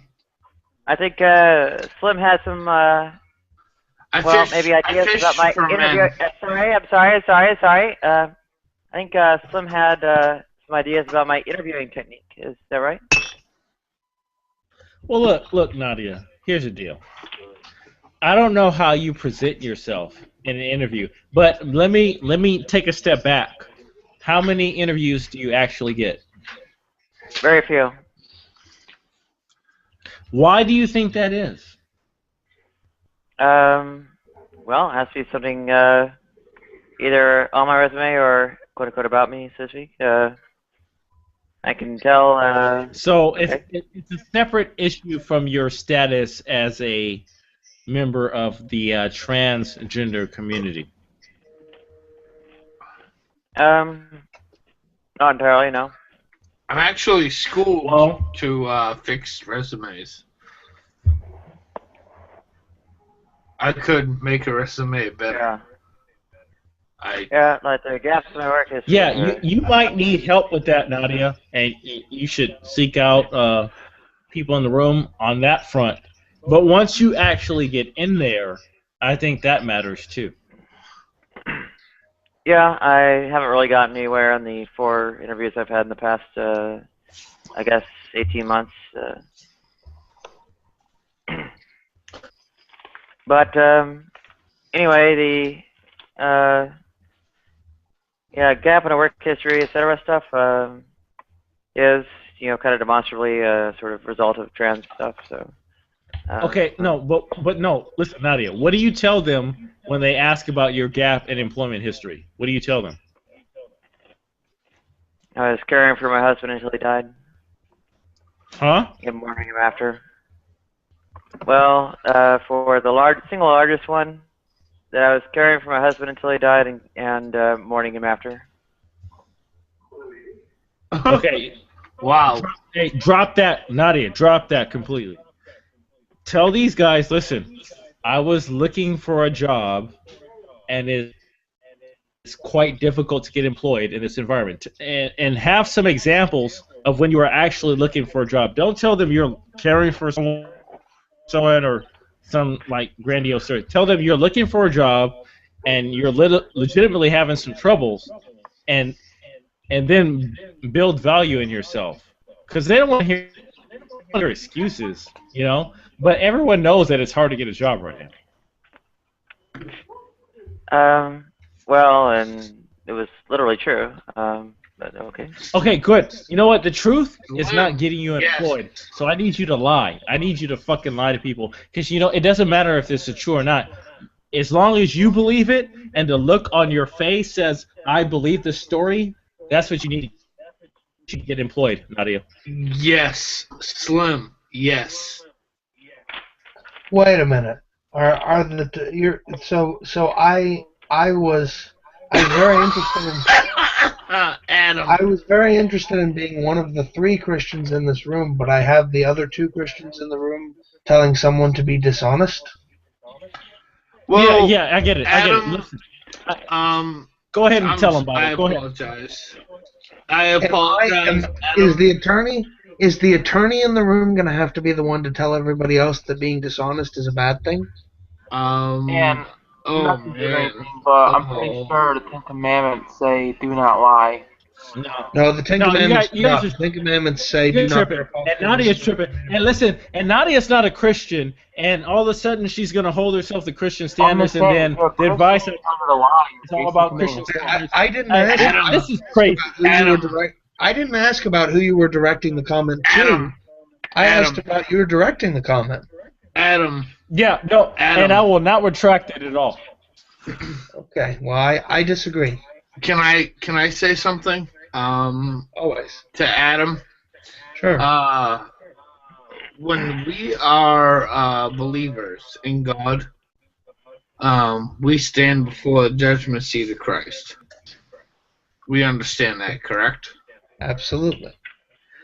When someone is not a believer, they stand before a different judgment seat. Correct? Yeah. No, they'll stand before the same seat. Well, then That's just- why is it without absolution? Okay, so as as a believer in Christ, I believe I have the right to judge other believers in Christ, but I do not have the right to judge someone who does not believe in Christ. I'm not talking about you judging their behavior. I'm talking about you advocating something I don't think that it's right to advocate people to do. I don't think it's right to tell people they should lie and be dishonest in a job interview. I think that's a bad idea. Okay, I would agree. Nadia has plenty of qualities and personality traits that that I would hire probably for a certain type of business. Definitely some type of sales. Definitely some type of sales. Well, her skill set is in programming. I mean, Adam, I was asking you before. I said, if you need some paralegal work, then let me know. Oh, I didn't hear about that. Yeah, certainly. I mean, are you interested in relocating to either Boston or Dayton, Ohio? Well, I can work out of Boston. I live 35 minutes north of Boston. Oh, do you? Okay. Well, because we do actually have paralegal positions that come open pretty often in the Boston office. So next time one of those positions comes open, I'll make sure to kick it to you so you know about it. Oh, right? Thank you very much. No problem. That would be awesome. I'd like to do independent paralegal work. But let's get back to the I'm not topic responsible here, for any of that hiring. I do some of the interviewing sometimes, but only it's if great. HR wants my opinion. You're in Ohio, I understand that. No. I'm saying that in terms of the hiring, sometimes since the paralegals do work for me, sometimes they do ask me to do an interview. But generally speaking, I wouldn't be responsible for what the job would entail. I just you have the requirements. You have plenty of paralegals working for you. Oh, sure. No, Perfect. It's strange because he says, listen, do not advise a non-believer about being dishonest from a Christian perspective, but a non-believer has been honest and has gone nowhere in this secular environment. Perhaps there is when you peel back the layers, there's a silver lining. It's and an it seems to onion. me. Yeah, I'm sorry. I didn't mean to derail your advice to Nadia if she was getting something out of it. Adam, it's all good. It's all good, bro. I just personally find that advice. This is not. difficult to This is definitely not legal work. It's peeling back layers of an onion. Yeah, I mean, listen, Nadia's not a Christian, and I'm not advising her as a Christian. So when someone calls me out about my advice in a Christian perspective, I'm like, wait a minute, what? Yeah. Oh, well, okay, well, so that's the first time you've actually said, wait a minute, what? Do you want me to explain my position? Please, Okay. please do. You're a Christian. You're a Christian. You believe in right and wrong, and as Christians, we should be trying to maximize the right and minimize the wrong. We should be fighting, not helping the forces of evil that push on people to do wrong things. And Christian or not, we should be advising people to do what's right. Oh my God! I trust him. We're talking about we're talking about a job interview, bro. You're way in left field, man. We're talking about a job interview with a non-believer, and it is what it is. He who is. I mean, you say the stakes are small, so integrity doesn't matter. What I would say is that he who's entrusted with and shown, or he's entrusted with something small, may later be entrusted with something great. But it depends on how he uses it. I mean, you Amen. the parable of the talents here. Thank I have a quick question real quick. I'm just curious, who are the believers and who are the atheists in this group? I believe. I'm an atheist, so... I believe. I'm an atheist. I'm a godless I communist. believe. I'm a godless communist. And I have to assume that Nadia has been taking advice from non-believers for quite some time without success, and perhaps maybe we should just give a little bit of a leeway to believers who suggest something completely off the cuff. That's I'm actually but I've met some non-believers who give really good advice to people. Adam, what you believe in. It depends on the person who gives good advice or not. Believe Heads up. that. Adam. Adam, Slim, and Ron, I am going to speak to Nadia on behalf of believers that, Nadia, we will help you and guide you. I don't think that atheists will help you in the same way. I'm sorry, but that's kind of wrong in my opinion, because there are atheists who do help people. Oh, Ron, you're on the other side? Yes, I'm an atheist, sir. Well, Careful. for what purpose? And Rob, be careful trying to characterize atheists as the other side. Remember what Paul said. We don't fight against flesh and blood. We fight against principalities and powers. The principalities of evil above our head. Atheists are not the enemy. Atheists are the battlefield. Amen, bro. Amen. Okay. Amen, bro. I would briefly point out that the atheist advice is to essentially engage in civil dishonesty. Actually, the vast majority of help I've received. I got there. Beg your pardon. The vast majority of financial assistance I've received to last a year and a half without a job that I've lasted is from atheists, by a very wide margin, And what? Can I ask what form you take? Hi, Jacob. Hey. In what form do you take that? Like PayPal or something like that? Yeah, PayPal. Can you guys see my webcam? Is it up? No, I see just black. I see you, Slim. We don't see you, Jacob. No.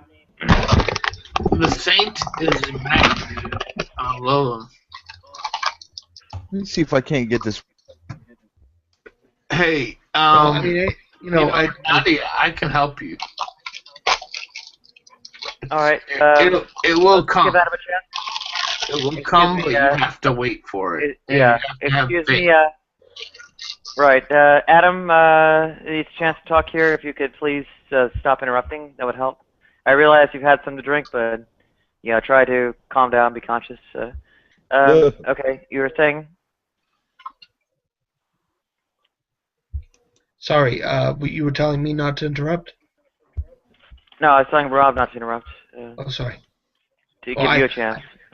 Sorry, I think in some cases maybe I'm on a little bit of lag and I'm actually interrupting him. Anyway, I apologize. What was I saying? Oh, I was just saying, yeah, I think Nadia makes a very good point in that, we're supposed to judge according to fruits, and what she's found in the situation she's in right now is that it's actually been atheists who have been helping her out, like in the way that matters to her, which is actual tangible support to keep her, to keep her alive and with a place to stay. Yeah, That's evidence. They've been helping her out. Yeah. They've been helping a fisherman out by giving her fish instead of teaching her how to fish. And then when we teach her how to fish, we had an atheist come out and say, "Oh my goodness, that's not honest. What kind of Christian are you? It's an atheist." Like it was like freaking comedy. Well, hey, now, first of all, I'm not an atheist, and second, it wasn't honest. You're right. You literally said he should lie. I apologize. Because you're not an atheist. I apologize. I would briefly point out that the single largest benefactor who really does kind of take the whole cake, like 80% or more of the assistance that's been rendered, is while an atheist is not an atheist activist. They are actually someone else like myself, as opposed to one of the quote-unquote great debate community. Go ahead.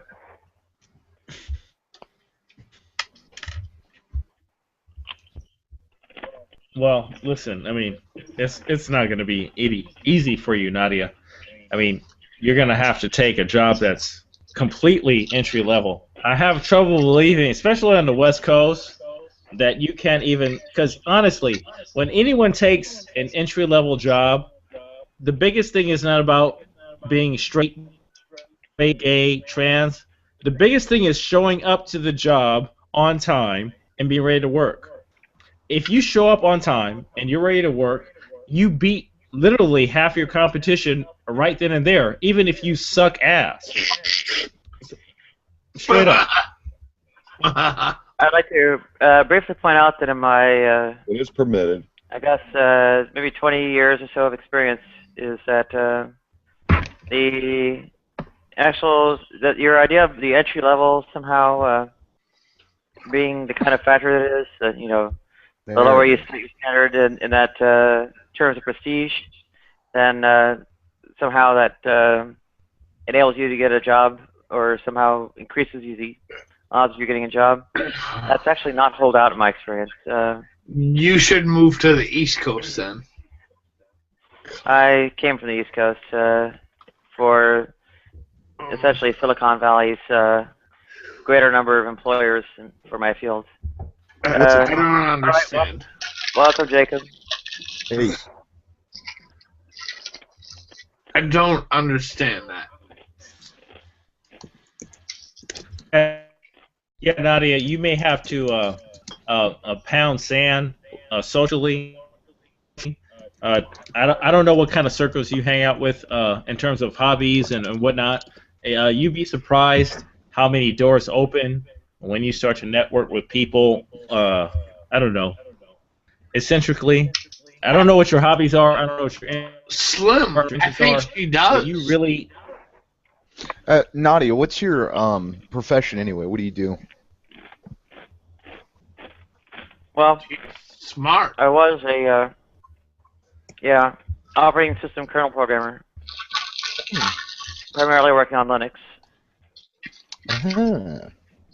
That's interesting. Yeah, if I pass the bar, and if you're a programmer, I could afford someone, I would hire Nadia. What? Wait, no, I wouldn't hire you. I wouldn't hire her. Listen, Nadia, do you have a portfolio of some applications, some kind of programs that I can review and see what you're about? I mean, there's a lot of programmers out there. I've talked to her enough to know Yes, I would. But that's not going to cut it on the scale of employment. There's a bunch of people who know how to program. Beg your pardon. It's actually for me to answer. Yeah, I do have something of that kind of portfolio. I have these kernel contributions that have went out in the open source community. Granted, they were, on behalf of employers, but they are publicly viewable. They are incorporated in the mainline kernel source, and they are, out there to Have you be seen. have you investigated internships? You can't get an internship, Nadia? I've not had any responses for them. Nadia, have you heard of Envato by chance? No. Okay, basically Envato's like an independent, well, it's a website for independent artists and folks of your caliber. I use it ultimately for my composing stuff because I compose music for like video games and webcomic series and stuff like that. Basically, they take folks who have specific skills like you're talking about and allow you to connect with other people and upload some of your stuff to have it sold directly through them to go into a PayPal account. So that may be something you want to look into. That's pretty sweet. Yeah, like for me, since I do the music thing, all I have to really do is upload, like, say, I don't know, like a themed soundtrack, and then what I'm selling is a license for it. Like, I'm not selling the actual music, it's the license for the folks to be able to use it for, like, a commercial product. But it's royalty-free, so they go on the website, they find my profile, and then they pay for my stuff or whatever. That's cool, man. Well, that sucks. Jacob is telling Nadia some serious stuff. Yeah, I'll look at it. I found freelance sorts of ideas not as appropriate for operating system contexts as they would be for things like standalone applications. How good are you, Nadia, with programming with regards to, like, can you just write regular code? I'm not big on programming, so forgive me if I'm inept with regard to describing it correctly. And the reason why I asked that... Well, yeah, that's why I said that. Basically, in my field, right, the things that I do outside of my job, which is the independent video game industry, there are tons of people looking for programmers that will pay for programmers just for video games. So what I would suggest, this is the website that I use, if you're interested. It's tigsource.com. That's where I go to put my portfolios at, and these are all independent game developers that are looking for programmers or composers or whatever. You can basically get hooked up with them, put together a network of folks, and then ultimately build your circle to get some revenue in. Yeah, we'll see.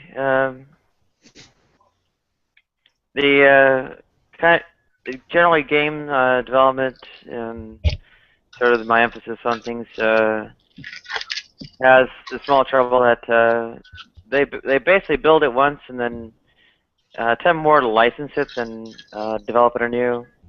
And the kinds of things they end up licensing are kind of done once, almost for all time or something like that. Right. Yeah, but here's the good thing though about that is that it's not like a continual job. It would be like a singular freelance job, but if you're really good at it, your name can... Ultimately, what you're after here is networking. Like, as far as I'm concerned, right, like right now I'm doing free stuff, and the reason why I'm doing free stuff is I'm hoping to build my network so that I can properly put together a really good portfolio, right, which is what I'm trying to do. So once folks in the independent field put their network together, they could typically get really, really decent jobs, sometimes with AAA titles.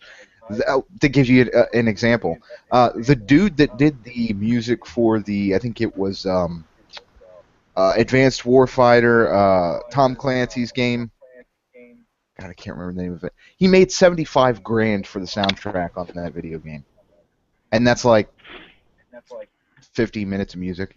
So it's something to look into. Yeah, I've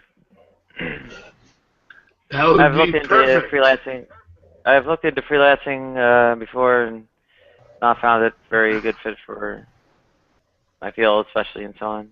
Yeah, it may not be. It's not for everyone. Like for someone like me, it's perfect because I have a kid now and I have like a full-time job. So on the side, I can attempt to put this together, which is what I'm trying to do. We'll see if it works though. I'm working on an album right now, like an actual personal album, not a independent game venture, and then I'm gonna throw that up on Bandcamp and see if I can make some revenue at it. It's a tough field though, for sure. Freelancing is tough. There's a few different reasons why that generally doesn't happen. There's pretty long ramp-up times. Yeah. In my field, there's also somewhat of less commitment to what you might call specific solutions. There's also a lot of interacting parts. They aren't really standalone products of a sort. So you. But Nadia, you're making every excuse, sister. You're making every excuse not to pursue. Oh, it just might not be the right thing for grossly her. inaccurate. Yeah, like it might not be the right thing for her to Well, do the. it's fine, freelancing and thing. that's fine too. Well, positive pursue. Positive vision is a good thing to strategically choose to analyze things. When we were all raised to be cynics, to be undeceived and not duped. But negative vision and pessimism, it is a habit. It could be considered poor mental hygiene. Well, like I talked to Adam tonight, I had plenty to say to Adam. I had plenty to say to Adam when I had nothing to say to anyone else. Can the rest of us get through here?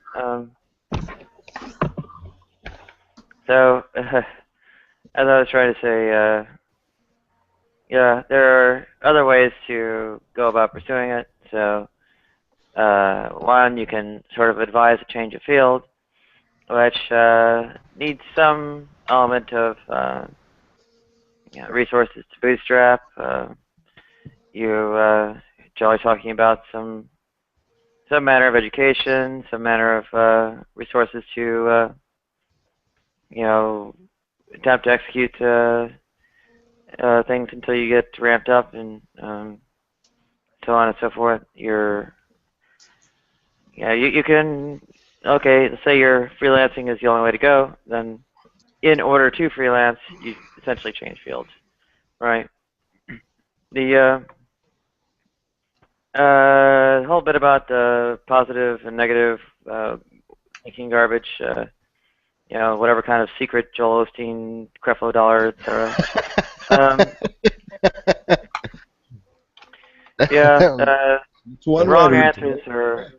Wrong answers are wrong, and they will hurt you. The whole saying, well, it's positive, negative, pessimistic, optimistic, some kind of whatever kind of silliness garbage. It doesn't change the fact they're wrong. They're wrong, and you're getting hurt because you're making a mistake. Yeah, Nadia, I actually agree with you on that. The whole prosperity thing that's given by folks like Joel Osteen, Creflo Dollar is complete crap, in my opinion. Not completely. It's actually complete crap, and not only that, it's unbiblical. Not 100%, sir. Heads up. Heads up. Now, the simplistic form of positive visualization stinks out loud. I concede, but heads up. There's something to positive envisionment, and it is good. I mean, what are you trying to do? Depress yourself? Is that No. What I'm trying to do is separate emotionalism from reality, right? So that's a good thing. Okay. So there's a difference between having a positive outlook and being unrealistic. Now, Amen. Let us not be unrealistic. So the folks who are in like the Creflo Dollar camp or the Joel Osteen camp, my beef with them is that ultimately they've given an improper gospel and an improper teaching of Scripture. So in that, ultimately, everything that I've heard them say, I would say is complete crap. Oh my God, what an egregious generalization. They say Jesus is Lord. Would you call that crap? No, they don't. Okay. You know, They you know why say, they don't? You know why they don't? Because they don't preach the same biblical Jesus. The same Jesus that they're talking about is not the same Jesus. I understand.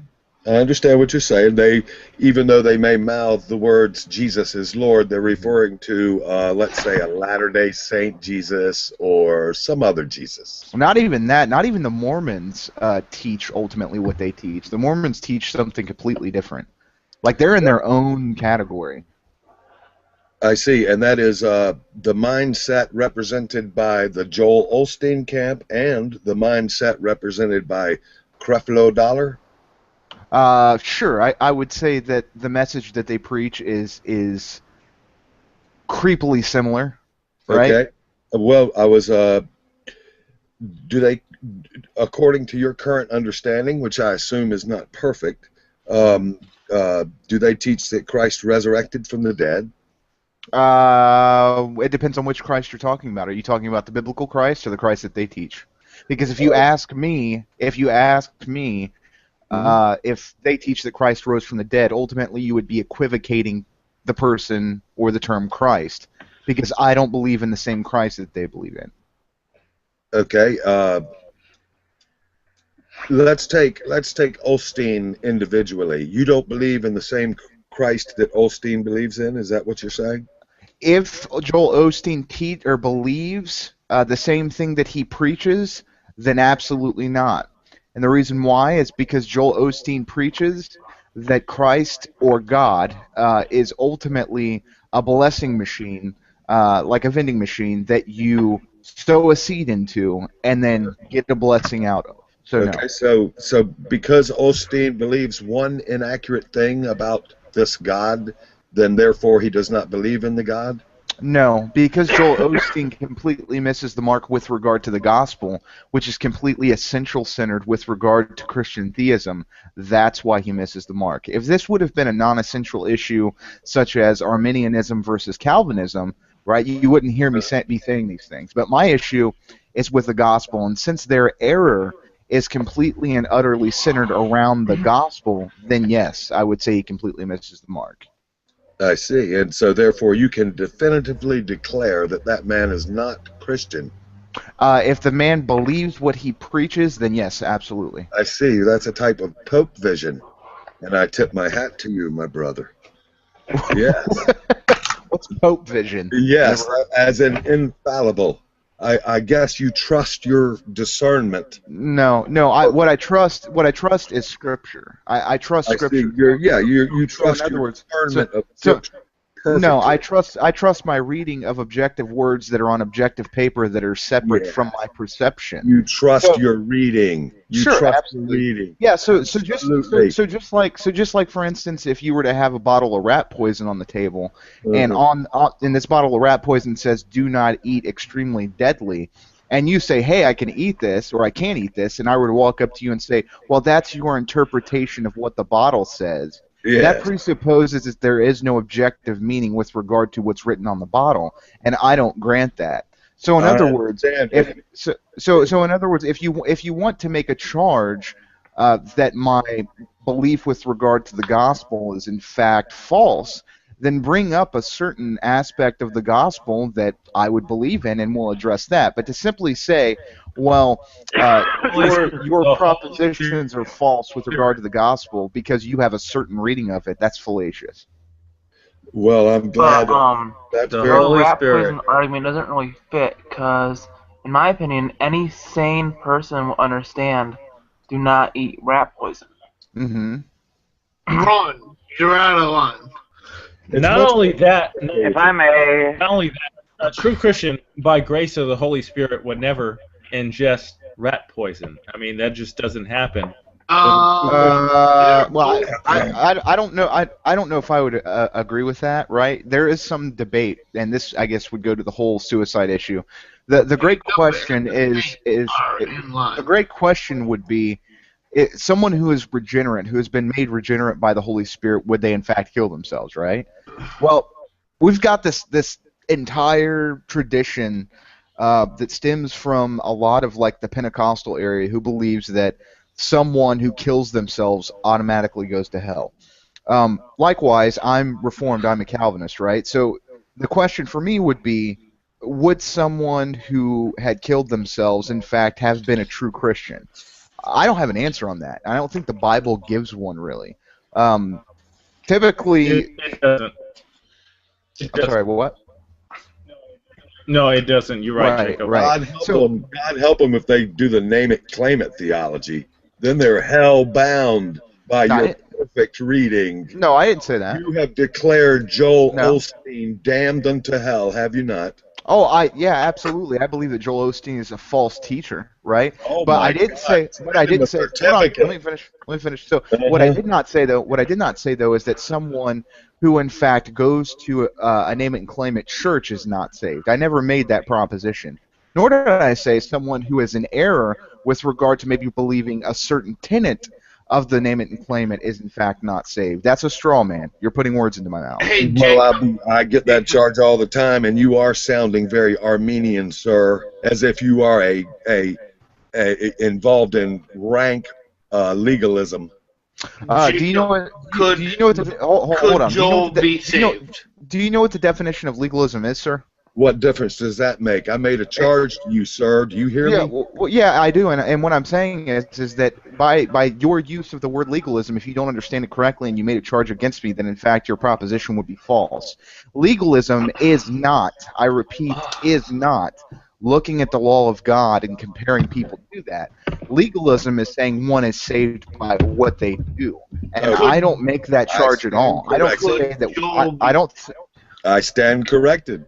You're just being a condemning bitch for thinking like a condemning fucking intellectual, and it stinks. Well, it you're welcome to that opinion. Goldstein and say he's going to hell. You're welcome to that opinion. You're welcome to that opinion. I just looked up the definition of legalism, and this is what it says. It is truthful. Adherence to law or opinion.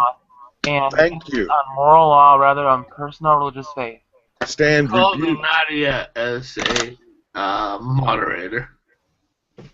Yeah, Rob, calm down so they get. No, I haven't spoken in 20 minutes. Can we ask Jacob if Joel Osteen, as the saint has proclaimed, the saint said he's going to hell? I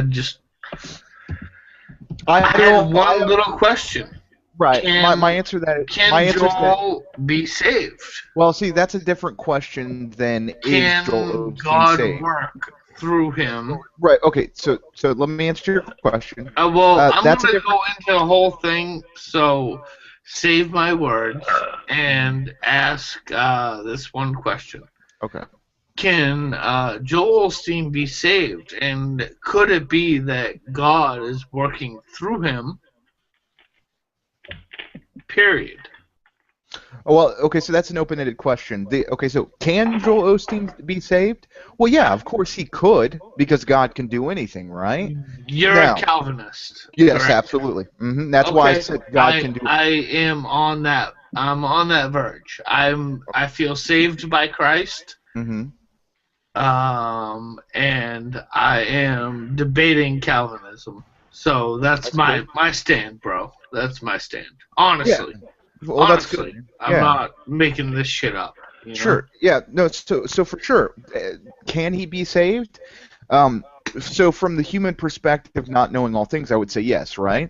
From an ultimate perspective, if God has predestined him to salvation, then yes. If not, then no. Now you asked another open-ended question: can he be used by God? Well, on both sides of the fence, with someone who is saved and someone who is not saved, both of them are used by God, right? Scripture, especially in Romans 9, talks about how God has prepared vessels of wrath for certain reasons for the good of the elect. So Yes. even if he's not saved, yes, he can be used by God. If he is saved, yes, he can be used by God. So he could be saving people. Well, I wouldn't say anyone on earth is saving people. What I would say is that if there's God could be saving people through him. not if he's preaching a false gospel, because only I trust that too. Right. So only a true proclamation of the gospel can bring someone to Christ. Now, if let's say there's an instance in which he's in error in all of his theology, and he just happens to have an off day and preaches the correct gospel, right? So yeah, for sure, I would say that someone who hears that could be saved, because at that point, what we have to realize is that salvation has nothing to do with man, but rather has everything to do with God and God drawing men to Himself. And that can be done. I keep going back to the gospel myself, honestly, bro. You know, and I'm probably not going to get any more of that in here. But when we go to the gospel, that's the truth. Yeah. Yeah, I mean, that's the center of Scripture. That's the reason why we do what we do. I saw a video today that said that, Christians want to speak to atheists. Mm-hmm. Rob. He said they just go to the gospel. They go to the book. They go to the Bible. On a procedural or higher level point, well, maybe one more thing. No, actually, I said no. I'm actually drunk more than you have, and somehow I'm making less of an ass out of myself. If you could, maybe somehow, like, not kind of get into the drunk act or something like that when you're drinking, it would help. Whatever. I'm asking him if,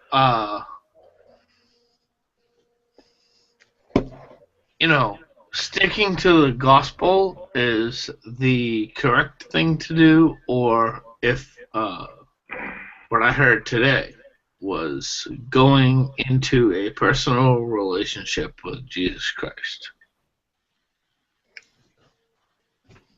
I saw your eyes. Call him on. You know what? I'm gonna call bullshit on Nadia drinking more than aforementioned gentlemen. I need to see what you're drinking, Nadia. Show your cup. I think you're lying to everyone. Why don't I show the empty cups? Okay, I'll accept. Here's one. Here's one. I think that's fabricated. I think that's fabricated. No, here's two. Hold on. I don't even know what that is. It looks like a plastic bag that you got out of the garbage, Nadia. Straight up. There's a plastic bag out of the garbage, but this is a 40 ounces Smirnoff Ice.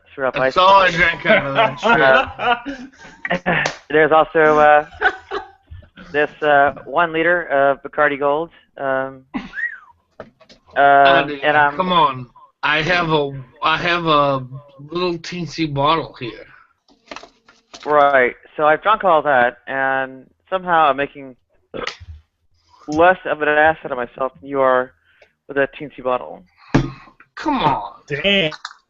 Because why am I that's making a straight bigger like ass this. out of myself? Because I proclaim God? No, because you're interrupting people, because you're slurring your words, because you're, I don't know, derailing and so on. I mean, come on, you talked to me earlier today. Because I'm really tired, because I've been up for 20-something hours. Yeah, but, maybe tone down the interruptions. Well, I always apologize for that. No, you don't, actually. Well, I apologize for all of them. Okay. Well, listen. Why don't we get refocus and determine who's really about free speech? Because we already know, Nadia, that you're not about free speech. You come out against free speech openly, and I respect that. I'm going to come out and say that Slim Jim is all about free speech, period, because you got to take the good with the bad. I don't know how everyone I'm else fine feels with about free it. speech only if someone doesn't use it to spread bullshit or hate. Well, then you're not about free speech, though. Oh, And yeah. that's the Actually, I should deal. mention, yeah, that's a good point. Fraud is already. Nah, that's not Well, free speech, man. what Come on. standard would you use to determine what's hateful or loving? Like basically saying Exactly. like, oh, all gays are going to hell, or all black No, that's people are not free evil, speech, stuff man. like that. Yeah, that's that's not free I speech. think Marcuse talked about this at length Oh. with this whole notion of repressive tolerance, right? This is. Welcome back, Jacob. Yeah, Marcus is a good point there that I think you may know more about than the rest of us, including me. Sorry about that. No, actually, he's one of the sort of the I know critical theory thinkers I actually haven't read a whole lot of. He's on the list, but I just read I haven't read anything by him in like a complete way. I've read snippets and fragments here and there, but I can fish around for. I think he wrote an essay actually called "Repressive Tolerance," or maybe it wasn't an essay, but it was definitely part of his work. I could look around for it and maybe drag it up for everyone here at some point. But yeah, I don't know where I stand on free speech. I do see a trend amongst sort of liberals, leftists, progressives, whatever they want to call themselves these days, towards a more sort of left authoritarianism with respect to speech. Maybe not in like the Amen. not in like the political sphere, but definitely in like the social and cultural sphere, where it's like No, it spills over to the political. no, I don't think it has. I mean, No in the question. United States politically, you can say quite a bit, but it may just end your career or something if you pick up the wrong. But no, John, that's a big ass deal. It's not like, oh, haha, you can't earn a living. I mean, you're marginalizing like a really serious. Yeah, I mean, I still think there's an important difference between like formal and sort of informal freedom. I don't know, however you would want to call it, but there's a huge difference between like if you say something publicly, then people might pressure your employer, and if you say something publicly, the government will imprison you. Like that's still a pretty big distinction that I think a lot of people gloss over. Well, but here's a question though. Is not that indirectly the same thing if in fact the corporation that you're talking about that fires the person is owned by the government? Well, I don't think we've quite gotten to that point yet. I mean, Well, it's actually central to one of my points as to whether yes, freedom of speech genuinely exists. So, I mean, to the extent that it's informal, coercion and so on regarding speech, it's going on through this mechanism of employer.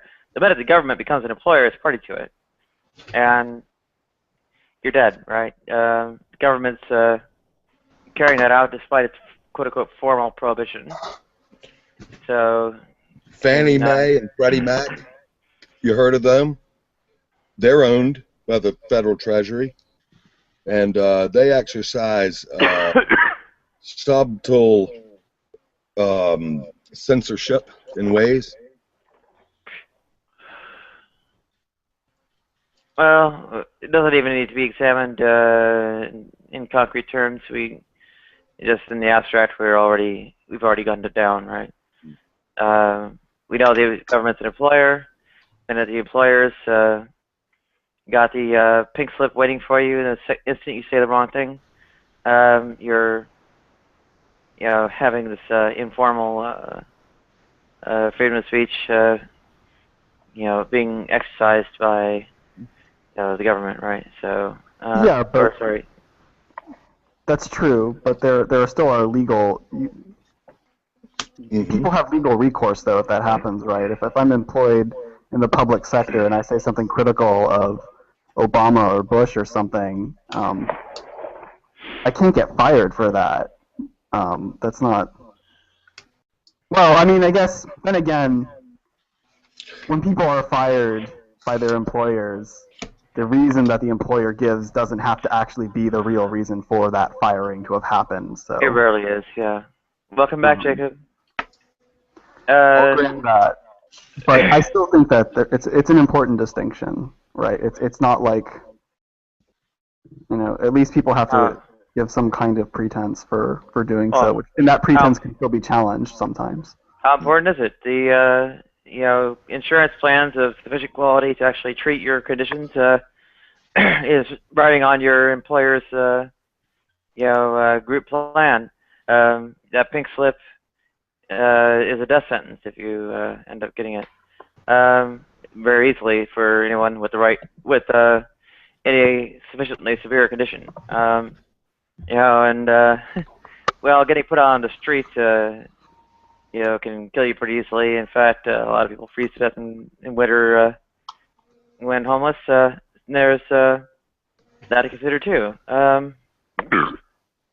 These formal coercion by deprivation through monetary means and so on are deadly serious. Maybe even more serious. Yeah, I agree with you. Definitely. One thing also that I've seen that I think is interesting, and Nadia, I'd like your opinion on this specifically, is that tends to happen a lot in the media if one is outspoken against like what some folks consider to be homosexual rights. What would be your view on that? Well, it cuts two ways, right? On the one hand, we want sort of freedom of religious expression. On the other, it is effectively hate speech against LGBT. So, if you want to have, in an ideal world, good governance and communication, you are in quite a dilemma, and don't have a good ready answer.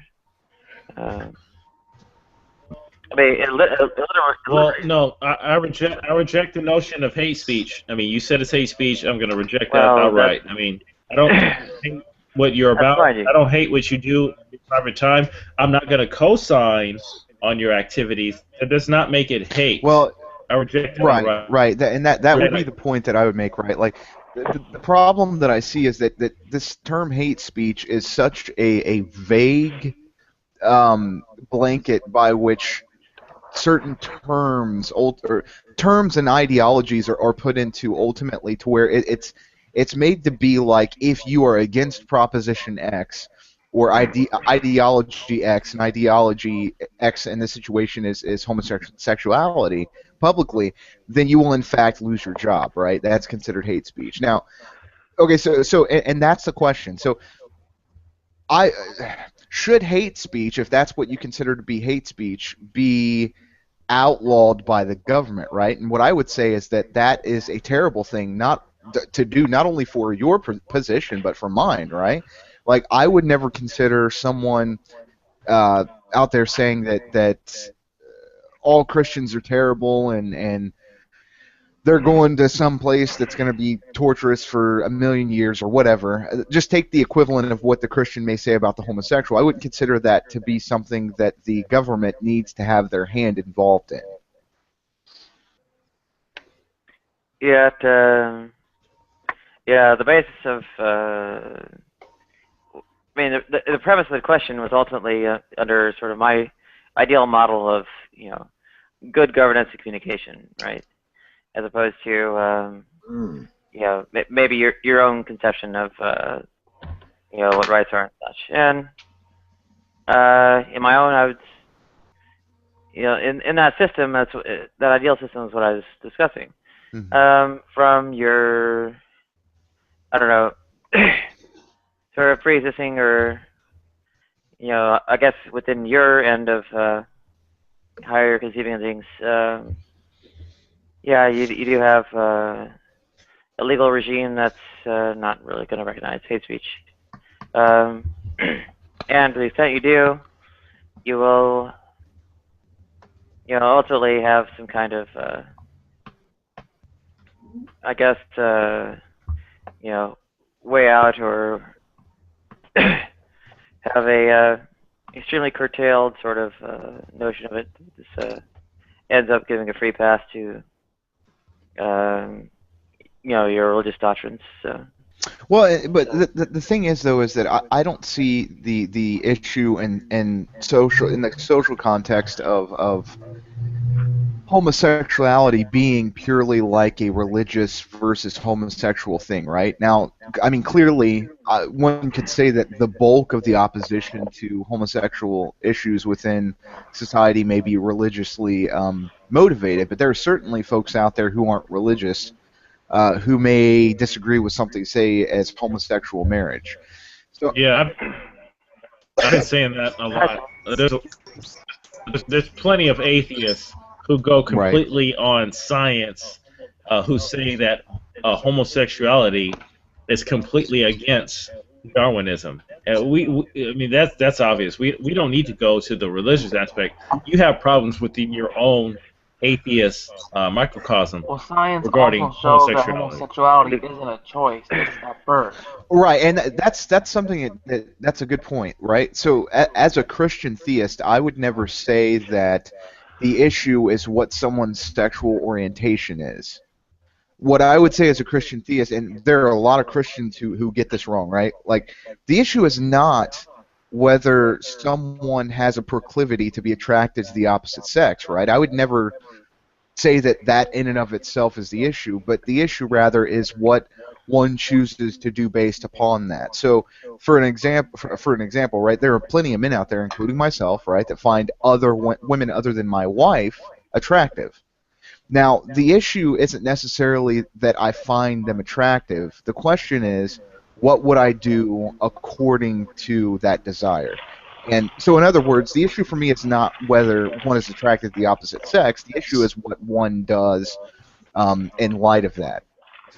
Well, it's in their own privacy, their own home, so that really shouldn't bother you. It's just in their house.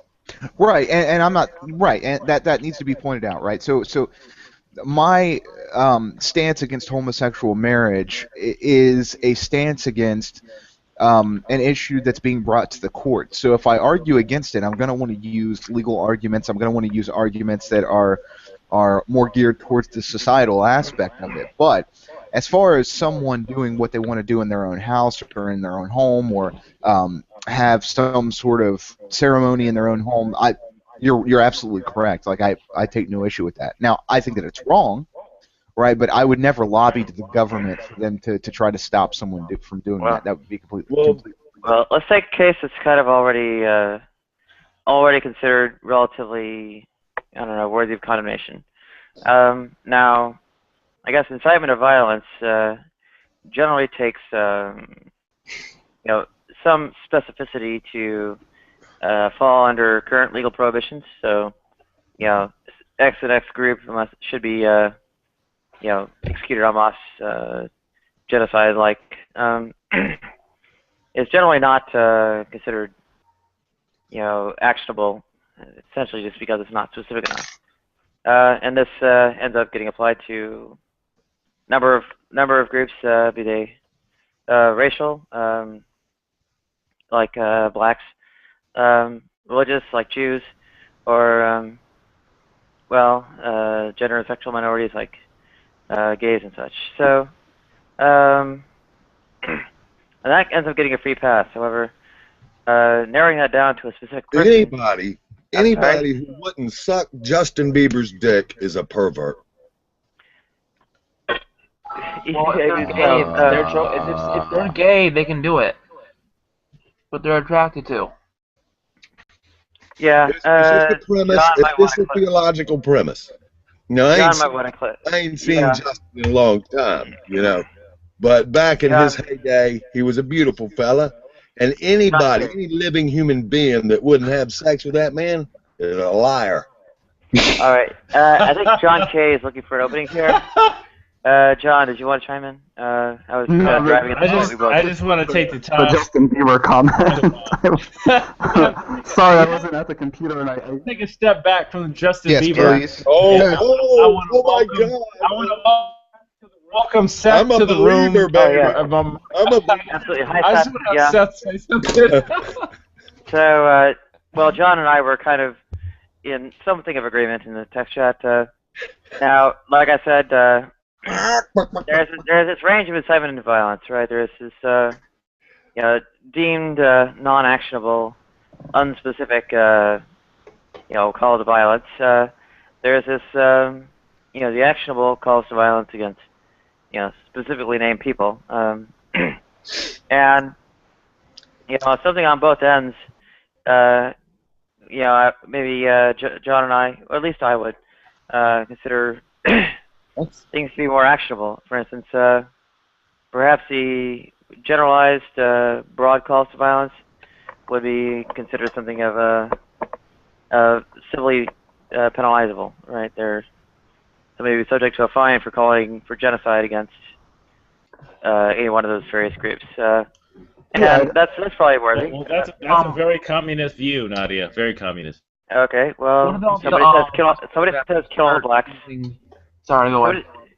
Somebody says exterminate all blacks, and or all blacks should be exterminated. But if someone, listen, as a black man, if someone says exterminate all blacks, I'll be like, dude, here I am, motherfucker, come get me. I'm not trying to call. I don't think that exhortations to violence fall under the general category of protected speech, right? I mean that to me, to say freedoms don't have to be sort of absolute to still be freedoms, right? I can't go around trying to convince people to exterminate or kill or murder whatever whole groups of people or even just specific individuals I happen not to like, right? That doesn't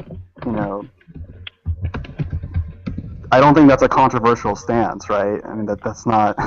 That's not under contention. Violent speech like Nadia that. is on record for killing all black people, so I'm going to get my brothers together on YouTube to handle Nadia.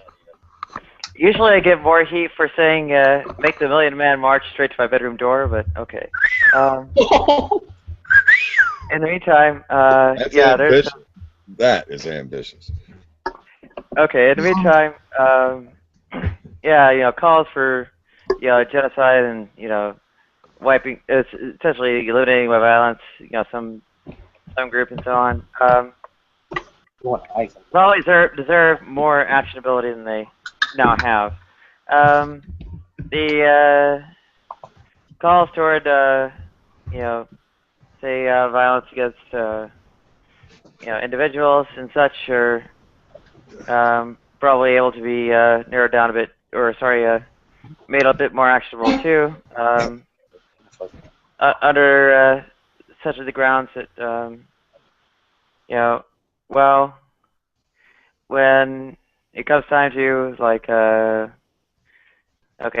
somebody says go find a black man or a gay man and kill him, that's not a very nice command. And even though it's not genocide per se, it's not great. That's just good old-fashioned murderousness. Well, yeah, and you end up with other things like go find an abortion doctor and kill him. Same thing. That are real. Go find real a issues, human actually. being. Threat to murder. Yeah, that's actually a real issue that's going on. In fact, it goes more than just the sort of unspecific, go finding commanding people to go find an abortion doctor and kill them, but maintaining lists of abortion doctors' names and addresses and so on. And that website has still not been shut down after all these years after the various abortion doctors killed. The website's still up. You can look up their names on it. Back to that I'd like to ask a question to Jacob, if that's all right with you guys. Oh, go ahead. Oh, let's say, back to that pastor who said, did the gay genocide. What he did is actually considered he's breaking international law because it's inciting genocide. What question did you have for me, Seth? It's Adam. I'm Seth's friend. Okay, gotcha. Correct. Hi, everybody. Hi, Nadia. Hi, Adam. Hey, yeah, it's been a while since we talked. My question for you, Jacob, is about obedience to God, and it is based off of what Nadia was just saying about these commands to do things. Would you kill a black person if God told you to kill somebody, and it wasn't because of anything other than the fact they were black? If God said, No. Right. No, that's a good question. No, I probably wouldn't. Really? No. Can I get more?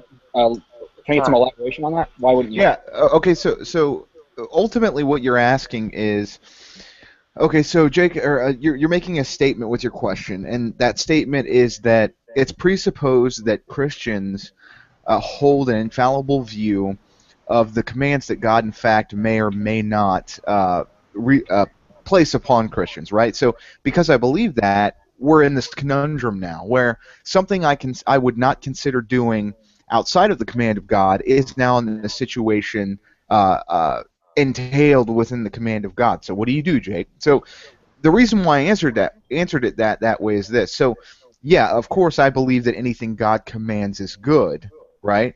But I don't believe, it's because of that, I don't believe God would command that to happen. But if you're saying for the sake of argument that I believe that he did, what I'm going to say is that what I would choose to do may in fact be out of line with what I believe I should choose to do. Oh, okay. Also, if God is all powerful, couldn't he just knock that person he wanted you to kill off the map? Sure. Yeah. God kills everybody that dies. Everybody that has ever lived and stopped breathing, God could have saved them. Sure. So why didn't he? If he could have, every old person. if he could have saved these people, like the starving children or the sick people, why doesn't he? If he's all powerful. Who says he doesn't? Who says he doesn't? Where do people go when they die? We don't know. We don't. Well, my what I was going to say, my response to what's your name? Adam. Ron there.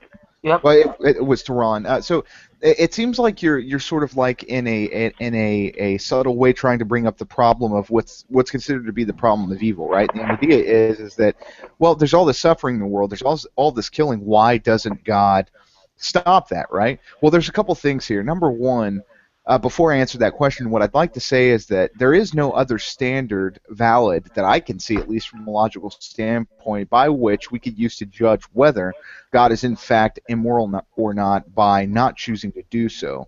But number two, in order for me to answer that question, I would have to know the mind of God. I don't know the mind of God. So if you ask me why God doesn't in fact save every human being, I'm going to say, I don't know. I don't know God's mind. But I wouldn't grant that God never saves people. The idea, especially in Calvinism, right, because I'm a Calvinist, is not that God doesn't use secondary means. There's nothing logically incoherent about that. So, in other words, it could very well be that the man that pushed the girl across the street that got hit by a car, in fact, did so because God, in fact, moved around the circumstances for it to happen. So when you ask why God doesn't do X, you have to make sure, in fact, that God didn't do X. There's a long causal chain of events that are involved here. So right, but Jacob, this speaks exactly against your defense of why you wouldn't kill black people if God told you to. Why is that? Because you don't know the mind of God. How did you come to the conclusion that if these bad things happen and it creates this causal chain that we don't understand and God does understand, so we should trust him, then why wouldn't you trust him if you heard him say to kill black people? Well, no, that was my point. That's why I added the qualifier if. So I fully agree with you, right? Even in Christian theism, there's a lot of Christians that are really quick to say something such as God said X, Y, or Z. So the reason why I qualified my statement and saying if I believe that God said X, Y, or Z was for that reason. I believe that when folks say that God speaks to them, that's a very subjective thing, and I can deceive myself just as anyone else can. Yes. Yes. You said that you wouldn't believe God would say that. Yet you also said that we don't know. Right. That's according to Scripture. God could put things into play, like say a child dying of leukemia that we would superficially see as an unnecessary evil, but that might lead to some causal chain for a greater good. Mm-hmm. Yeah, no, that kill that person. You should kill black. Right. Ultimately, what you're asking is a basis by which I would judge that, right? And what I would say is that, yeah, that's ultimately what you were. I was asking about your obedience to God's commands. I was trying to get this to divine command theory, not problem of evil. Well, the reason The reason why I said problem of evil was because of what Ron there had said before. It wasn't in response to what you said.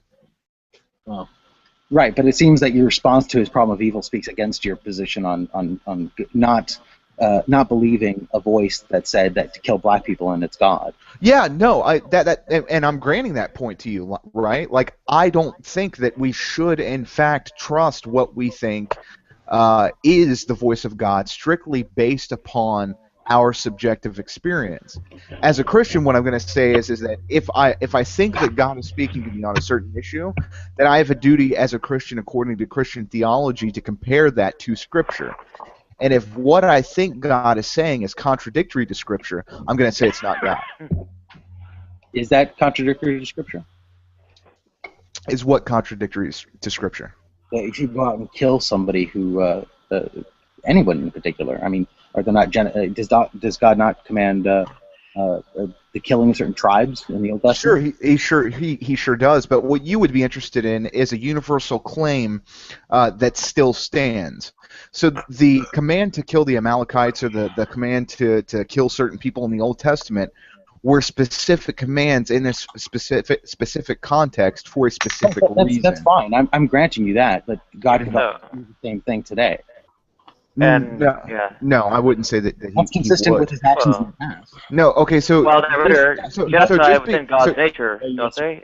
So genocide hold on, one thing no at a less time. against God's nature than genocide then, right? One thing at a time. So just because God, in fact, did command the killing of certain tribes before, it's a complete non sequitur to say, well, he's going to do this now. No, That's I'm a not. non sequitur. I'm not saying that he should, and we should expect that. What I'm saying is it's perfectly consistent with his character. No, I don't think so. Well, I don't think so at all. Given the teachings of Christ, the teachings of Christ are that we are to, in fact, treat the unbeliever in a certain way.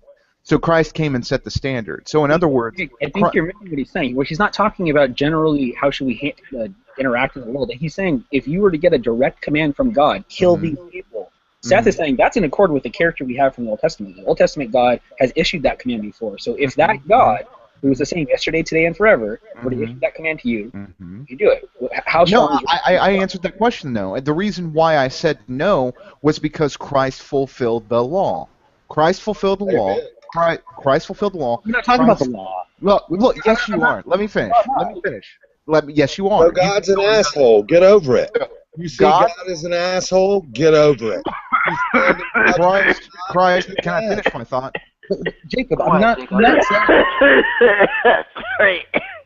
I'm not saying that we should believe that we're supposed to go out and kill Amalekites or certain tribes of people because it says so in the Old Testament, or I'm not holding to any Old Testament law. What I'm saying is that God has in the past done X. I know what you're saying. You don't have to restate it. I was trying to finish my response to you before everyone kept jumping in. So what I was saying was that the reason why I would come to expect that God would not do the thing that you're suggesting is specifically because Christ fulfilled the law.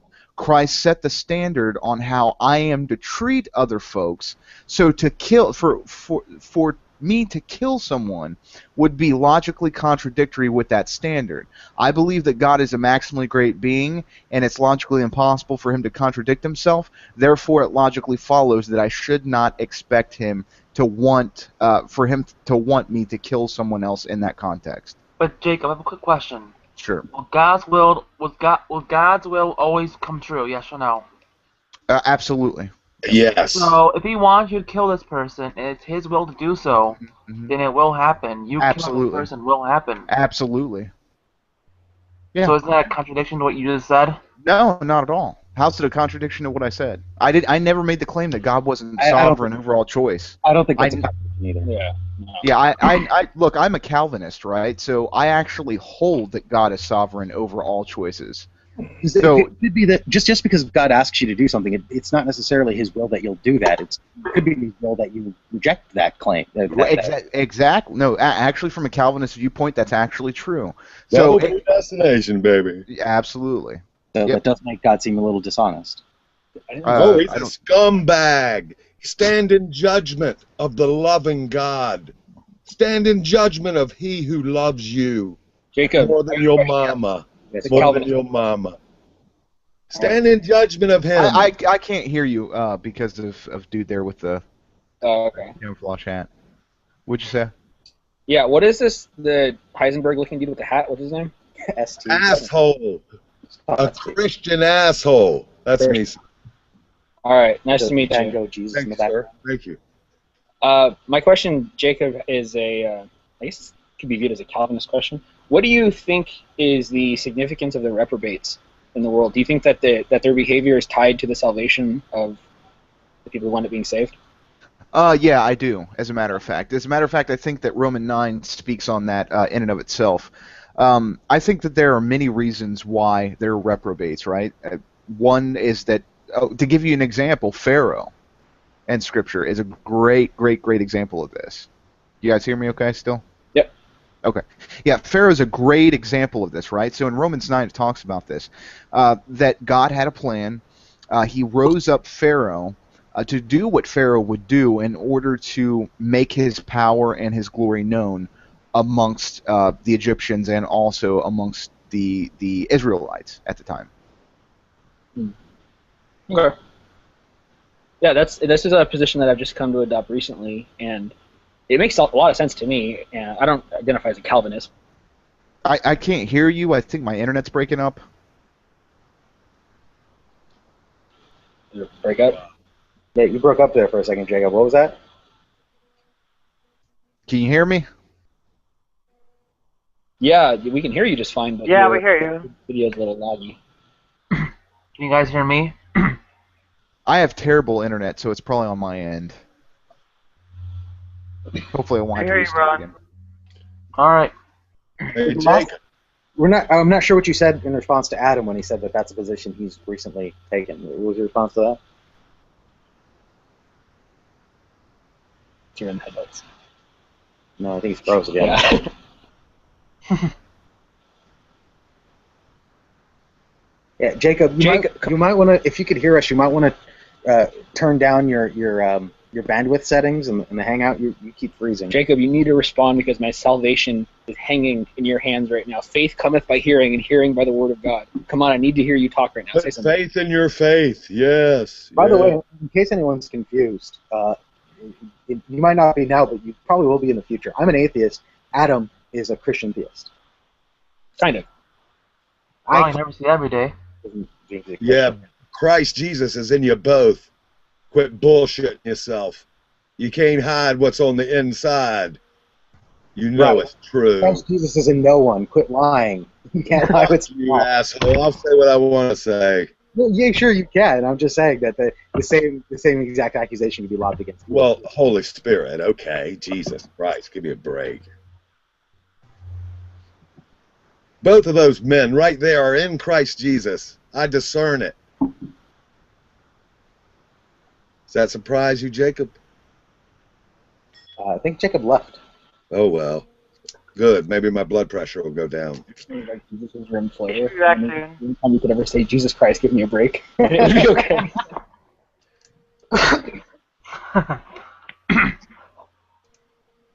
Have you guys, I got a question. Have you ever heard somebody say the gospel of the Lord Jesus Christ 3 times in one breath? Yes, 3 times, one breath. Why would it matter? Hell no, it wouldn't matter. Just asking a question. No, I don't remember anyone ever saying that, I guess. 3 times, one breath. Would you like it? Go for it. I'd like to hear this. No, not really. Jesus Christ was crucified, buried, and rose from the dead on the 3rd day for the forgiveness of sins. The Lord Jesus Christ was crucified, buried, and rose from the dead on the 3rd day for the forgiveness of sins. The Lord Jesus Christ was crucified, buried, and rose from the dead on the 3rd day for the forgiveness of sins. The Lord Jesus Christ was crucified, buried, and rose from the 3rd day for the forgiveness of sins. Well, 4 times. Impressive. I'm impressed. Here we go. Yes, sir? 'Twas brillig and the slyly toves did gyre and gimble in the wave. 'Twas brillig and the slyly toves did gyre and gimble in the wave. 'Twas brillig and the slyly toves. I can't do it more than 2.5 times. It must prove that the gospel is superior to Lewis Carroll. I would say not. It's a saving message or it's not. Just because you can say it 3 times doesn't mean it's squat, proves squat. Of course not. So was that a 1 Corinthians? Is that when Paul is going over in No, it's not. It's not encapsulated in 1 Corinthians in that exact form. But I submit for your consideration that that is the gospel of grace. Add works to it, you're fucking up. It sounds a lot like in 1 Corinthians 15, Paul's talking about It does, yes, but the Lord word is not in there in 1 Corinthians 15. What is he? Does he just? He calls him he, right? And he was buried. Does he use the word he? Say the Lord. In my English version, in 1 Corinthians 15, blah, blah, blah, you get the death, burial, and resurrection of Christ Jesus for the forgiveness of sins. Oh, okay. But they leave out the Lord word, or it is not included in that. Hi, Bart / Sokka. Hey. Oh, wow, you're black and white now, like Seth. You're an interesting man, sir. I hope I interact with you. I would like that very much. To whom are you speaking? You, sir. Oh, wow. I appreciate this interaction as well. It's very nice. Yes, and I hope you note my screen name. It's St. Tommy, and I look forward to interacting with you. So there it is. Just a hope. Are you hitting on him? Usually, make no doubt about that. Who could help but fall in love with you, sir? Who could help it? Christ in you. This is really working out because I have a thing for canonized guys. So. I'm sorry, what was that? I was just being an ass. I was just saying this is going to work out really well because I get really turned on by guys who've been canonized. It'll pass, believe me. It'll pass. You'll grow out of it. Okay. We all go through that stage. Anything that's forbidden. Hey, if you were told not to get a boner over that cigarette, next thing you know, you'd be popping one, my brother. It's the way it works. The law incites desire. It's not your fault. Hi, Christian. You hearing me? Oh, Christian's got a furry thing too. Don't give that away, Nadia. Everybody loves cats. And raccoons. Yep. Damn it, I'm out of cigarettes. That sucks so bad I can't stand it. Wasn't the Resident Evil thing something to do with raccoons? Vito was Raccoon City. Yeah, Raccoon City was the name of the city that Resident Evil took place in. There we go. You're our Resident Evil raccoon. Do you like my new background? Absolutely. Is that from Blue? No, I'm chilling at Raw's place right now. Oh, Raw. Raw, okay. Nice. Nadia, we haven't talked in a while, and you keep inviting me to stuff, but I keep seeing it way after the event has occurred, and it's kind of a bummer. You should just send me a direct email. It's impossible. Nadia's got does Hangout 16 hours a day. I try. I'm not on my phone to join Hangouts all the time, but yeah, I'm just saying if you were to send me a direct email, I would, I'd join that a lot faster than just the notification 6 hours after it's already happened. I don't have sync on my phone, by the way. I turned that off because it's killing my batteries. That's why. Okay. I'll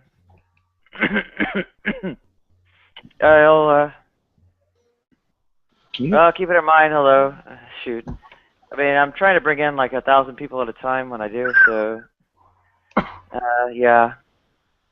Not so easy to pick one out and say I'll send an email. Yeah. You can call me.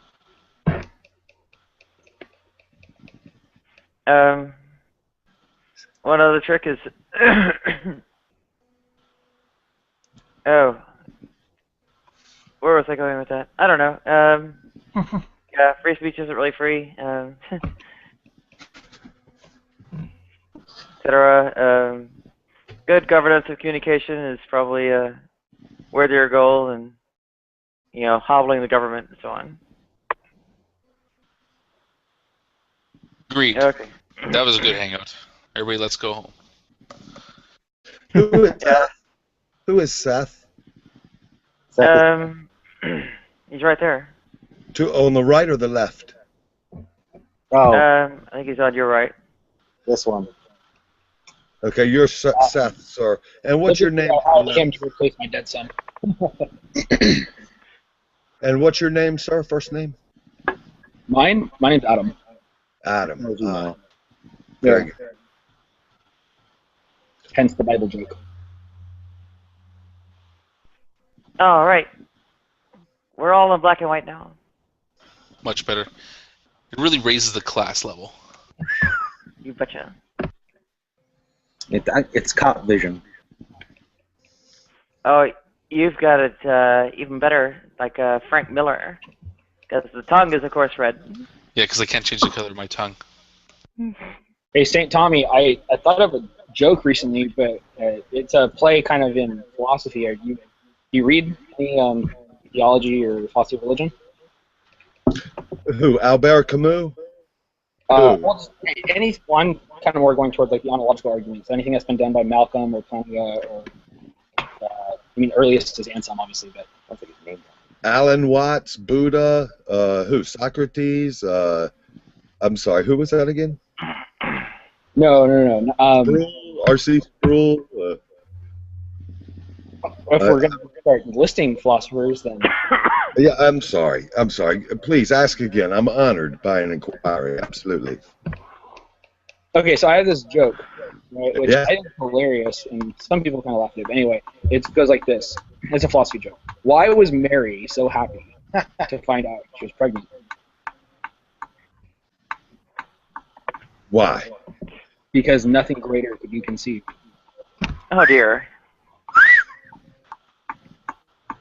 I like that oh dear from Nadia. It wasn't a laugh, but it was like, oh, okay, it works. I love you, Nadia.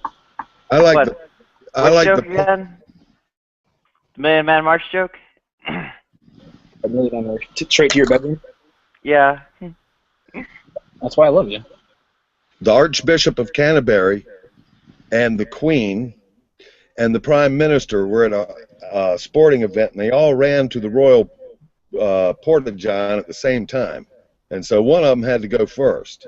Okay? So the Queen and the Prime Minister bowed to the Queen and said, "You go first, ma'am." And the Queen bowed to...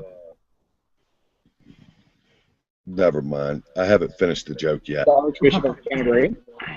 I'm sorry. I haven't finished the joke yet. It was just rank uncharitable for me to tell half a joke.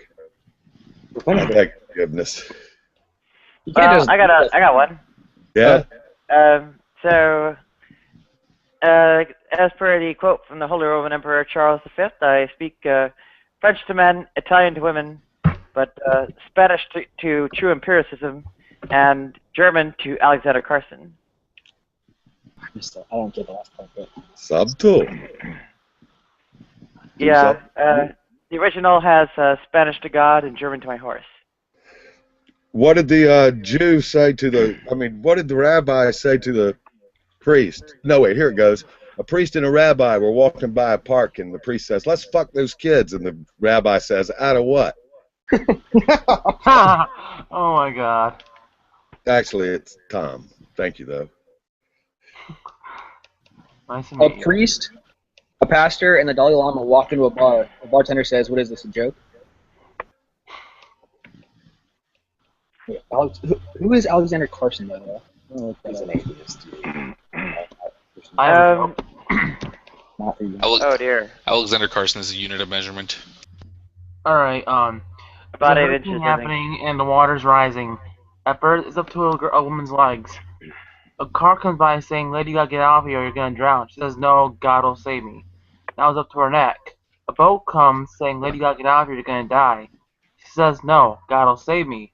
Now it's up to her roof, and a helicopter says, "Lady, you gotta get out of here or you're gonna die." She says, "God will save me." She dies, goes to heaven, and asks God, "Why didn't you save me?" And God said, "I tried. I sent the car, the boat, and a helicopter." I like that. Uh, Reminds me of this So, story. He's on the roof, and he falls off the roof, and as he's sliding down, he cries out to God, "God, save me!" And his pants get caught on this nail, and he says, "Never mind." So, a Spaniard goes on vacation in Paris. And, sees a young couple walking down the street. They pass over, one of those little ventilation grills and such. And sure enough, like the whole Marilyn Monroe shot, blows over her skirt. She's all embarrassed. And my boyfriend says, "C'est la vie." And the Spaniard yells out, "C'est la vie también."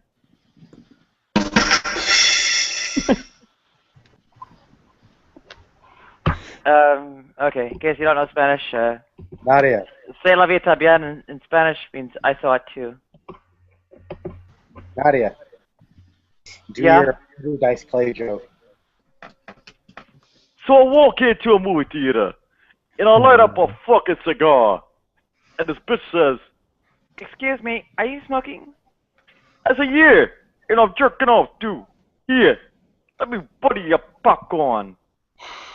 Bada bing, bada boom. Fucking unbelievable. I've heard worse. I love Nadia's Andrew Dice Clay impression, especially when she slips into her lady voice. For the lady part, he's just amazing. Yeah, you did that. Oh, sorry? It was pretty good, Nadia. Jack and Jill went up the hill, smoke a little leaf. Jack got high, opened his fly, and Jill said, "Where's the beef?" Bada bing, bada boom. Fucking unbelievable. That is an alter ego. That is the real Nadia. Part of the real Nadia. You are one tough motherfucker, dude. I would not want to corner you in a fucking alley. Hell no. Nadia, you should be like an Andrew Dice Clay cover stand-up comedian. I would pay to go see that. Is he not already? Good God. Can I tell a religious joke? Go ahead. Why wasn't Jesus born in Sydney, Australia? Why? They couldn't find 3 wise men and a virgin.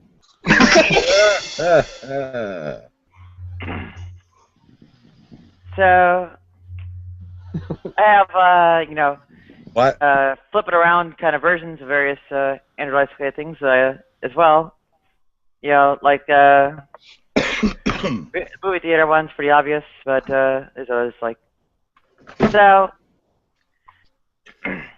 I'm riding this prickle cowgirl like a fucking rodeo. And I said, "Dickhead, let me do all the up and down. The ashtray might fall off." Bada bing, bada boom. Fucking unbelievable. What the hell? Or, hickory dickory dock, this tranny chaser was sucking my cock.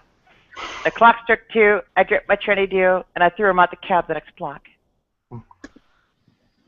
Or, well, like the movie theater, something like, so I walk into a movie theater, and I light up a fucking cigar, and this prick says, "Excuse me, are you smoking?" And I said, "Yeah, and I'm diddling myself too. Here, buddy, your popcorn." Bada bing, bada boom. Fucking unbelievable. Nadia, That's really good.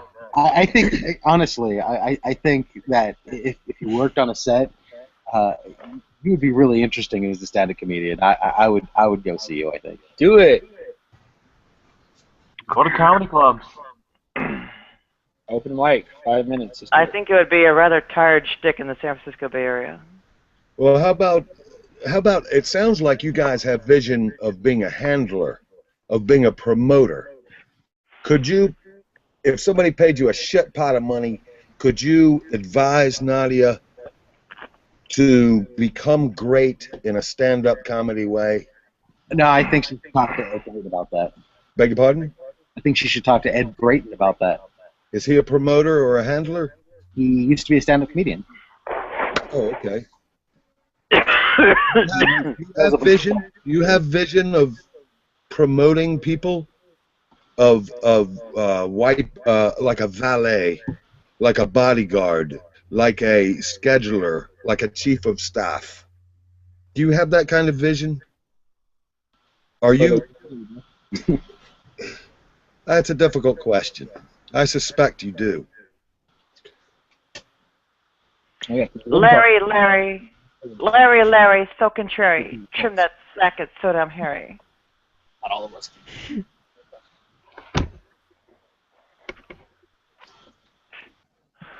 Manly man.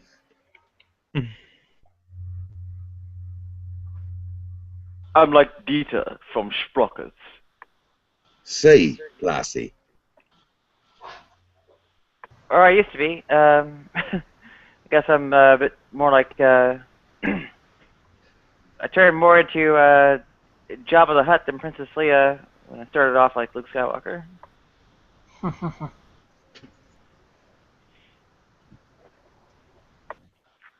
Have you ever been in love?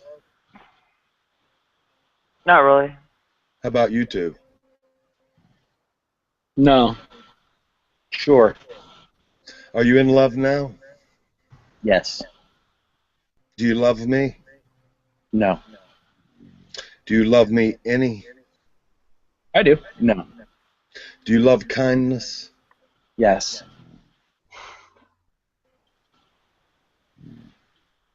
Have you been in love? Yes. Are you in love? Yes. Do you love me? Yes.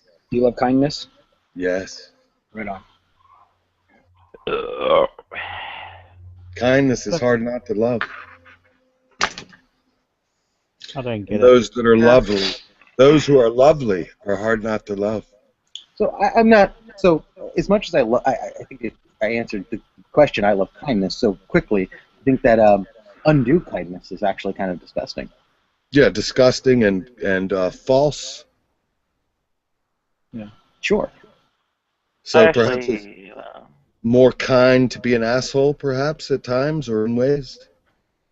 It's more just. Rough, to be mealy-mouthed, to be pretensive. Not even if I'm not even sure it's about people pretending or putting on airs of kindness. I think that if somebody's legitimately kind, somebody who does not deserve it, and is not going to, he's not going to end up in a state that's worthwhile. I don't think. Is kindness deserved ever? Yes. Is that status maintained by disciplined behavior? In other words, you deserve kindness now? I don't know if I deserve kindness. Okay. Do I deserve kindness now? I think probably. I'm willing to Is that I how is that? kindness until I see there's a reason otherwise. Okay, so can you kindly bitch slap the hell out of me if I needed it? In a kind manner? In a loving way? Just pop! Let's say I was playing the role of a bully and I was beating up somebody and you came across and I needed a slapping. I needed it. Would it be a kind thing to confront me? Smack me in the head? Maybe. Yeah, I think so.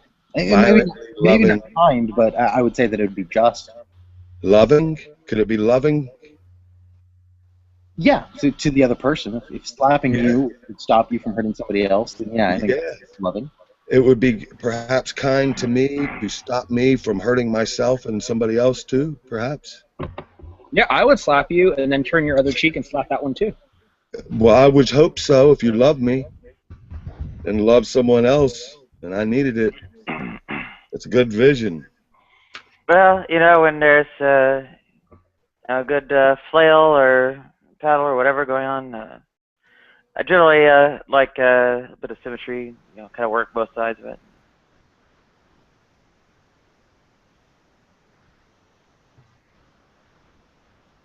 I'm not be sure, but I think Nadia just won the internet.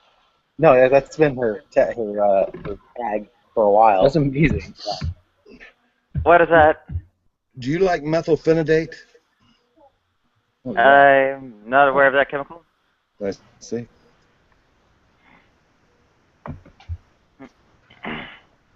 We're talking about your little tag on your video stream. What does andro? Yeah. That's what. Nadia, what's flexible mean? Okay, well, there's something called heteroflexible, which basically is like heterosexual, but flexible toward going the other way. You basically have kind of like strong preference one way, but end up kind of going the other sometimes anyway. There's also another thing called like androsexual, where instead of saying homo or hetero, which kind of like tell you whether things match or not, it says outright what the other thing you're attracted to is. And then when you mix those two together, or two techniques together, you get androflexibles for, I guess, my own situation. Primarily men, but you kind of open sometimes otherwise. And then questions about the rest? Or? Well, how is that any different from bisexuality? It's more specific. It expresses a kind of like a balance of preference or whatever. Okay. Okay. So it's a qualifier. Bisexual, flexible, is that what you're saying? You're coming through garbled. Hang on until the Bluetooth comes back up. Is it more like a qualifier? So you could be bisexual but not andro-flexible? Am I understanding that right? You're asking if it was like a qualifier, and that would basically be yes. It's more specific, narrower. Okay. Bluetooth is back on. I should be able to understand you better now. You needed to wait. It's kind of lucky that I made out what you said. Yeah, doesn't really say much. Isn't obvious. Go ahead. I just don't know. I can't keep up with all of these new. I'll just say adjectives. I don't really know. They're not really new. It's been floating around since the mid-90s, but I guess kind of popularized a little bit by FetLife. Actually had a self-description system that allows for a lot of specificity. And that I'm gonna do that. How do I do that? How do I find? Is there a website that I just can select from and say this is me? Or how did you do that? Well, in a FetLife profile, you can use these kinds of things to describe yourself. But if you're looking for the Hangout lower third, like this kind of banner, that is basically the result of image editing. You basically have a transparent image, 640 by 360. And the transparent parts where your video shows through, and everything else is kind of what you superimpose on top of it, like this text and grayed out areas and such. Go ahead. So how did you? I want to know what my description of my sexuality would be. What, just from what you know of me, which of these kind of words that you know about would you use to describe me and Seth? Do me next. I think Seth would just be like heterosexual or gynasexual or whatever, and I run through so many people that you're kind of like buried and lost in the shuffle. I don't actually recall your own orientation. I like women, and I'm not really interested sexually at all in any men. Okay, so that'd be heterosexual or gynasexual? Gynasexual, I've never heard that before. Well, gyno is basically women, so that's not entirely proper. Gyneco would be proper in terms of, if you really know Greek or whatever, but people would say gynasexual anyway. And earlier you said, what was it, a feta profile? What is that? FetLife, yeah, that's... I'll have to Google that. Well, I put a link to it in the text chat. That's basically a website for... Well, I guess the right way to put it would be kind of like BDSM event organization attendance and advertisement and so on. So you can kind of like, I don't know, sort of awkwardly try to interact on like a person-to-person direct thing, like almost a dating site, but it's not really made for that. It's really made for like advertising the events and, you know, seeing them and yourself and so on. Interesting. It's event-based, not person-to-person based.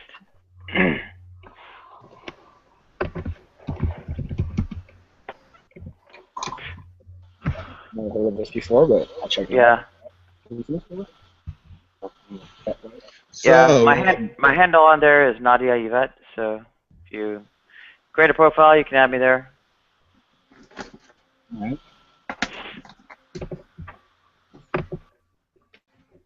So when you said you like this and you like that, does that mean that that is what trips your trigger exclusively? Doesn't matter what it was. Are you talking to me? Anyone who cares to answer? You?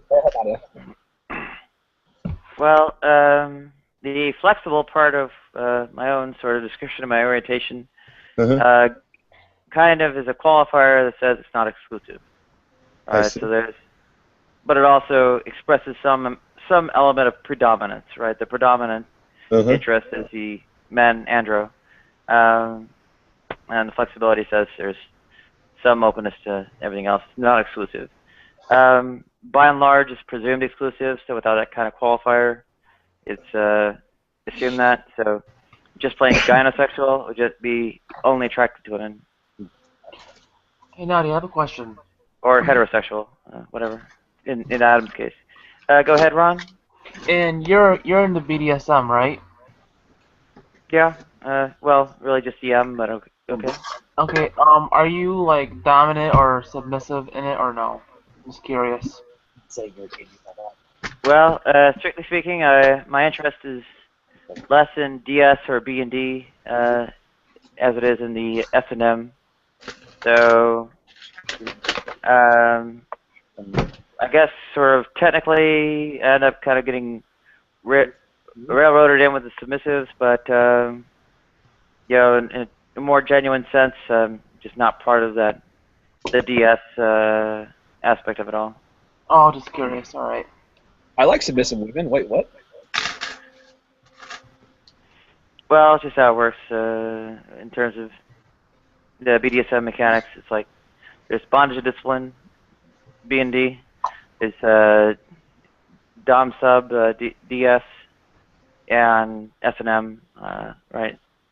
That's kind of the three ways BDSM breaks down. So I'm kind of in a narrow chunk of it. Most people aren't that narrow. They incorporate like multiple aspects. They go, you know, both Dom sub and S&M, right? Or you know, B&D and Dom sub, right?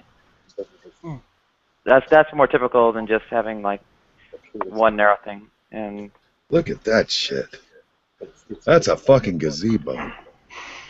Yeah, I would say like I'm more of a submissive than dominant. I'm kind of in between though. Ladies and gentlemen, it's been a pleasure. I'm going for cigarettes. Maybe I'll live and see you again. Let's hope so. All right. Cheers, Tommy. Thank you. Allah. Why am I saying that? Right? He's a Christian, so is he going to deny the greatness of God? No. I think the biblical perspective on all this is basically like, I'm not sure the Bible really says anything about it because it's not actually sex. Well, the Bible's into a lot of things, so probably is something about that in there. Well, there is vaguely 1 Corinthians chapter 6, verse 19.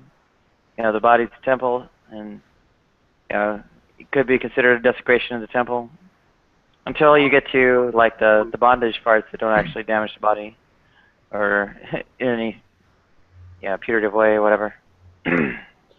Nadia, so you're an atheist, right? Yeah. Question: have you ever heard of The Amazing Atheist? Oh dear. I've heard of them. I'm not interested. Reasons or just because stuff you heard about? What have I heard about? Yeah, like, is it because of reasons or because you don't want to hear about them?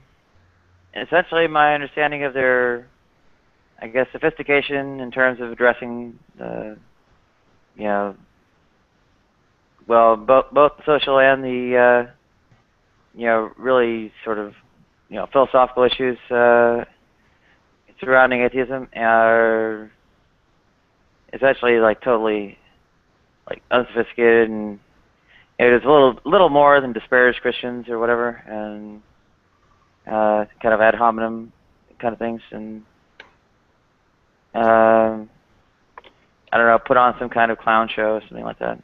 So I'm not really interested in like someone, you know, turning atheism into a clown show and, you know, spouting disparagement without being, well, with or without, but in addition to not actually addressing any like philosophical, social, political, anything involved. Go ahead.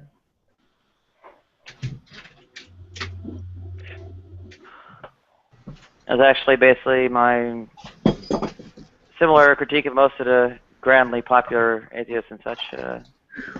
Yeah. They've got 100,000 subs just because they're a clown and have no substance to anything they're actually saying.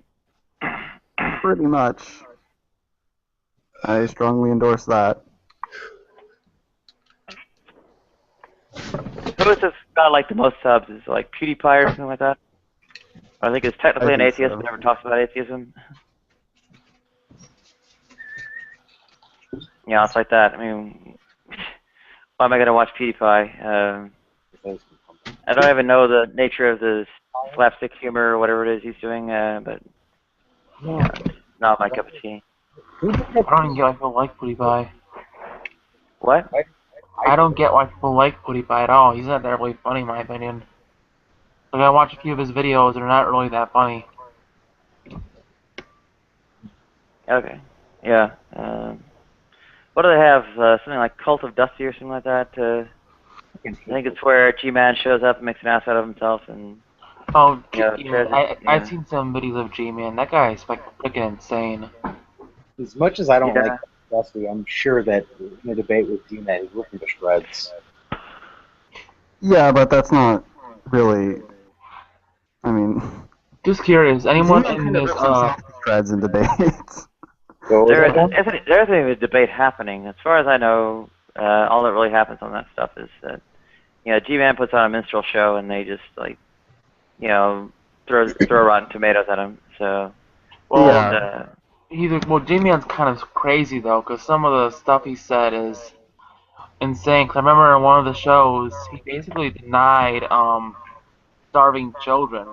No, I mean, how can you deny something that pretty much everyone knows about? G-Man isn't actually crazy. G-Man is actually really cynical. Like, he knows that there are starving Christians in the world, but he intentionally says stupid stuff because he wants to get subscribers and views, and he wants to be like the Christian Cult of Dusty. Well, obviously. But, you know, sorry, you know, G-Man, if you're out there, I've told you this in person before, so it's not like I'm saying anything that I haven't already said before, but... Oh, I've said it too, albeit I'm a little bit gentle about it. Yeah, in the minstrel show bit, I've, you know, told him, you know, fucking hang out and be good, man. You know, follow the precedent of, like, you know, I don't know, some kind of leader with some kind of dignity behind them, not this, you know, bizarro child chicken scratch bullshit on your hat.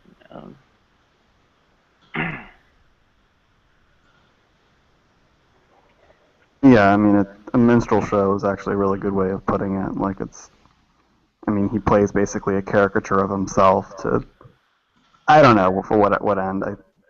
I don't know what his motivations are really, but it is pretty sad, and I wish he wouldn't do it.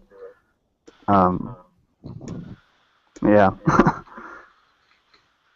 Yeah, I just wish he'd, like, you know, present himself with some kind of dignity.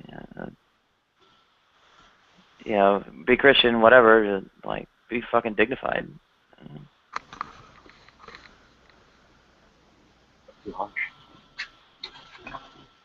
But generally speaking, yeah, if a YouTube channel has, I don't know if 100,000 is the sort of hard metric or whatever I'd use, but the more subscribers, usually they're not that great. There are a few that are fun, that have a lot of subscribers that I like, but not that many. Well, it's split between, like, total, just, I don't know, clowns with, like, no actual substance to them. And welcome back, Amber. And, the random hot chicks who, well, have no substance, but get a whole bunch of guys slobbering over them because they're hot chicks. That's basically the big divide there. Anywhere up at that level of subscribers, and there's no content. Interesting. So Nadia, I have a couple questions for you. What do you think about the men's rights activist kind of movement, and also the MGTOW movement? MGTOW? Okay. Well, pretty much I bundle them up in the same bundle and say, throw that shit away. Granted, it sounds like it's advocating for the wrong gender, but feminism actually addresses the issues of substance that they end up caring to have addressed, but the real priorities are not of substance, and they're just complete horseshit. They're basically chauvinistic bigots who are flying their banner and whatever, with holding up the few things of substance they claim is kind of a pretext. So.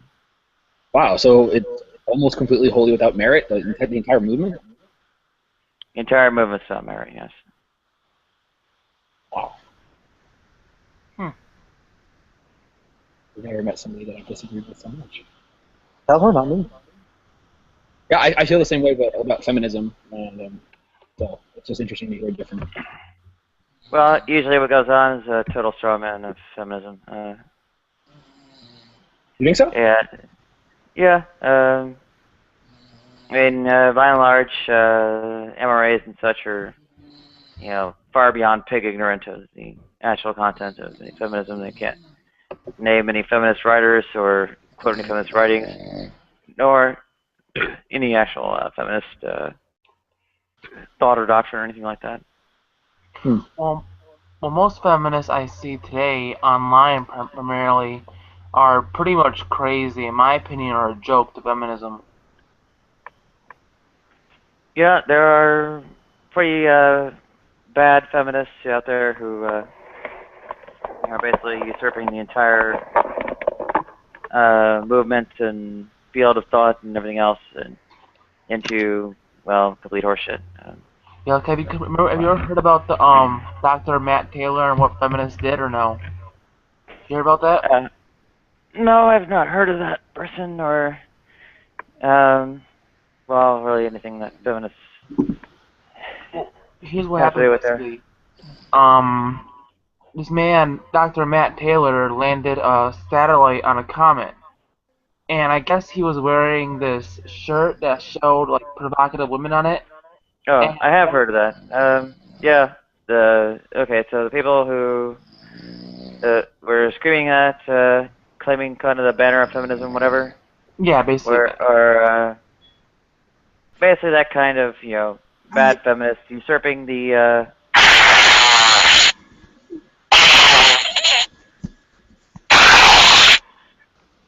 Okay. Well, now that I've been interrupted twice by two people screaming sounds over me,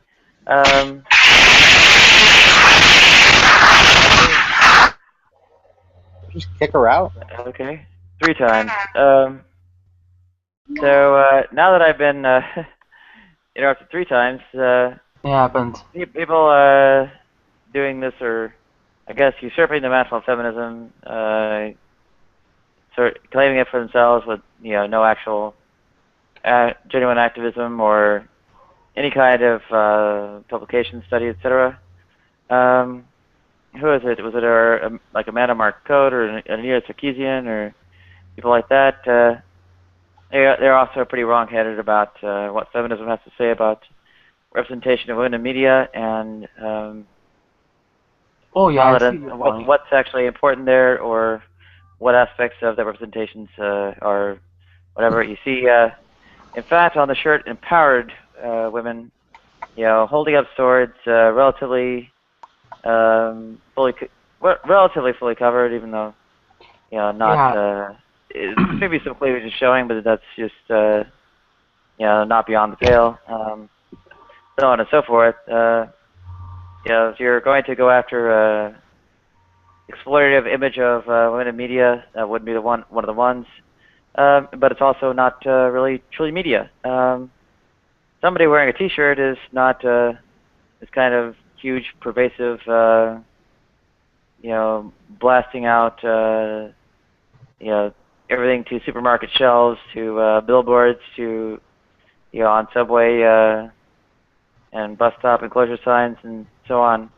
It's it's one guy wearing a T-shirt. That's okay. Sorry, that's not significant. That's not the media. That's not what feminism is actually complaining about when it complains about representation of women in media. And their whole argument for the shirt thing is kind of a double standard because most feminists complain that they can't wear no shirts or revealing shirts in public. So it's kind of a double standard right there. Let's bring John in because he might have a few. Go ahead, John. Sorry. I mean, I can run with the chipper shredder for longer, but let's bring John in. I would agree with that, Nadia, and I grant that, but the thrust of the complaint wasn't about women in media. It was about the sort of culture of, I guess, a lot of these scientific institutions like NASA, or whatever the European equivalent of NASA is. The complaints were not women are somehow unrepresented in media, or that women are, when they are represented in media, it's always through sort of this, male gaze or as some sort of object of male desire. The argument about Shirtgate was that in the upper echelons, at a lot of these sort of tech institutions, whether it's Silicon Valley or NASA or whatever, there's this sort of macho culture, or this sort of very male-dominated culture that is somehow exclusionary towards women, or at the very least, marginalizes women in some capacity. Well, that's okay. Not that I agree with it, because I'm not in that. I mean, I don't work in that field. That's a continuation of running the chipper shredder, at which point you say that this representation of women that's done on the shirt is actually unrelated to any claim, whether substantiated or not, of kind of male domination in those institutions. So you fall down from every direction in this, and the fact they do fall down is why you see these random no-name bloggers with 0 publications apart from what they posted last week on Tumblr, as opposed to Judith Butler or Julia Serrano or anyone like that. So you or Kimberly Crenshaw or Bell Hooks or whatever. So it falls down from every direction. Go ahead. All right, I think I'm gonna go to bed, guys. I have to work tomorrow, so I'll see you guys whenever you have another chat. Invite me to one. It's nice talking to you guys. Night, Ron. Good night, Ron. Night. Night. God bless you. Nadia, have you read Kim McLaren? Kim McLaren? No, I'm not a fan. She publishes stuff in phenomenology and philosophy of mind, but I read a paper on one of her papers recently, and it had to do with feminist epistemology, something that I'd never heard of before. I thought it was interesting. But, But yeah, I think that feminism is a problem. I don't know if I don't know. Seth is convinced that I'm just misunderstanding it, and that I'm only interacting with people who are poor representatives of feminism, but I just think that Yeah. it's not Well, more harm to women than good. I mean, there's sort of feminism as it exists in like the much more like, I don't know, academic world, the sort of like the Martha Nussbaum, Judith Butler kind of feminism. I mean, not that they're the same at all, actually. In fact, the former criticized the latter quite a bit. And then there's kind of the YouTube, Tumblr feminism that I don't know. Yeah, so Adam was talking about a lady he was speaking with who reacted negatively about cooking for men. Apparently, to her, feminism means you should never cook for a man. That's objectifying yourself or disgusting in some way. And I don't think that's what feminist thinkers say. I think it's about allowing women to appropriate whatever role in society they want, and if that includes nesting and being in a traditional relationship where the woman stays home and cleans the house, if that's what she wants to do, then feminism should empower her to do that. But Yeah, it depends on the feminist. I mean, I guess think a number of people would say that. Feminism is empowered. Why can't men empower women to do that? Why is it so? That's what I don't understand about this whole movement. Is why is it that if the movement agrees and gives you permission, or at least says, "Oh, it's not going to chastise you for doing this," then it's fine. But if men all over the world say, "This is what we find attractive. This is what we like when you do it," nope, we can't take them at their word because we're probably oppressing us. I can't stand that shit. That's retarded. That's not what feminism says. Where do you stand on skateboard rights? Who cares? Exactly. Skateboarding is a crime. It should be outlawed. Precisely. I don't like it when people loiter in general, so. Yes, loitering, yes. I skateboard, so I'm pro destruction of public property, but that's just me. Yes, yes, it is. Yeah. And it's a reasonable concern. Public property, it's your treasury. I gave up politics, as if anybody gives a fuck. I certainly don't. But I gave up politics when I looked down the barrel of an AR-15 with the Homeland Security. I did not believe that they were there, but they were there. And I lit them up with a spotlight, and there they were with their guns trained on me. And I thought, what the fuck am I doing here? This is not for me. And I became apolitical in a drop of a hat. I went back to my truck and hugged my buddy goodbye and hit the trail to the house to my children, and was glad not to be on the front lines of such causes. You know, causes like Save the Whales, feminism, litter, ecology, they're all good causes, but they are not good for me at this station, at this time, as if anybody gives a shit. Of course not. But I want to make the point that such causes are good, but they are native to maybe a certain stage.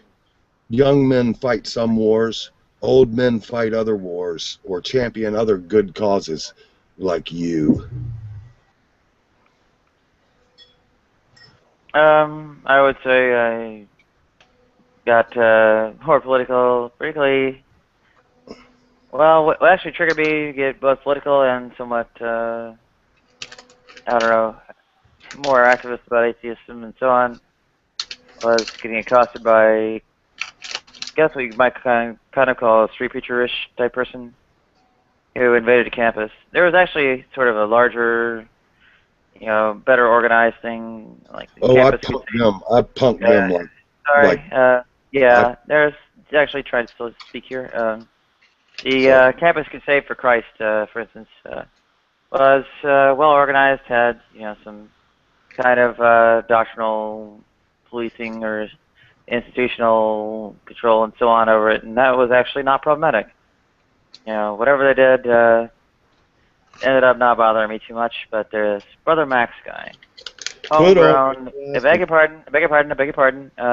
Sorry. Is Brother Max kind of homegrown street preacher guy from around the, I guess, college town or whatever the campus was on. That was the one who flew off the handle when screaming stuff about, well, Leviticus, even though it's Old Covenant. I mean, not accusing them of sound theology, but rather just a sort of hatred and bias and whatever.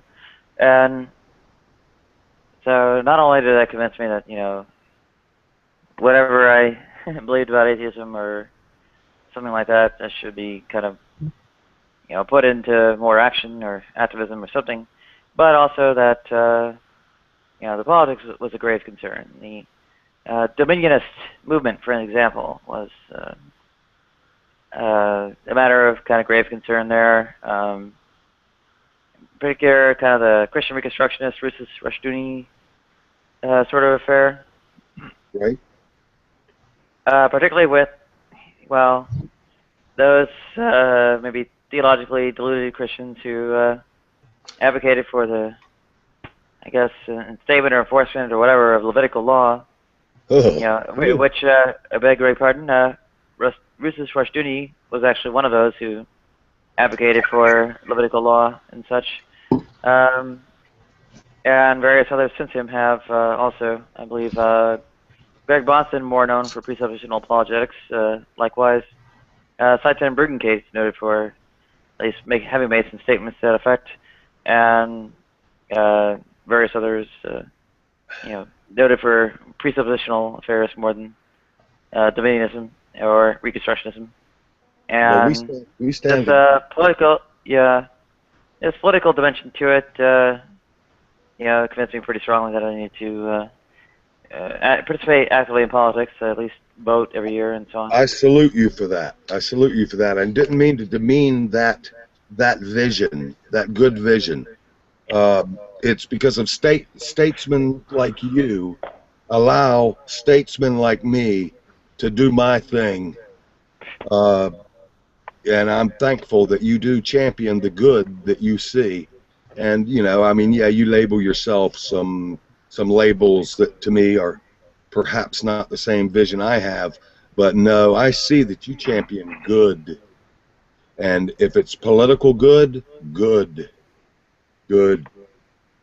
And I did not mean to belittle politics or political science at all. That is a noble calling, a noble endeavor. It's a good thing. It's like saving the whales. It's a good thing. And so when I gave up politics, it was under duress, and it was time. It was obsolete for me. I've held political office, small potato in a small fish pond, and it's just obsolete for me personally. And again, I did not mean to demean your vocation, political vocation at all. And in fact, although it's probably easy to take me insincerely, I'm glad you're active. I stand. I do not like the law, the holy law of God. It is a ministry of death. It is obsolete, and it is juvenile. It is brutal, and it is not good for many things. And those who rail against the young, those who spew condemnation, I stand against. And with you, hopefully, with you against those who spew such juvenile vision. So you may call yourself an atheist. I may call myself a monotheist. We both stand against the spewing of vile condemnation. All right. It looks like Adam's chomping at the bit here. I'm just taking it all in. I'm just listening right now. I think this is interesting. I don't really ever get a chance to talk about this stuff with anybody else, so I'm just glad to sit here and listen. I might not be as young as you think I am. I'm 25. How old are you? Well, flatter me and guess. 26. Well, I'm flattered. Well, 38, very shortly 39. No way, really? Yeah.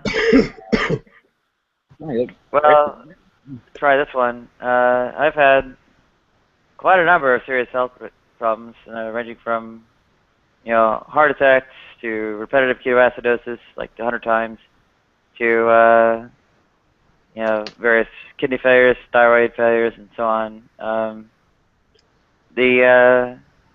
And on top of that, 10 years homeless. Imagine if I had had my health taken care of and hadn't, spent 10 years homeless. You think I'd look even this old? One second, I'll be right back.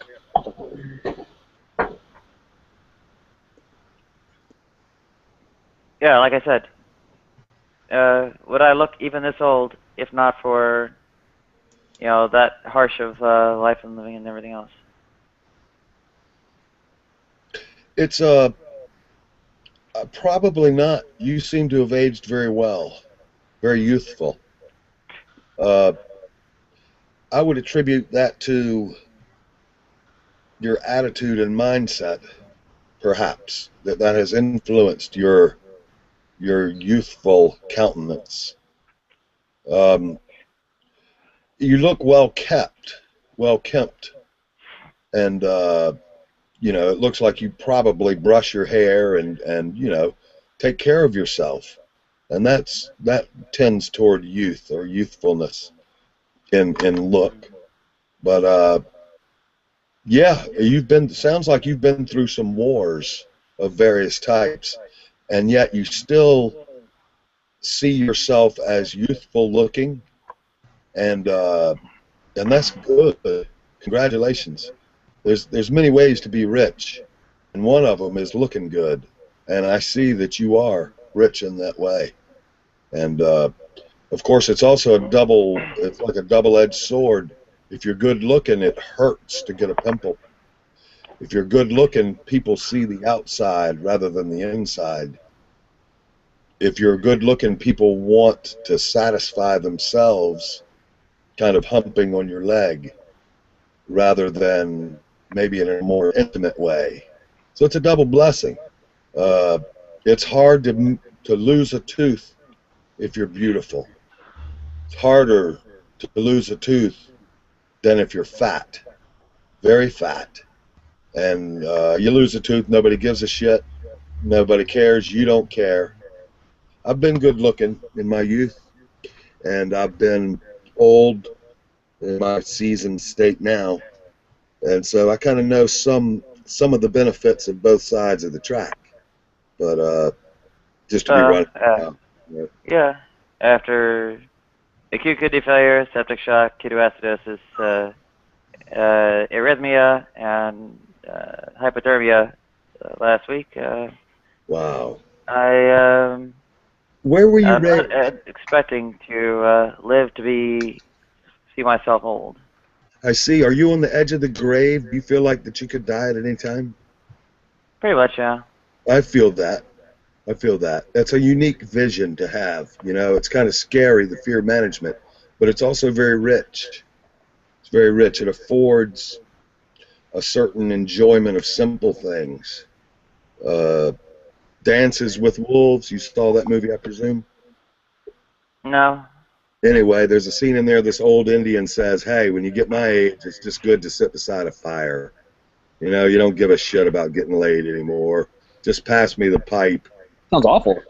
And so there's a certain simplistic or simple vision of people on the edge of the grave. You appreciate breakfast more than somebody who is youthful and full of ambition and full of 20-year vision and all the goals thereof. You sit back a little bit more. You have a chat. I don't think so. I think a better movie than Dances with Wolves might be Blade Runner. Oh, I love that flick. Where maybe Roy says to Tyrell, "I want more life, fucker." It's a terrible thing to live in fear. And that too. And of course, all these moments will be lost in time like tears in rain. Well, that's a possibility. Truly. But there's others say love lasts forever. So it's said. What is that again? Love lasts forever. Some would submit for consideration. Now I hear what Roy said, that all this will be lost like tears in an ocean. Tears You and know, rain. Tears and rain. Thank you. And that's plausible. It's plausible that all our experiences and all our loves and all our beautiful moments and painful moments will be gone and dissipated into heat, into space. Plausible. But it is also said that love lasts forever. Forever. I could also appeal to Videodrome. Beg your pardon? I could also appeal to Videodrome with all these YouTube recordings. Yes. Long live the new flesh. Yes. I think I hear that. If maybe it's not Love That Lasts Forever, but well, the Well, videos it is. sitting on your channel that nobody's watching, but they're there. Love is Archived. good. Love is damned good. If it lasts forever or not, I don't know. Shit, no. But it's so good. It's so beautiful. If it's delusion, then give me more. Absolutely. Do you fall in love easy? No. Do you like? Are you like a little puppy dog? If somebody is nice to you, do you become hungry? No. Are you a flatliner? Do you feel like a flatliner on the inside sometimes? What do you mean? Well, these are personal questions, and I hate to be indelicate in them. And I do have a... What's a flatliner? Flatliner is someone who just is a little bit disappointed in the quality and intensity of their inner experience, about their inner emotional experience. They only like their friends kind of in a mediocre way. They only love their women or their lovers in a mediocre way. They just don't feel it deep. And it's actually not uncommon to feel flatlinerish. It's not. And really, I have no business asking such indelicate questions. Hell, I would ask you about your sexual activity a damn lot faster than I would ask about your heart issues like that. I just wouldn't want to. Wouldn't want to be indelicate in that way. It's so, yeah, tender issues. Tender and moist is what Nadia means, but Yep, that too, very moist, not dry. I don't know, I guess some deemed cold and heartless in some respects, and others maybe, well, bleeding heart. Yep. And heart on my sleeve. Hey, it's all good. It's all good. Beats the shit out of nothing. I talk myself out of the grave by saying such things. I convince myself that life and life is worth fucking with. That people are beautiful, however mediocre, and that fuck it, man. Let's party. Let's celebrate. Let's dance. Let's fuck. Let's make babies. Let's make love. Let's produce art. Yeah. It's a self-brainwashing thing. And I do appreciate your patience. Do you have any Pepto-Bismol? Perhaps you should reach for it if you abide my presence much more. I fear I nauseate you. I fear I nauseate you. No, but... Good. Thank you. Anyway. Looks like Adam was chomping at the bit again. Oh, good. I wanted to get back to love, because I think that's, yeah, I think it's important and good, obviously, for it. But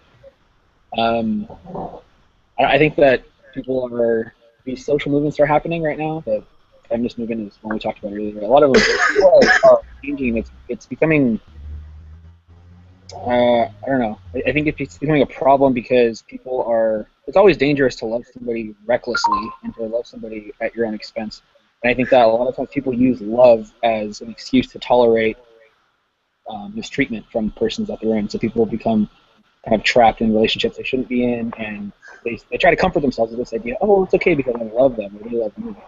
I think it's dangerous. That doesn't actually reflect truly on love, but I'm not very hesitant toward love. More likely to love my friends and my particularly male friends more than I am women. I think the only real woman that I really love is my younger sister. It's a dangerous endeavor. You've seen The Libertine, I take it. The movie The Libertine, you've seen this? Oh, I thought you said I seen The Libertine. Yeah. No, I haven't. About the Earl of Doncaster, wasn't it? Yes, the 22nd Earl of Rochester or somebody. Oh, yeah, Earl of Rochester, maybe. Johnny Depp. Doncaster, but okay. Yeah, Johnny Depp, of course, yeah. Uh-huh. And any experiment worth a damn is carried out at one's own expense. Do you remember that one line? Anyway, I guess my point is, it's expensive to love. To care about somebody, even to be somebody's friend, is damned costly. It's a tall order to ask somebody to be friendly. That means that they have to lend you money, they have to cry, they have to worry about you, or they are subject to worrying about you. Hell, to ask a girl to love you, hell, they'll fuck you real quick if they don't have to love you, if you treat them callously. But damn it, man, if you're sincere with them, oh, it'll frighten them. Frighten them. It's a tall order to love. It's not cheap. It is horrible. Horrible. I think the problem, though, is that a lot of women, the way that they behave, they're not deserving of that love that men can offer. That's the problem that I have with it. That's why I said that it's irresponsible, it's reckless. And I don't think it necessarily reflects on women. I think it's just more of the way that the world is now. A lot of these traditional values and the way that men and women behave are just changed. And it just seems irreparable.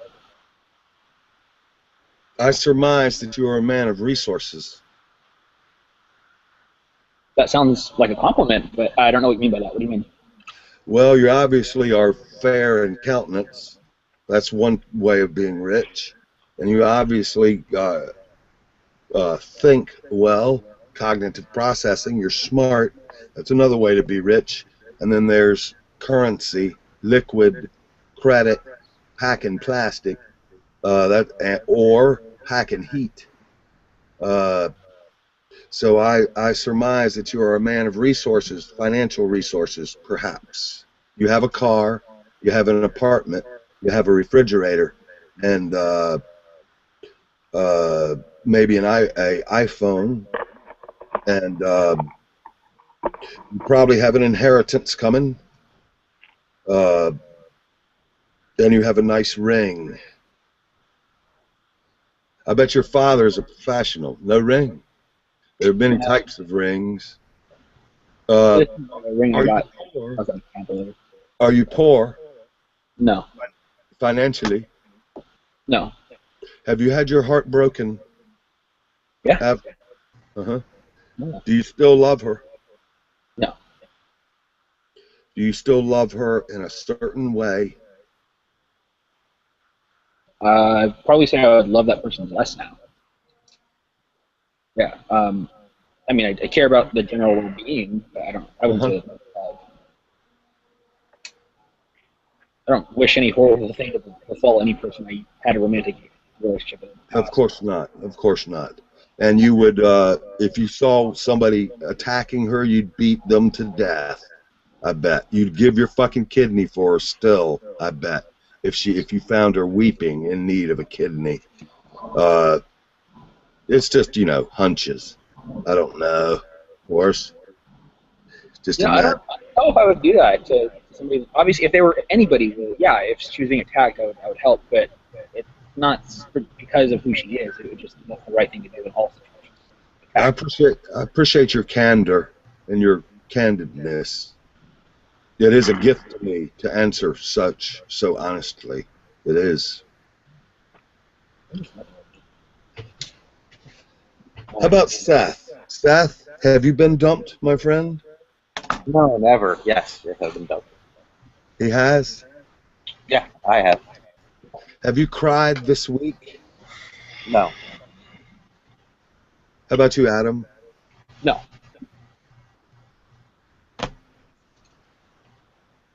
I remember the last time I cried, though. That was a good cry, too. Felt like they achieved something. Was it over love? Was it over stress? Was it over shame? What was it over? This was, what, 2 years ago? Yeah, it was 2 years ago. I wasn't really sure what I was going to do with my life, and I had been struggling with a few things in my family, and didn't really know what to do. And it was one of those things where it was just your body responding to the stress and just crying. It wasn't specific. It wasn't somebody had harmed me or anything like that. Existential over or meltdown kind of a thing, or. I'm glad that nature has given us that way to vent, because afterward I felt more level-headed. I felt like I could handle the problems, and it was good. Good. I don't think I got such a happy ending in my case. When did you cry last, Nadia?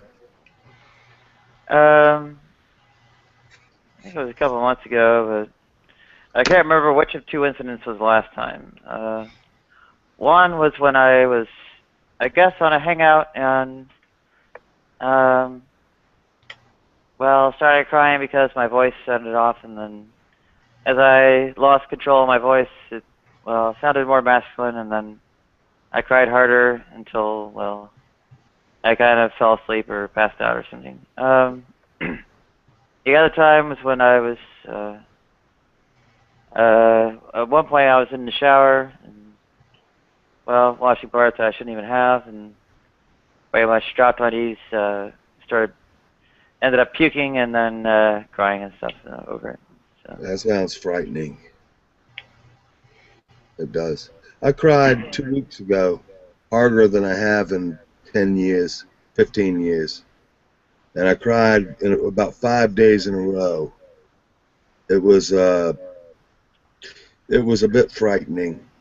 I've been in love 3 times, and the third time was about a month ago, and it was a bit frightening. I've been married for 17 years, have 3 kids. I'm not used to falling in love in that way. I fall in love easily, but not that deeply, usually. Only the third time. Potent stuff, love. Very potent. And hearts are delicate. And I sat right in this chair and wept like a little girl. Just, boo-hoo, boo-hoo-hoo-hoo. It was rich and sucked. You feel better from it? Well, I'm no longer in the same raw state that I was 2 weeks ago. I've recalibrated, reprogrammed, grown. I see things differently. I see how I was. Have you ever heard of puppy love? Yeah. Okay. I understand puppy love within myself, whatever that means, more deeply than I ever have, and how it is good and how it is sentimentalism. So I'm more inoculated towards the petty side of puppy love, and yet I can still eat the yummy puppy love right up. It's been a rich 3 weeks. I'm a much better lover because of it. And love kicks ass. Better than cocaine. Better than the best pussy you'd ever have. Okay, all right. Maybe better than cocaine, but that's not that crazy. I know that sounds delusional, of course, but it is. It is. It's very rich. Love is very rich. Friendship, very rich. But damn, man, let me tell you, It is also very risky to have friends. How long have you two been friends? How long have you trusted each other? How long have you forgiven each other? The shit you've been through, it's risky, it's painful, hey man, value each other, because goddamn, it's rare to have more than one or two friends that you can hang with at a time. Very rare, very rare. That's what I say. Hell yeah. Sounds about right. I was living in Santa Ana. I am. I'm not sure. The paper had it there, isn't it? Okay, so a book. Nadia? Yeah. I would like to see you get a PayPal button hooked up to your chats so that sentimental people such as me at times could throw you a buck or two and as a contribution to the good thing that you do, such as this. I don't know if that's a good suggestion for you, but it would seem really cool if there was a PayPal button in which somebody could throw you a couple of bucks. Well, small. I'm not really webified enough to orchestrate a button, but You understand? this email address in the text chat, nadia.event.chambers@gmail.com. Good. What's do you have any like crypto wallets? Do you have anything like that? Bitcoin? Yeah, I do. I've got a Coinbase wallet as well. Excellent. Well, there are many services to humanity. And the guy who stands out on the street and panhandles, he does people right. He gives them the chance to be generous. He gives them the chance to be merciful. I can't stand homeless people. I'm sorry. I think we should just kill them all. Well, that's an understandable sentiment. It's an understandable sentiment, and I don't stand in judgment of you for it. I certainly have my waves of disgust for people who fall down, even if you pick them up. So yeah, is that virtuous, or is it neutral? No, I was being facetious, as a matter of fact. It's what? No, I was being facetious, as a matter of fact. Oh, I good, don't good. feel that way at all. You don't. Good. Thank you. Because I did take you sincerely. I did, and I was quick to reassure you. I wanted to quick. As a matter of fact, even as I speak, I analyze on ways that I see that I might say things to you that could help you, really help you. I'm hungry for that. That's what I do. Listen and run my mouth. And that's one thing I'm on the lookout for, is things that I could say, truthful things, practical things that could help. Adam, there's my Coinbase wallet address. So. Yeah, I'm trying to take a picture of it right now, but I'm freaking out. I've never seen my phone do this before. It's both of my cameras are on at the same time, front facing and I don't know if you can see it, front facing and bottom, and I've never seen it before. Yeah, I don't know how that's dealt with. It's not really a QR code though. I don't think I think only the QR codes work by the snapshot picture. Right, but I'm on Seth's computer right now, so I can't really just. It's just easier for me to take a picture and then write it down later. And do it that way. Yeah, I guess in principle I could flash the picture, but. Well, if you just want to send it to my. Do you have my email? I think your email actually to your account. I don't know that. I'd like your email. Let me see. Give it to me. Yeah. No? Adam.s@gmail.com. I'll write it out right now. Sorry. I don't think that feature is.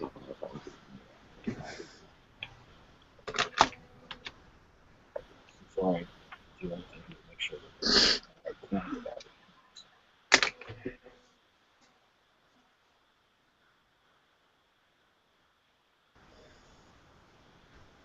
Oh. Yeah, the so his Gmail is Adam Ryan is a golden god at AOL.com. It's actually CompuServe. CompuServe. Adam Ryan is a golden god. Oh dear.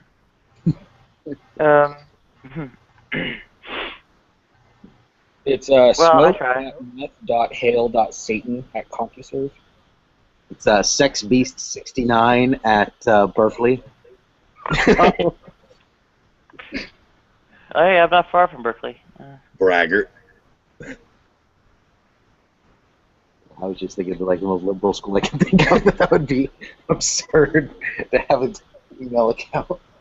Name like that.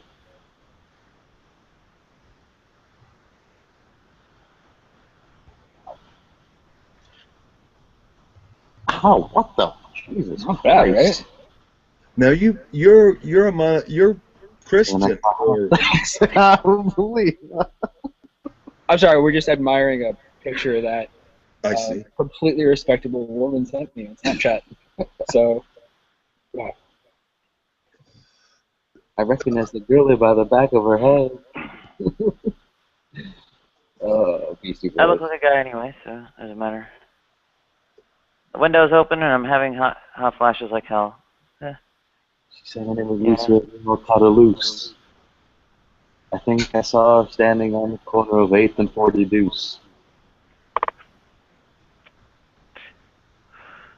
8th and 40 Deuce? What? 8th and 40 Deuce. 8th and 40 Deuce. Today. I was at One River Place for a few months back in late 2011 by 11th and 42nd. So I'm assuming that's somewhere in Manhattan, right? 8th and 42nd is, yes. Well, no, I mean, you can have, streets with that intersection, or that kind of like street intersection, potentially in a lot of cities, but Truly. yeah. Believes in astrology. Oh, just like, man, she's, no! She's like a cross between Angelina Jolie and like Zoe Deschanel. Yeah, that's a good way to describe it, yeah. A little bit of Mia Kunis. Yeah, pretty. It's really classically pretty. First thing that was brought up was, okay, what's your sign? Anyway, oh, seriously. That's my sign to leave. You serious? What? And then I thought, okay, you're just kidding, right? You don't actually. You really believe in astrology? Yes. It's nice meeting you. Was it Aristotle that said that that astrology is proven false by the fact that twins don't share the same thing? Did he say that? I think it was a really early like Greek philosopher. That's a genius observation. So I'm gonna look that up. Are you guys at university? I'm not. I don't like talking about personal stuff too much online. Yeah, it is treacherous, truly. But yeah, there's just no. All right. Yeah, I'm university minded. So. Yes, obviously. The personal is political. Truly. You can't have, a lot of discussions without delving into it. Do you have any questions? The waters are treacherous, but I navigate them anyway. Go ahead. Does anyone have any questions before I depart? Think about it for a minute. I'm going to hang out for another cigarette. And I will answer you most candidly as if I would be of interest to ask a question, which is a bit presumptuous. But I do have the ability to be ultra candid. And to understand me is an opportunity to perhaps understand human nature. Sounds a little grand, but hey, it's sincerely spoken. Anything you want to know about me, about what I see, about how I act, about whatever? Think about it for a minute. I leave sad. I leave a little sad. I don't want to leave, but it feels timely. my voice sounds like a man's to you, doesn't it? It sounds beautiful. It sounds unique.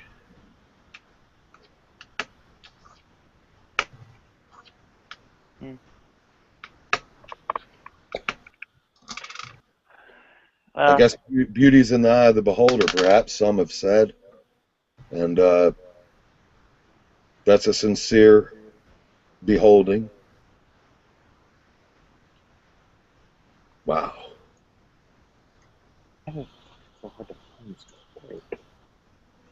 I looked in somebody's eyes about a month ago, and it knocked me out of my chair. It was so rich. It was so good. It was incredible. It was rich.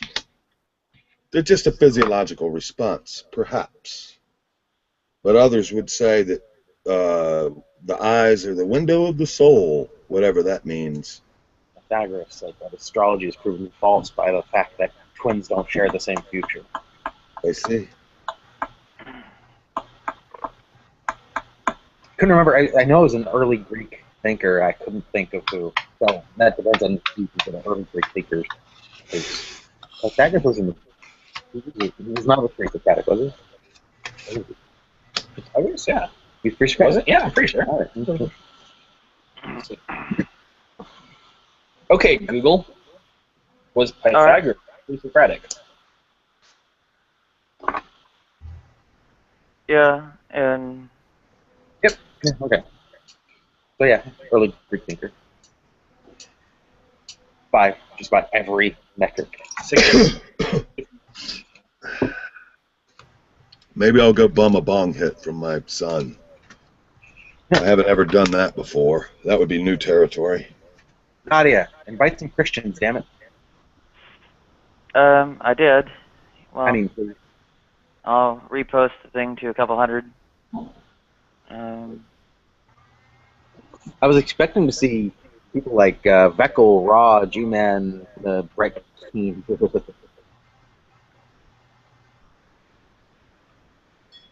Yeah, you should invite somebody who defends a position there is no God. That would really keep me interested. Okay, well, sure.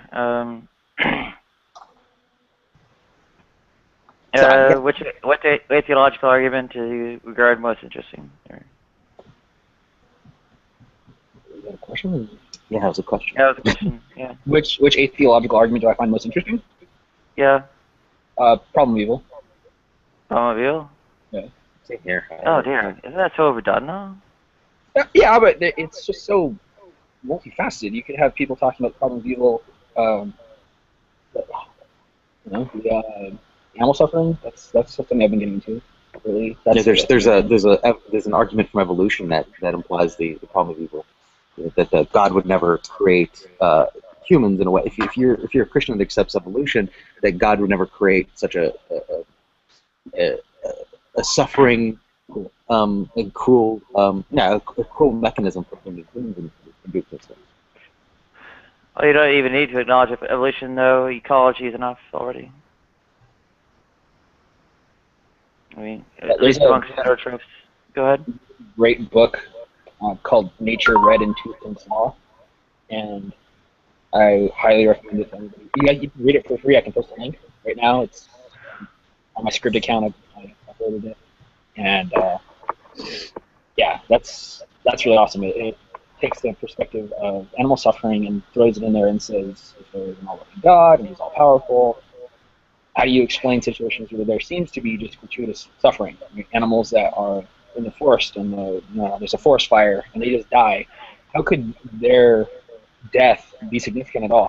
Why would you believe that their death would, to the theist, help actualize the best possible world? There's just a bunch of different angles you can go at it. So if you can find somebody who can talk about that, I would love to have that argument. Are you seeking to resolve the conundrum?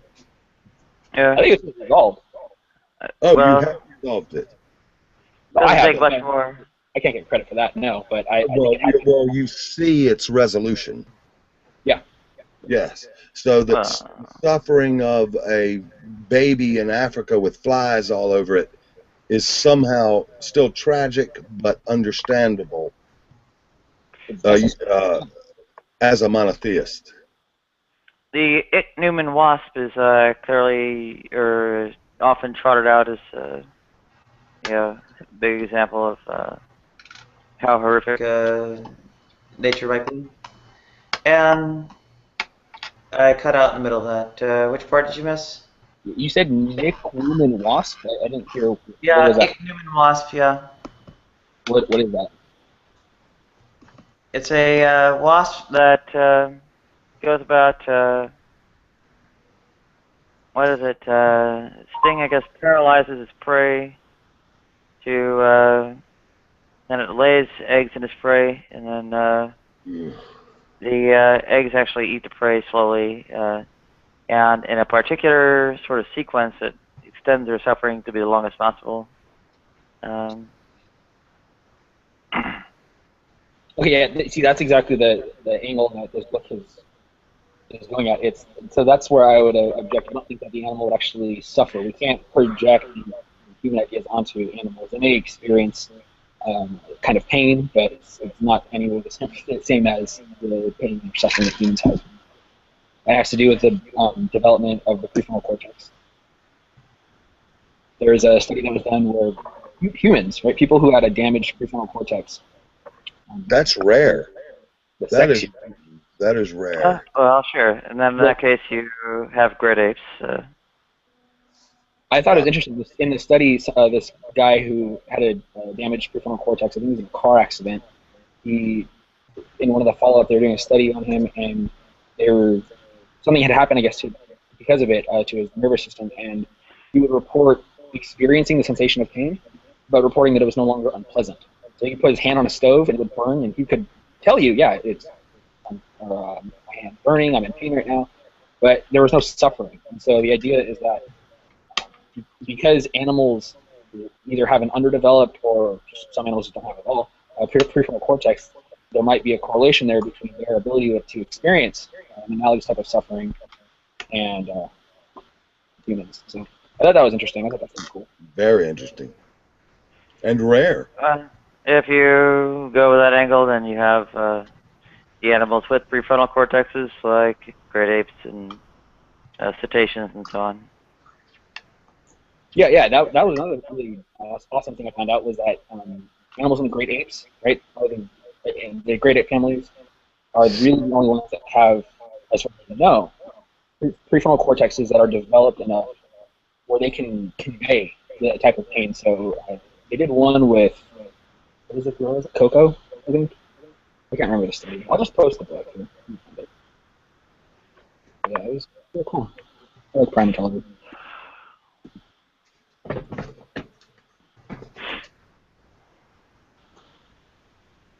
Yeah, in that case, you end up with, suppose, some more limited animal suffering, but plenty of it.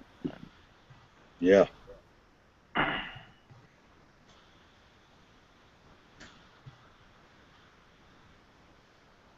And even to the extent that, well, absence or whatever prefrontal cortex diminishes it, it's, still present, even if diminished.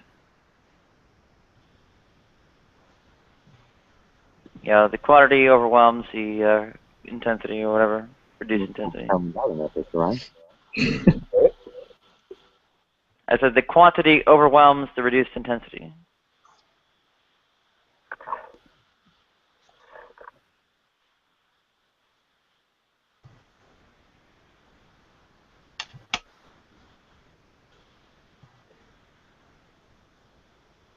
I would say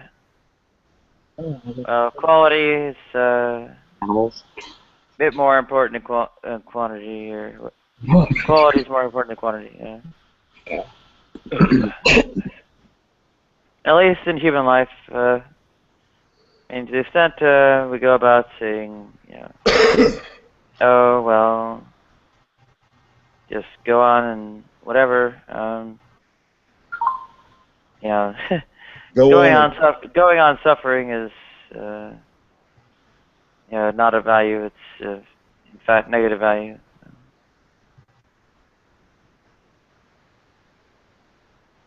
I wonder if some human beings are props or angels in disguise.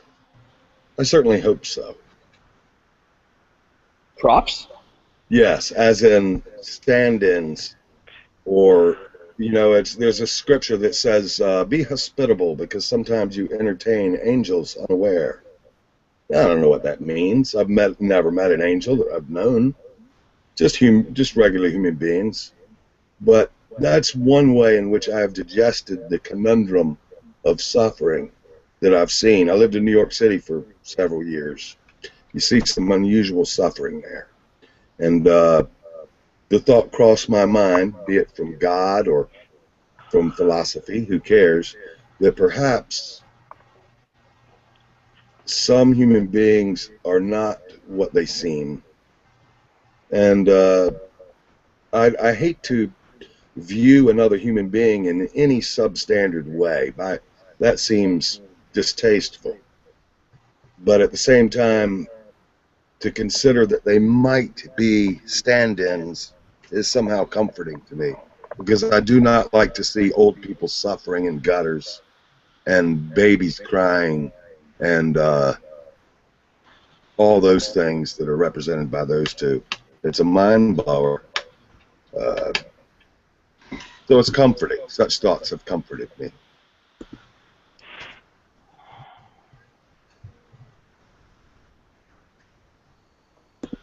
Well, I don't adopt my beliefs to comfort myself. Maybe to touch back on the whole positive thinking and everything else.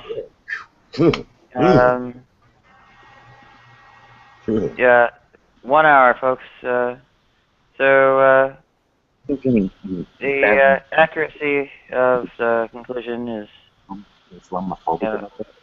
prioritized in order to, well, I guess carry out correct optimization. And this positive self-deception, whatever you want to call it, is innately harmful. Therefore, agreed. Any kind of error. Yes. Be it positive, negative, sideways, or whatever. Yes. I salute you for that prioritization of the truth. Fuck delusion. Fuck delusion. Who can afford that? Absolutely. Yeah, I think a lot of people just try to con themselves into, not facing their reality because, well, it is understandable. It's not good enough, and they would, quote unquote, feel depressed if they faced the actuality of the situation and so on. And that I don't think is, well, the way to approach it. I think better is to steel yourself to stare down into the abyss if you have one in front of you. If the abyss is the abyss, then may we stare down into it and steel ourselves. Absolutely. I view myself as not inoculated from self-deception. Very suspicious of myself, of what I choose to look at and why. I'm not a stranger to delusion, to religious delusion, to pessimistic delusion. Oh, I'm no stranger to either one. And it seems good that I suspect myself in certain ways always. It seems most truthful and most honest, or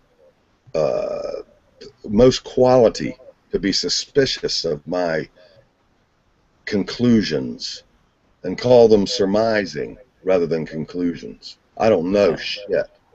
It really helps me to remind myself that I don't know fucking squat. Well, as I guess go down hard and whatever, it's interesting to kind of watch almost unanimously the world around me scream or whatever, not to not the horror of what's happening to me, not at crying out for any kind of assistance for me, but rather for me to delude myself. Just lie to yourself so you feel better and stop, quote unquote, bringing us down as a Debbie Downer. That's relatively stunning, the kind of, well, reaction I get. Well, it sounds like honest, critical thought to me. It sounds like, I can't coin it any more accurately, easily. It sounds like honest, critical thought, and that you just somehow have no appetite for delusion or bullshit optimism or pessimism. Did I hear you say, is there such thing as delusional pessimism? Is there such a thing as delusional pessimism? Sure. Is delusional pessimism a matter of volume or brain time, like computer time? In other words, if I stare at what is depressing, if I look at Auschwitz videos 20 hours a day, is that a type of delusional pessimism? Just a thought. I don't know. Yeah, just a thought. How big is that?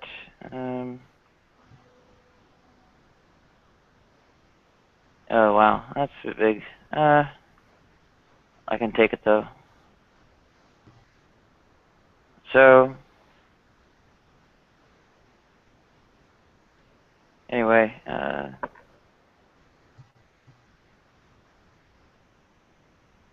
yeah,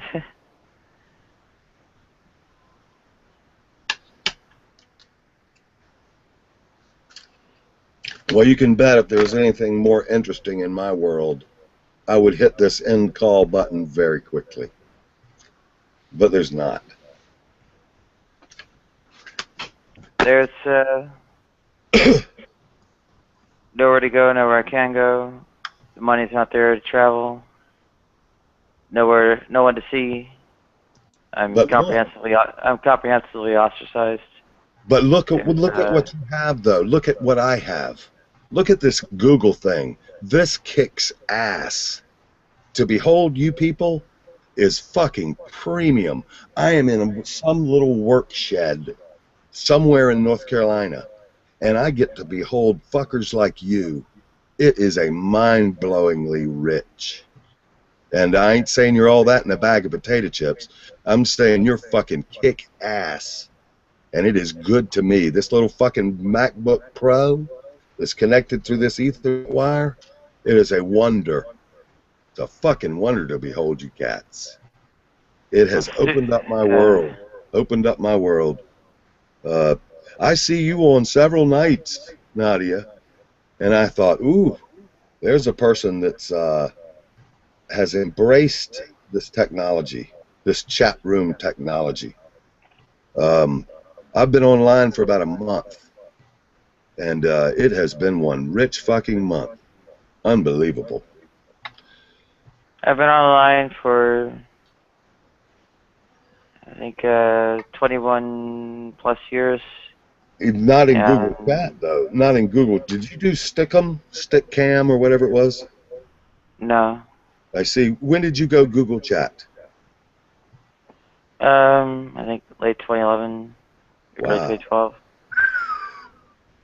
Fuck going to the coffee shop, man. I've saved so much gas money in the last month. My university coffee shop kicks ass, but it is just plain impoverished in some ways, and a hell of a, and very expensive to this, relative to this. It's great, man. Of course, my main business is a communicator. That's what I do, and in several different vocations and capacities. So this particular mechanism is custom made, man. It fits me. It works. I love it. I do love it so. I don't get to hug and kiss people hello, or Yeah, it does do suck. get my own felt, vomit all over the floor. I haven't been able to wash my clothes in months. there's bed bugs everywhere. And of course, I'm bloated up in some, I don't know, Jabba the Hutt monster. My thyroid dying on me, and so this, I don't know, reaching out like this, well, it's empty air. It's a mirage. Am I a mirage? Nothing actually there behind there. Yeah. Yeah. Two-dimensional. Well, I'd say That's to a me, real most report. That's a people are. candid report. It's a candid report. I don't mean to be busting on you. That's real. I mean, by and large, people are, but yeah.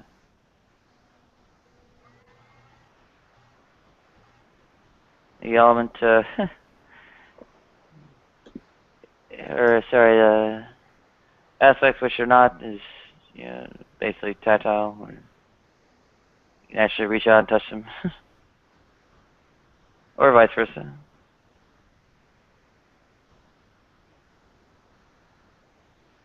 When I was a baby, I was blind. Well, part-time blind. I had patches on my eyes from the time I was 1.5 until I was 4, every other week, both eyes. FYI, fun facts, fun St. Tommy facts, woohoo! But it influenced me in certain ways, and perhaps it's a richer experience, the two-dimensional experience that I experience of beholding you cats is perhaps different for me because of my blindness the first few years. I don't know. I feel stupid talking about myself. I really do. And plus, I got to pee bad. Excuse me. Yeah, Nadia, I'm actually seeding it from my phone right now, and I don't really get what's going on. I don't know why it's taking so long. I'm looking at it right now. All of them are seeding. Well, Just I'm on a phone too. Actually, it might not be getting it from you. I used the first torrent, whatever, not the second. the second one is just my user profile on the Pirate Bay. Okay. It has all the stuff that I've uploaded on there. I like to just collect papers. The first one I posted, that's a 640 megabyte torrent that just has papers and books I found online. The treasure of resources in philosophy, religion, and theology. There's this really, I'm pretty sure I put it in there. There's this one called Metaphysics, The Big Questions, and I think edited by Peter Van Inwagen and Dean Zimmerman, who I both love so much, oh my gosh, and can't wait to meet them. And I didn't see any actually. Yeah, they're both in. If you go to the store and try to buy that, I have a physical copy, but it's like $80. I just found some guy out there. Every page made a PDF. Awesome. Yeah, a bunch of that got garbled because background noise. Sorry. That was on another window, so I couldn't really handle it.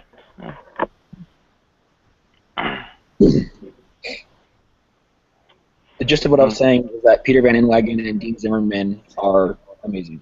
And their book, Metaphysics, The Big Questions, is a really awesome book. You should read it. Yeah, I'll have plenty of time once the, internet goes away, or I go away off the internet. I guess in principle, if I can hang on to the laptop.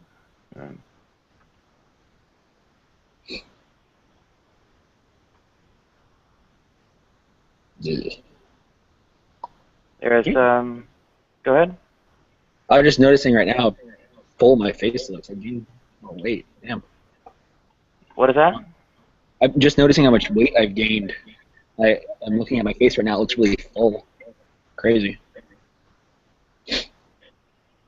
Well, show you what I look like for about 20 years. very shortly. Screen share a picture.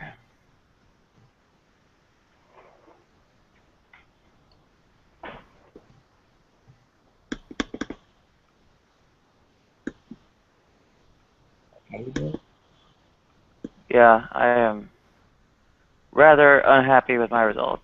I thought I was live for 20 years, so probably.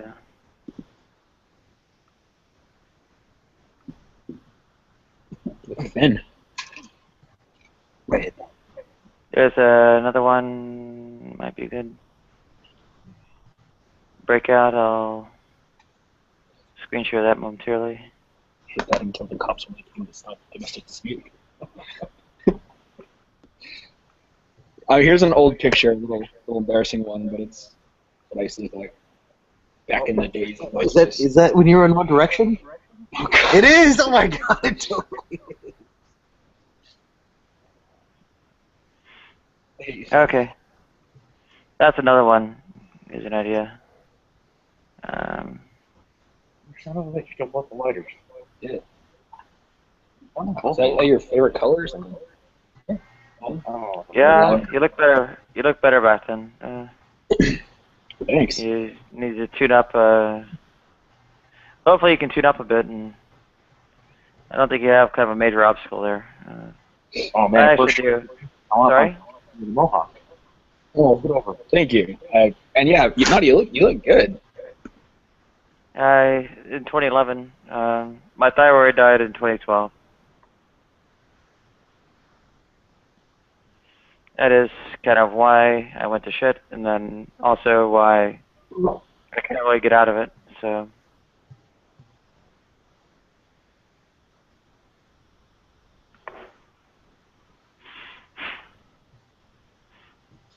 Oh my god.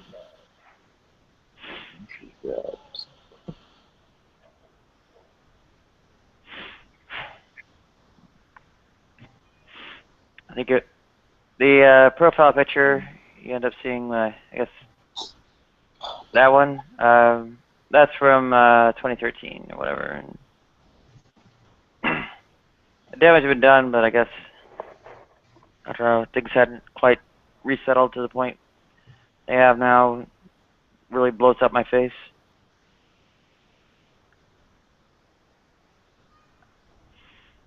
Like, your face kind of lags behind the rest of you as far as redistributing everything. So, at that point, my face was far enough behind all the redistributing of fat or whatever to kind of still look decent. Now I'm just like, well, beyond the masculine aspects, you know, also with the freaking fat on my face. Horrified by what goes on in the mirror here. That was me in Vegas, probably around 2010, I want to say, probably. You see it? Well, you can put a cover of crap for a while. Oh, it's Mohawk? Yeah.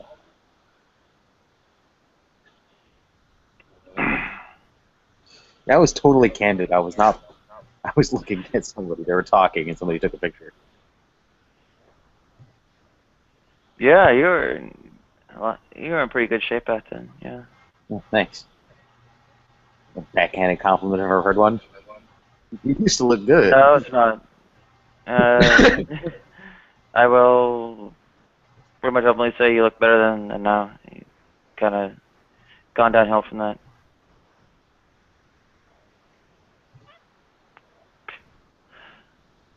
There's no backhandedness. I mean, explicit.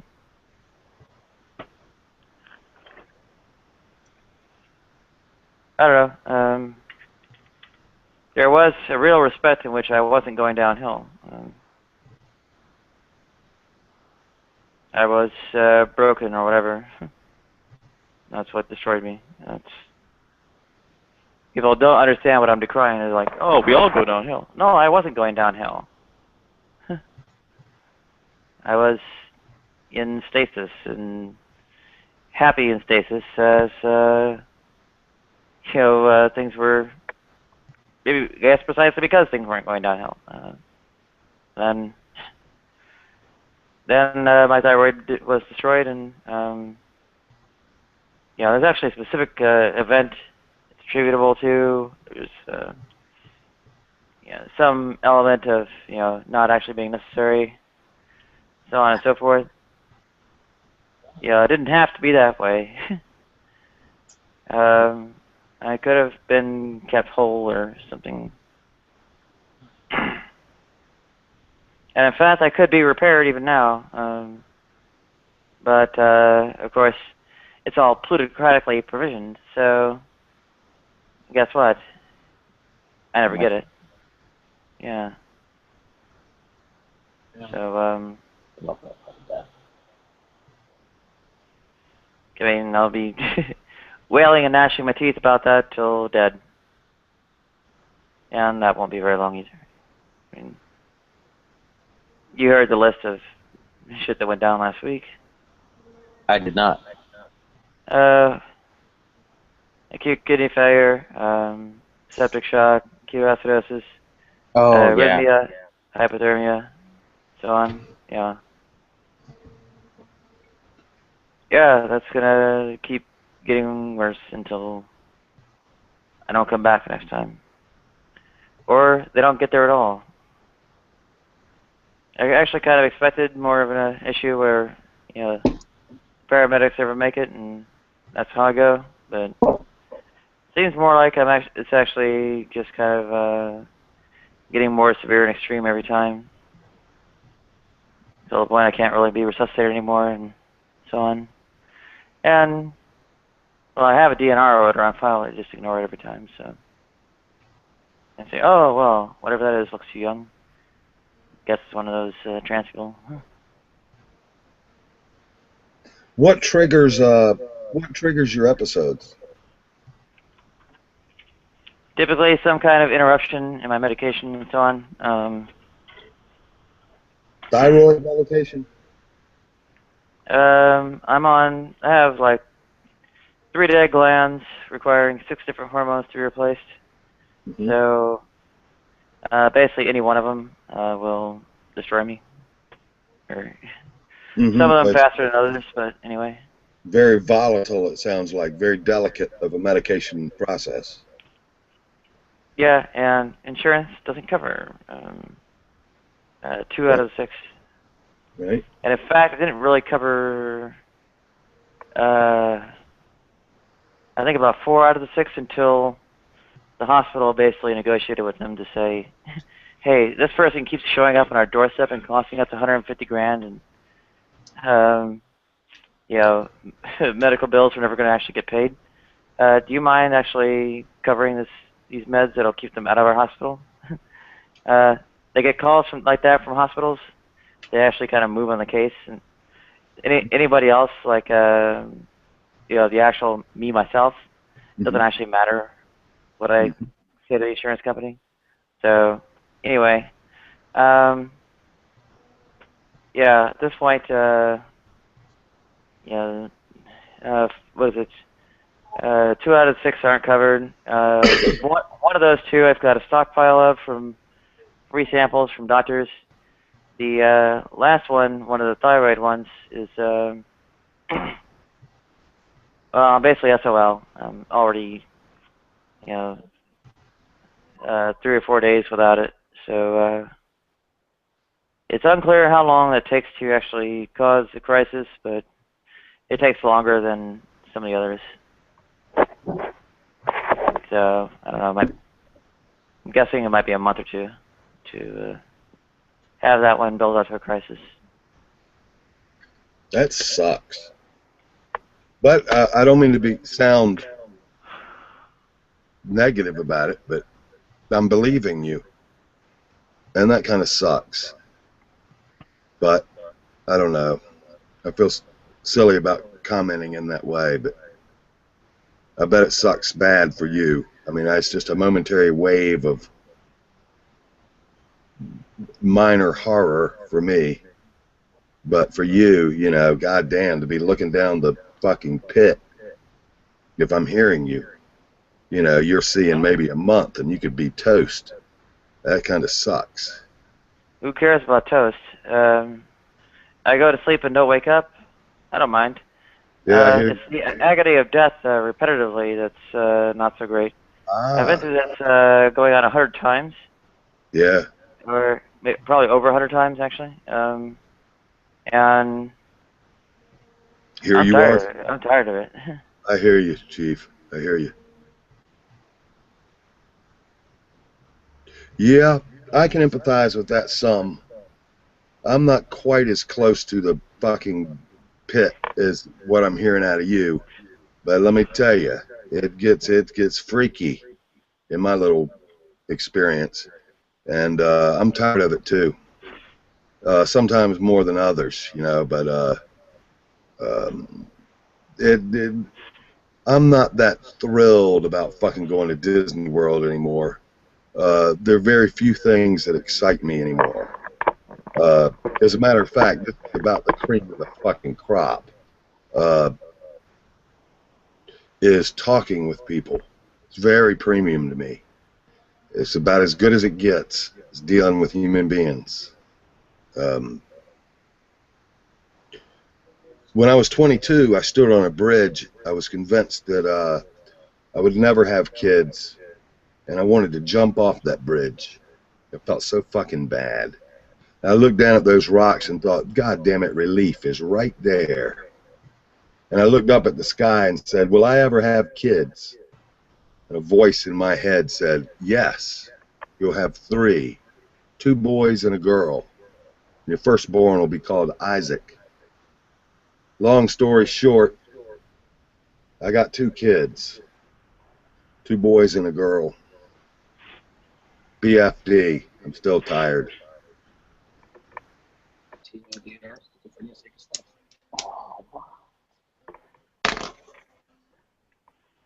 I never wanted kids, and I don't blame I never you. could have any. Stay away from them, you know. God damn, it's hell to love them. I mean, they're wonderful, and all, but shit. Whew. It's not easy. It's not easy loving kids. The world will chew them up, you know. God knows, I would beat somebody to death for fucking with one of those youngins, or like my Isaac. If somebody gave him a rock of crack, I fear I would fuck him up bad. And it's a terrible feeling to feel like that, you know? In my earlier life, children hurt me very badly. So, yeah. I didn't want them, number one. I guess number 2, they were never going to get me pregnant, no matter how many times they tried.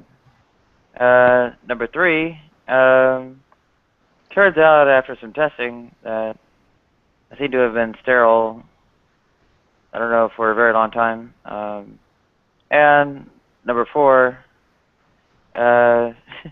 shortly after the testing, I flew out to get surgically castrated and so on, so there's, well, no possibility of it now. So. Well, not that I would suggest it, so I won't, never mind. But I can't help but be happy for you, as fucking stupid as that sounds. My view is it's great to have kids, and it's great not to have kids. Both. And you're riding one end of the greatness. It's great not to have kids. It's a good fucking thing not to have them. And I can't help but be envious of you in a certain way. And I can't help but feel bad for you in a certain way, because it's great to have them. It's great not to have them. It's great to be alone, and it's great to have loved ones around. For whatever it's worth, the grass is green on both sides, I guess.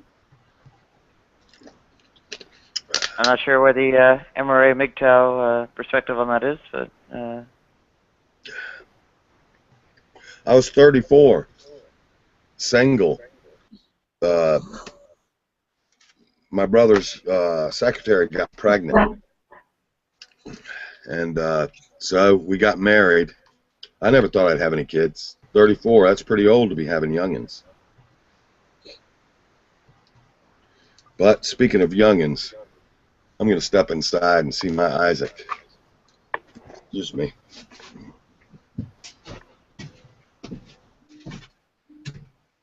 MRA, MGTOW perspective on that, Nadia? Yeah.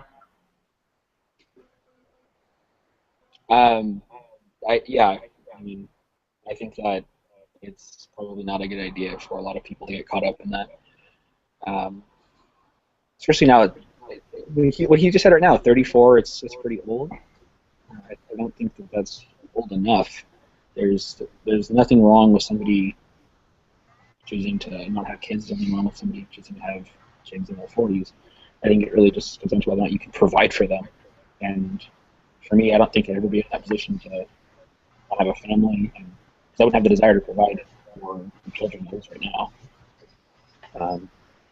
Are there biological considerations to the age reproduction?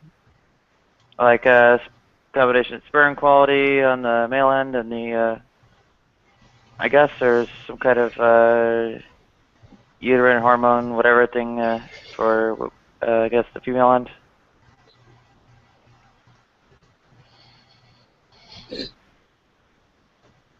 Like higher risk of Down syndrome, I think, with the older mothers or something like that. Oh, okay.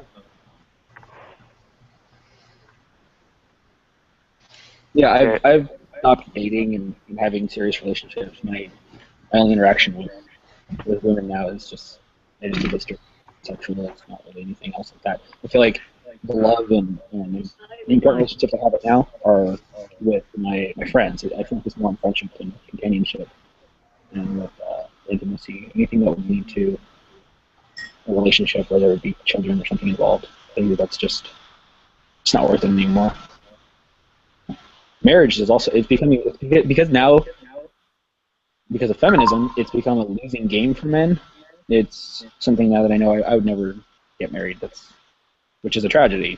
There's something wrong with it, but it's not worth it. Unless I could find maybe... Feminism? That's interesting. How did feminism cause that? Is it feminism or because of no-fault divorce? Sorry? Well, Seth asked, is it because of feminism or no-fault divorce? Well, the laws in the United States are catered to women, and I understand the idea behind it. It's for the welfare of the child, and I get that. But a lot of them are still just very, very unfair toward men. I don't like women who divorce rape their husband. That's enough for me to just steer clear of the entire marriage idea altogether. Yeah.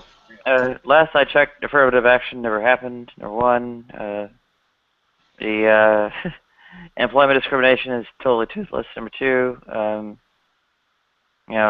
pretty observable. Disparities in the kind, nature, terms, and so on of employment are, out there and pretty egregious. Number three, divorces, when the man tries, typically wins. Most of the time he doesn't try. Wait, say that again? When the man tries for custody, most of the time he wins. But most of the time he doesn't try. In divorces. Where are you getting this from? They're just kind of random stuff I know from around. Huh. Yeah, so it's kind of not really the center of my, I don't know, social concerns, but even so. Well, that's not at all. Hi, Green. Oh, hi, Green. It's not at all. I don't know even what the word is, but that doesn't reflect on anything that I've read. I hear such stories of men being, having government troubles and having legal troubles because of everything being taken from them after the divorce. They're not able to see their kids. All their shit gets taken. It's a nightmare. And if they can't make the payments, then it just gets worse. It's a losing game for men. It's just because women are different now. I don't think anybody really changed, but anyway.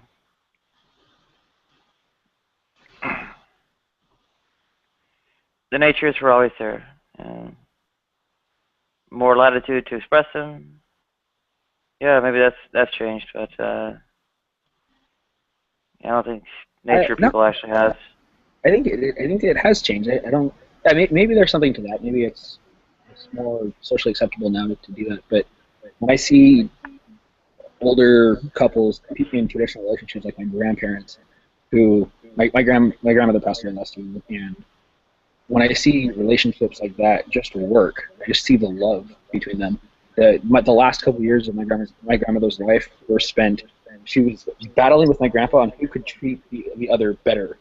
Right? She would wake up early before my grandpa had to go to work, and would make him breakfast, not because whoever wanted her to do it, but just because she loved him and she thought it was a nice thing to do. And she would say, "Oh, can you fix this little toilet paper hanger?" And he would say, "Oh, you want the bathroom completely redone?" All right. They were always trying to outdo each other in a loving way, and it's submission on both parts. And when I talk to women now, and that's a dirty word, submission. That just don't be discouraged, dude.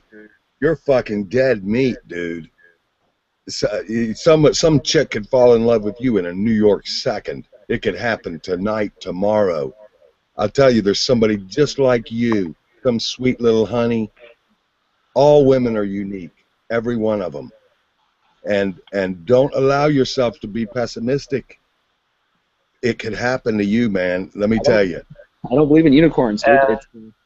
We're different. What is this guarding against pessimism? I think you're actually saying, well, if you ever conclude a negative outcome, well, I deem that invalid.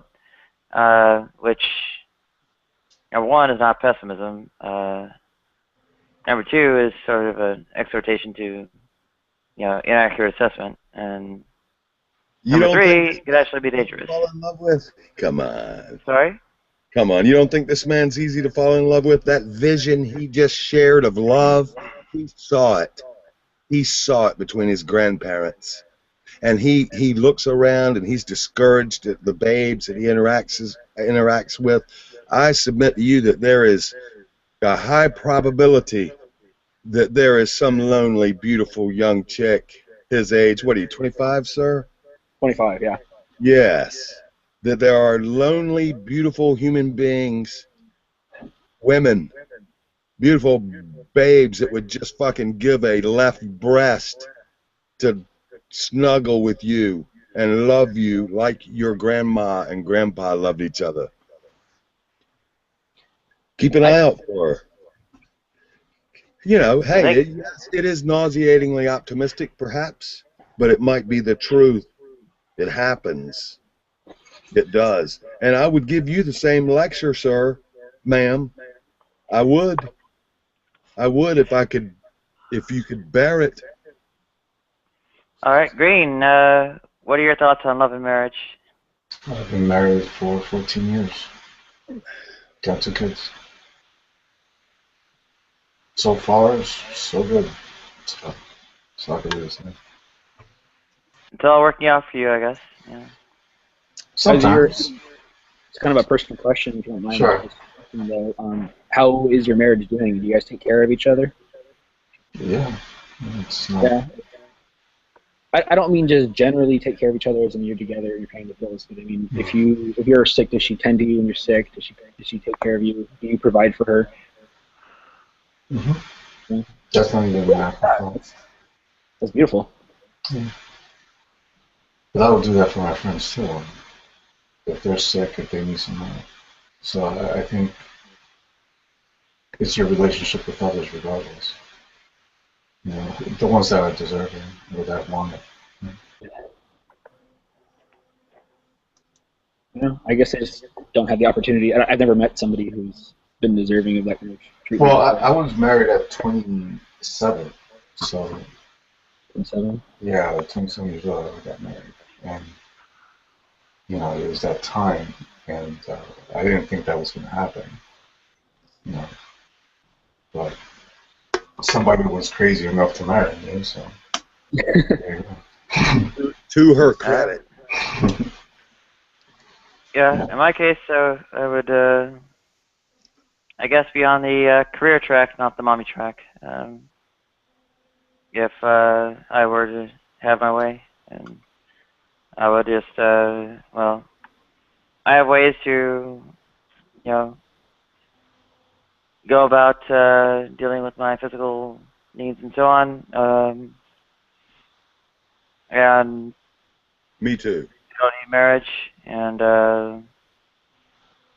well, when the smoke clears, yeah, I'm kind of not looking for that kind of thing.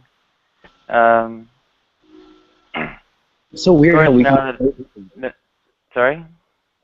Sorry, I was just throwing out commentary. I think it's so great that we can feel so differently on this, because that's exactly the opposite. That's something that I would never, if I ever saw a woman who I was interested in and she said that, I would lose interest, right? That she's not interested in the mommy track, she's interested in the career, because I've seen how beautiful the mommy track can be through my grandmother. My grandmother's pretty much my mom. When she passed away, my mom died. That's really essentially what happened.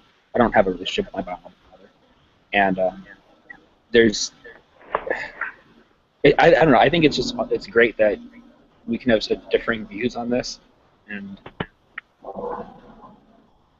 existence is awesome. Can I get the letter? Sorry, I wasn't really contributing much. Go ahead.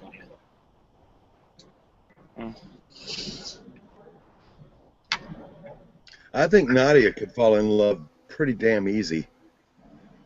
I think she's braced against it and she has no hope for it. But she seems as vulnerable to falling in love as you do, sir. In a strange way. Both of you are sporting a little pessimism. Understandable. Shit, yes. But I tried it. Both of you seem like very lovely individuals, for whatever that's worth. And I would suggest that if either one of you don't want to fall in love, you better be damn good at hiding, because you seem very ripe for it, both of you. I've actually tried it. Yeah, tried to pursue it? Yeah, I got in relationships, checked up with guys and so on, and found, well, I'm able to get along with people in close quarters. You know, the feeling isn't really there. Understand. We should all welcome to the room Phosphorus Thoth. Hi, Phosphorus. That cunt. What's going on? I just woke up and couldn't sleep, so I seen this hangout. I was like, let's see what's going on here. There was a huge shouting match over free speech and then guns. Yeah, I was there, Nadia, and I left. There's too much yelling. Yeah. Now we're talking about, what are we talking about? The subjection of women, right? I guess we were at some point, yeah. I'm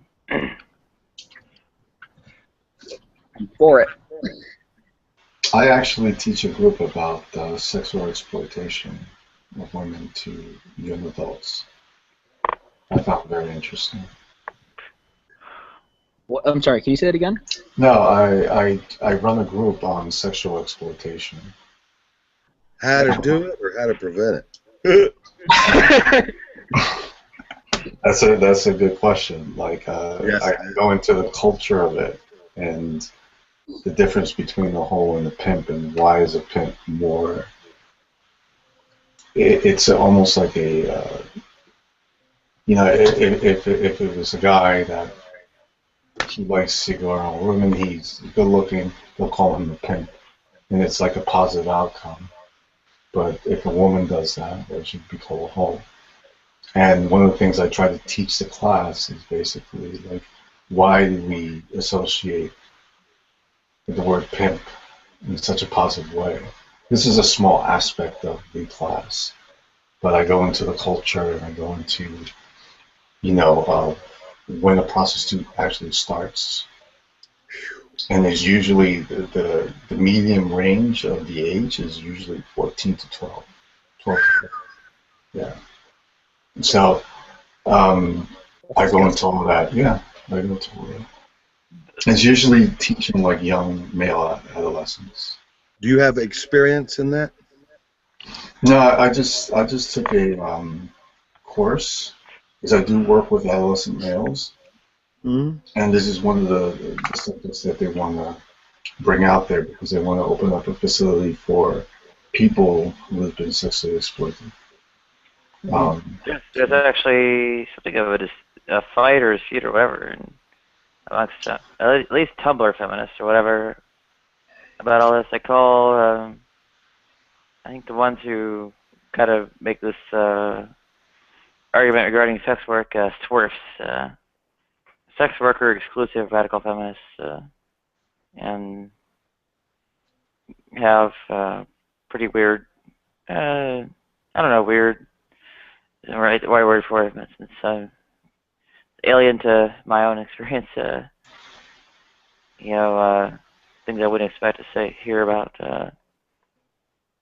all that. Go ahead. I didn't quite catch that. I'm sorry.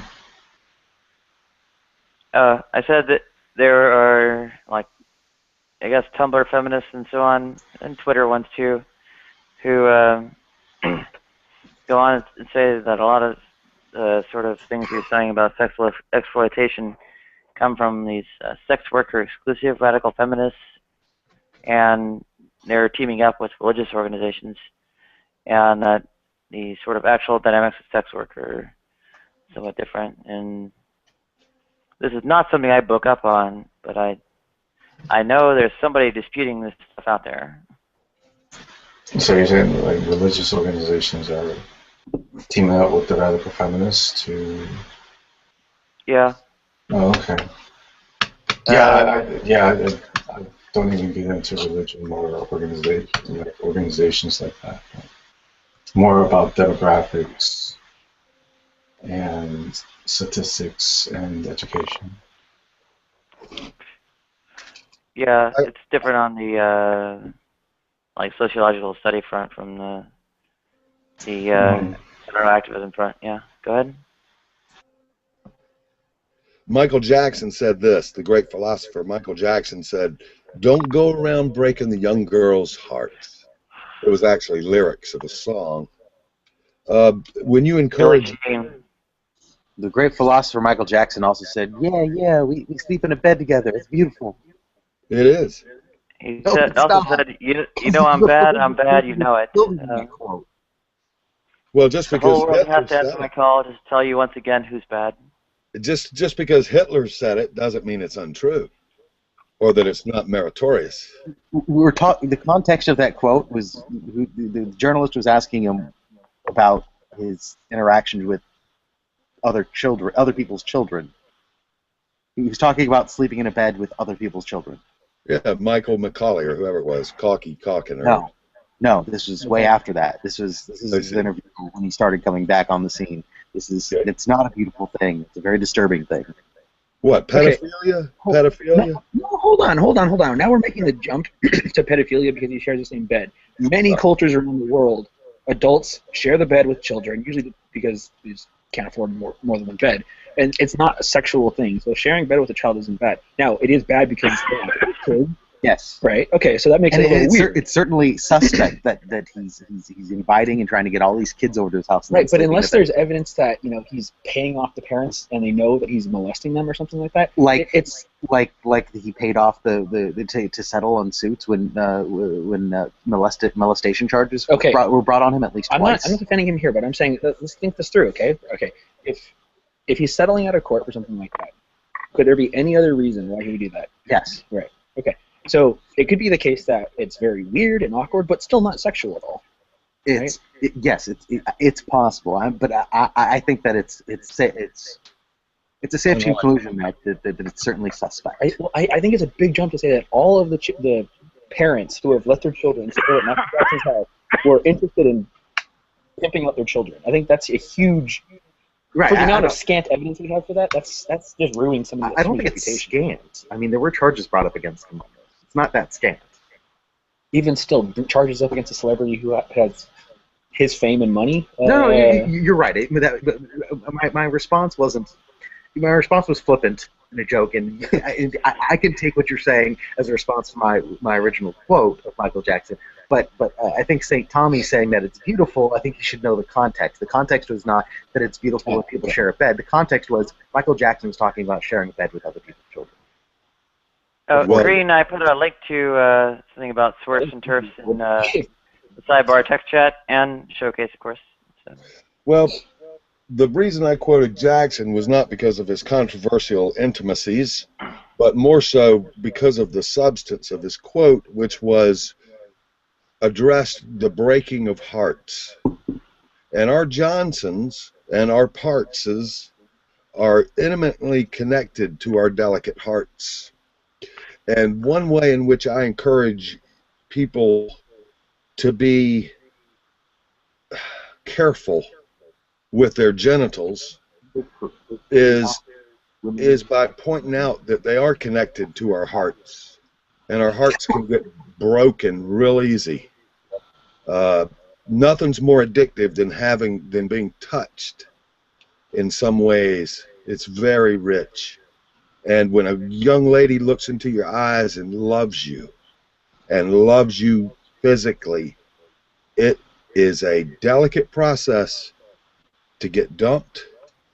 It is a near-death experience. And, you know,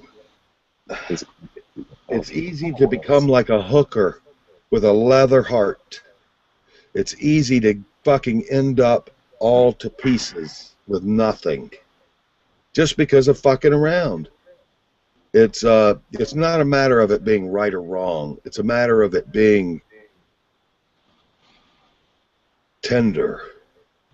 It's just the way it is. We're tender beings, and few things are more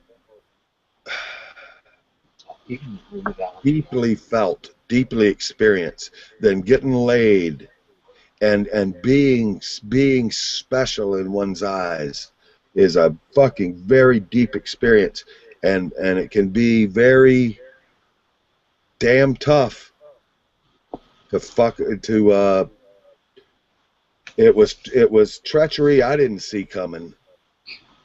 Hell, I've never healed from it from the first time I got dumped.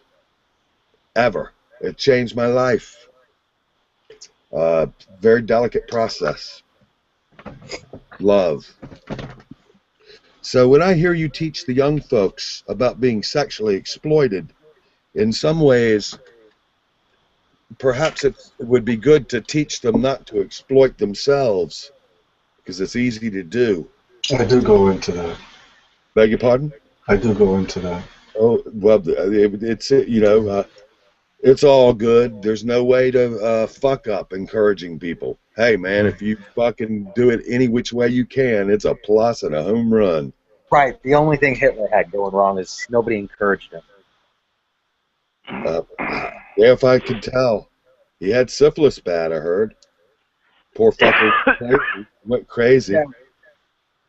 Are you talking about Friedrich Nietzsche? When I hear about the future for white children, I just want to encourage them. 1488. What are you going to say? Is that what I was going to say? I don't know. Roy Mist and Daniel Hi Kelly. The slogan. I don't know. I think 14 words is 14 represents the amount of words that are in we must secure. Oh my God. Yeah, and then 88. I don't know what that symbol is, but Nope. Yeah, I ain't gonna mention that. I ain't even going there. I do love that quote out of Mein Kampf. Yeah, dude, so good, so good. It, at the very least, is a beautiful summarization of his view on the Aryan race, which is kind of funny because Aryan is not Caucasian, but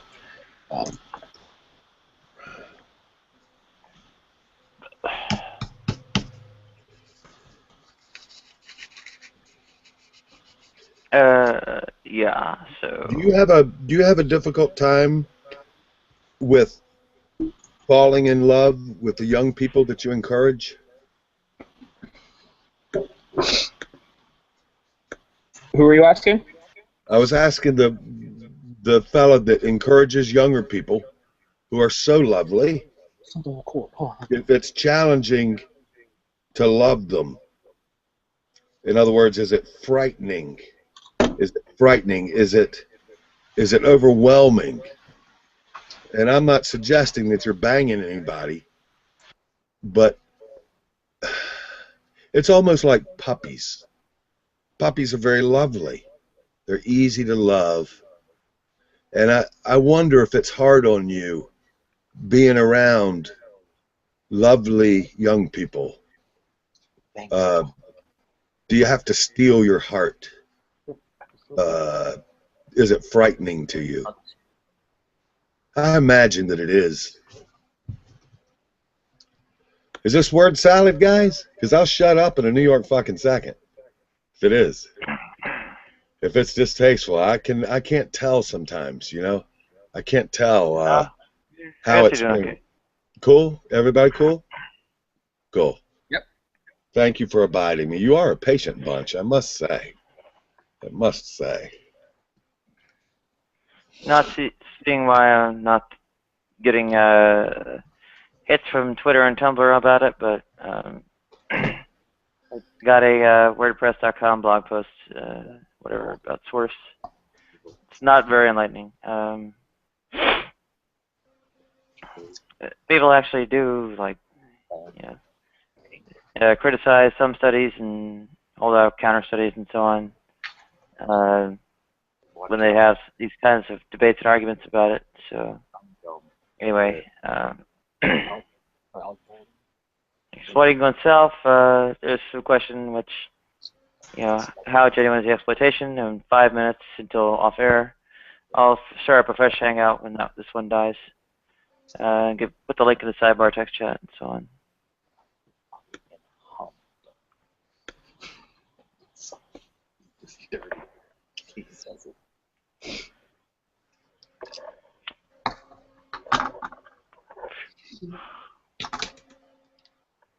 Oh.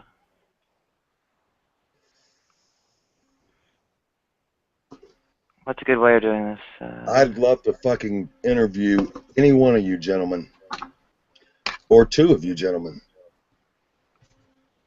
FYI.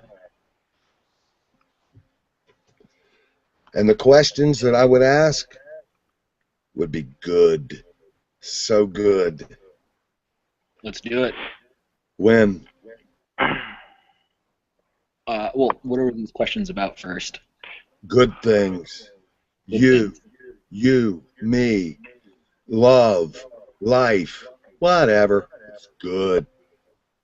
The wording is nice, but the analogy is good. It sounds fluffy, does it? Sounds a bit fluffy, a bit grandiose. How many, especially since how much scientific progress have you made by Jewish people? Well, what's that got to do with? I'm a Jew. So what? Well, I wasn't talking to you. I was talking to Adam. Adam was showing me a quote in Mein Kampf about Hitler's view of on the Aryan race, and the wording is quite good. I like the wording. It's kind of beautiful in that way. I guess that's probably why you're showing it to me. The ideas expressed in the film are disgusting, and I don't think live up to any scrutiny. What does it say about the Aryan race? Go ahead and just read it. All right, I'll just read it out loud. It would be futile to attempt to discuss the question as to what race or races were the real founders of all that we understand by the word humanity. In the present time, the answer is simple and clear. Every manifestation of human culture, every product of art, science, and technical skill is almost exclusively the product of the Aryan creative power. He is the Prometheus of mankind, from whose shining brow the divine spark of genius has at all times flashed forth, always kindling anew that fire which, in the form of knowledge, illuminated the dark night by drawing aside the veil of mystery, and thus showing man how to rise and become master over all of the other beings on the earth. Should he be forced to disappear, profound darkness will descend on the earth, Within a few thousand years, human culture will vanish, and the world become a desert.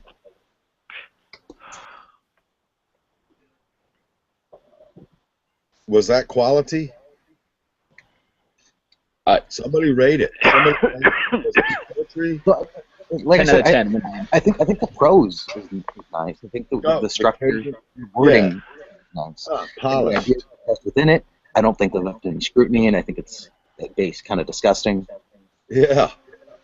That's my rating of it. Is it sounded good though? It was polished. Come on. I don't think it's politically But it correct. doesn't say anything about skin color or geography, correct? He didn't mention that when he was talking about the Aryan race, the definition of it. He's talking. The Aryan race does not include Jews. So let's just take Jews for example. Okay, All right, we how have many to Jews stop have won? calling. He misused the word Aryan. Aryans refer to like people in India. It's not. They're not Caucasian. He misused the word. Right. But what he means by Aryan is Caucasian white people. Yeah. Right. And he does. This does not include Jews, right? Or people of the Anashkazi era. This. Think of all of the scientific. How many Jews have won Nobel Peace Prizes? Or not Peace Prizes? Science. How many Jews are Nobel laureates in science? I mean, that Post alone. World War II? I mean, even if we were to grant him the premise that we should judge races by what they've contributed to the sciences. Yeah. Okay. The Jews, especially, if anything, are the superior race when it comes to that. So even if we were going to take his premise at face value, it's wrong. Okay, well, I don't think it's politically correct to say that. As a matter of fact, I think that view is very politically incorrect, that the Jews are the superior race when it comes to science. Statistically, it's provable.